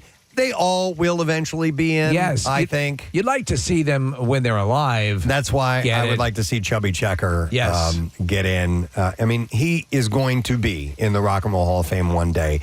It will be nice if he is in while he is able to experience. He goes in by his stage name. He won't go in by his actual name of Chubbins, right? Chubbins. Yeah. Patti Smith has announced a new memoir, Bread of Angels, set to release on November 4th. The book explores her childhood in working-class Philadelphia and South Jersey, which, by the way, I did not know that Patti Smith was from Philly. Neither did I. Her marriage to Fred Smith of MC5, their family life in Michigan, and more. And it took a decade to write this book, she said, grappling with the beauty and sorrow of a lifetime. I'm hoping that people will find something they need. The release date is meaningful, falling on both Fred Smith's death anniversary and the birthday of her late friend and famed photographer Robert Mapplethorpe. Mapplethorpe, thank you. The artist's publisher, Random House, describes the memoir as the most intimate of Smith's memoirs, chronicling her teenage years, motherhood, and returning to writing. How did I not know about the Philly thing? Didn't know either. So we had mentioned the Metallica takeover coming up, details at WMMR.com. And one of the things that was mentioned is the screening of Metallica Saved My Life. And just a little more detail on that, if you're not familiar with it, the fan-focused film highlights the impact of the band's music it has on its listeners, showcasing personal stories of inspiration and resilience. The documentary aims to celebrate the deep connection between Metallica and their global fan base. That particular event will be taking place at the AMC Neshaminy 24, and that will be on the 24th, 7 p.m. It's actually a sneak peek of the latest film project. So Okay. pretty cool. And there's a ton of other things. It's mostly testimonials? It's fan-focused, yeah. So Kirk Hammett, the collection is taking place. You know, that's where you can come and actually hear Kirk speak about guitars. The Art of Squindo, Metallica takeover at Brooklyn Bowl, a pop-up shop, and the All Within My Hands volunteer opportunity with Phil Abundance. But get all the details at WMMR.com. And then one last thing, I'll mention this again. Our friends Froggy have a concert coming up. They have a show, Madco Concerts, which is the concert promotion division of Drexel University's student-run music company, Mad Dragon Music Group. Presents their spring showcase Wednesday, April 30th at the Lounge at the World Cafe Live, featuring three of Philly's most exciting bands, Froggy, Cadillac, and Slow Burning Daydream. Doors open at 6. Show begins at 8 p.m. Advanced tickets are $10, and the event is all ages. So I want to pass that along. Feel very proud of those guys and the traction they've had. That's great. All right, and that's what we have in music news. So we'll take another break. When we get back, we'll get you that much-needed letter of the day for the Word of the Week prize. Stay right there. Preston and Steve. A little bit of your integrity and your cohesion. Your sandwich. So what they do a lot of times on these Grateful Dead fish lots is they'll have a paintbrush and they will take already melted butter and they will spread it with the paintbrush, and that's how they. That's a apply great that way as to do well. it too. If you have the time to melt the butter ahead of time and take a brush and brush it onto the bread, that's probably the best technique. But I have come around on throwing the butter onto the warm skillet, and then putting the bread on top of that. But then you have the mystery of that other side. You take it off, and then you throw down more butter and let that melt, or do your technique where you put it on ahead of time. Yeah, I put that pat of butter, and it's a big old pat. Do you guys remember a butter campaign that was, give them a little pat of butter? Give them that pat. Yes, butter. absolutely. Give them a little pat of butter. Butter. It just made me think of that. So the theme song to Law & Order SVU. I did not know that initially. Yeah. Wow. Okay. I have a technical question. Yes. Wawa has a campaign right now for these grilled paninis. Oh my God, my daughter loves them. Right. And they look terrific. They look like they're a lot. Yeah. One of the grilled paninis is grilled with mac and cheese. That's her favorite. Okay. Is that a grilled cheese sandwich? Ooh. Yeah. No, it's a panini. Wait a second. I'd call it a grilled. Well, it's not grilled because it's a panini. Well, it depends on. It's not ciabatta, it's panini. Right, I know, but it depends on whether they butter or use oil to I have a follow-up question. Now there's I know they put it in a panini press. Maybe that is considered that because it may be a grilled cheese with pasta. That's kind of what I'm thinking. You now, do you think, follow-up question, Wawa would send us some so we could sample them on there? Well, a panini press is a... It's kind of a grilled cheese, right? No, it's a whole different sandwich. It's a panini. Now, let me ask you guys this, because says Master Chef, Master Chef Kathy Romano. Just a few years ago, 3-4 years ago, I came to this amazing country revelation of using leftover meatballs, and I make a grilled cheese meatball sandwich. Now, I don't necessarily consider it a meatball first sandwich. I consider it a grilled cheese sandwich first. With meatballs. With meatballs, because what I'll do is I cut up the meatballs, I cook them in the microwave, then I put them on, the cheesed bread, but I use provolone cheese, and then I use the sauce to taste, not overly sauce it.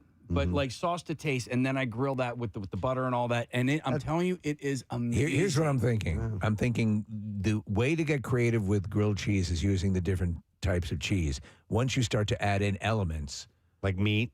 Yeah, It's you're maybe on your way to a change cheesburger.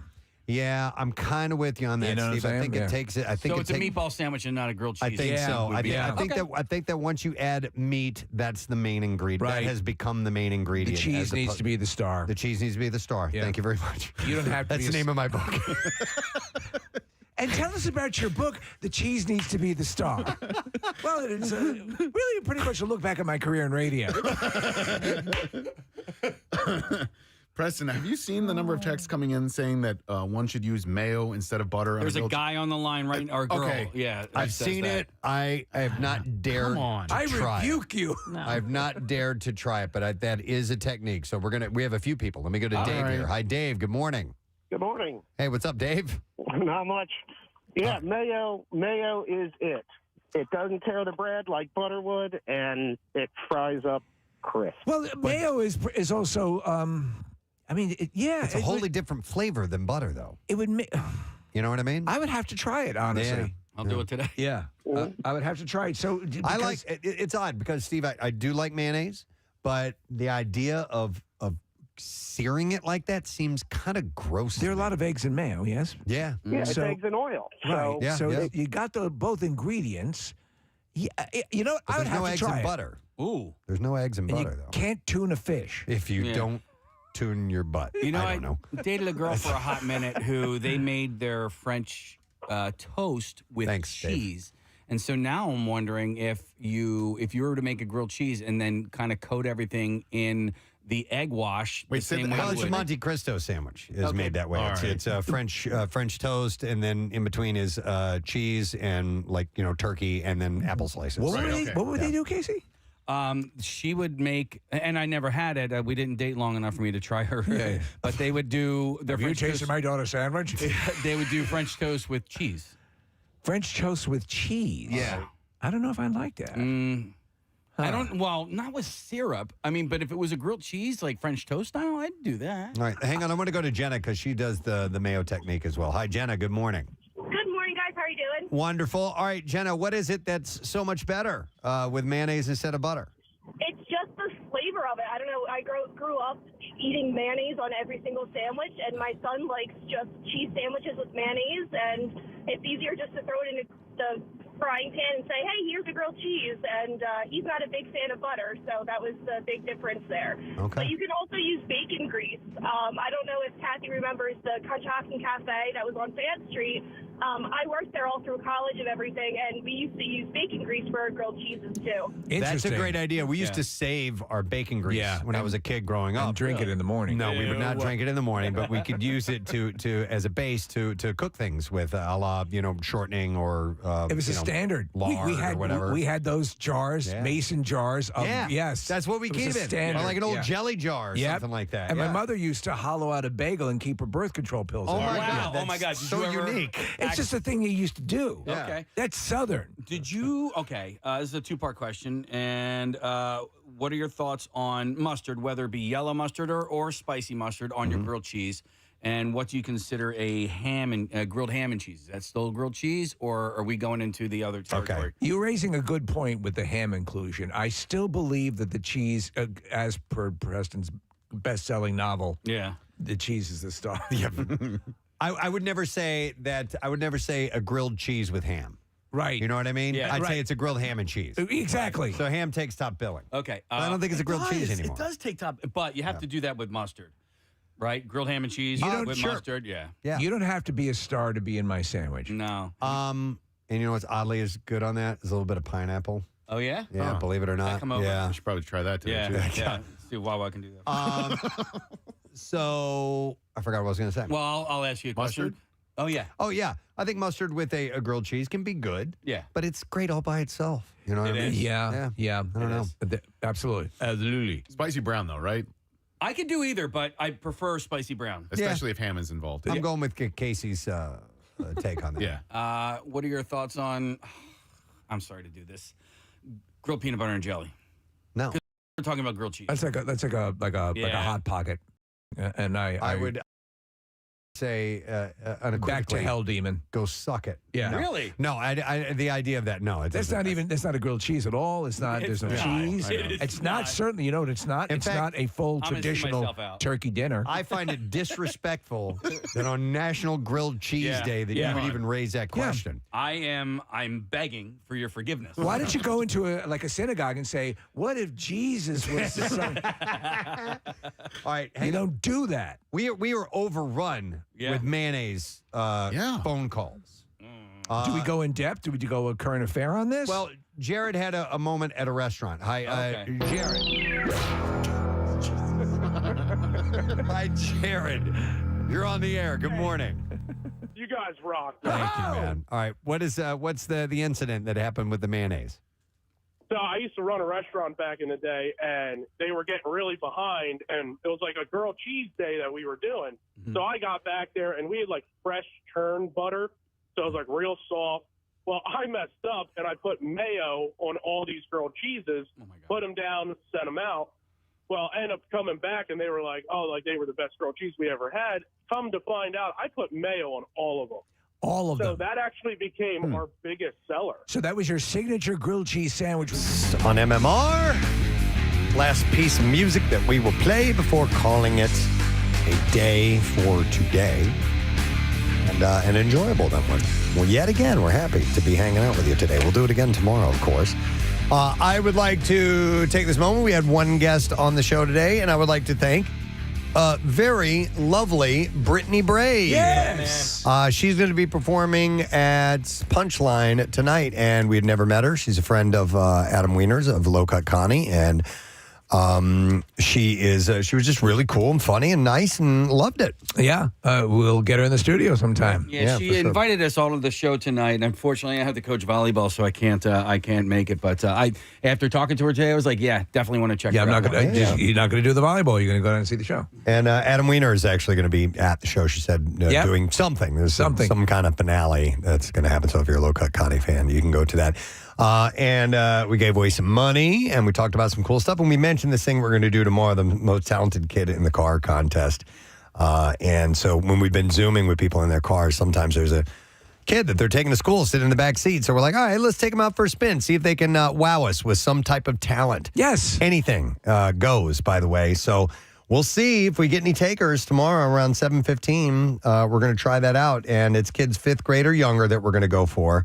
And we do have some point cards for Arnold's Family Fun Center to give away for the most talented. Which is awesome. So we'll try that out. All right, we need to do the letter of the day. Wait a minute, I brought up. Never mind. He's here. I need to turn up fader number 3, not fader number 2, and that's why you heard that when I did that.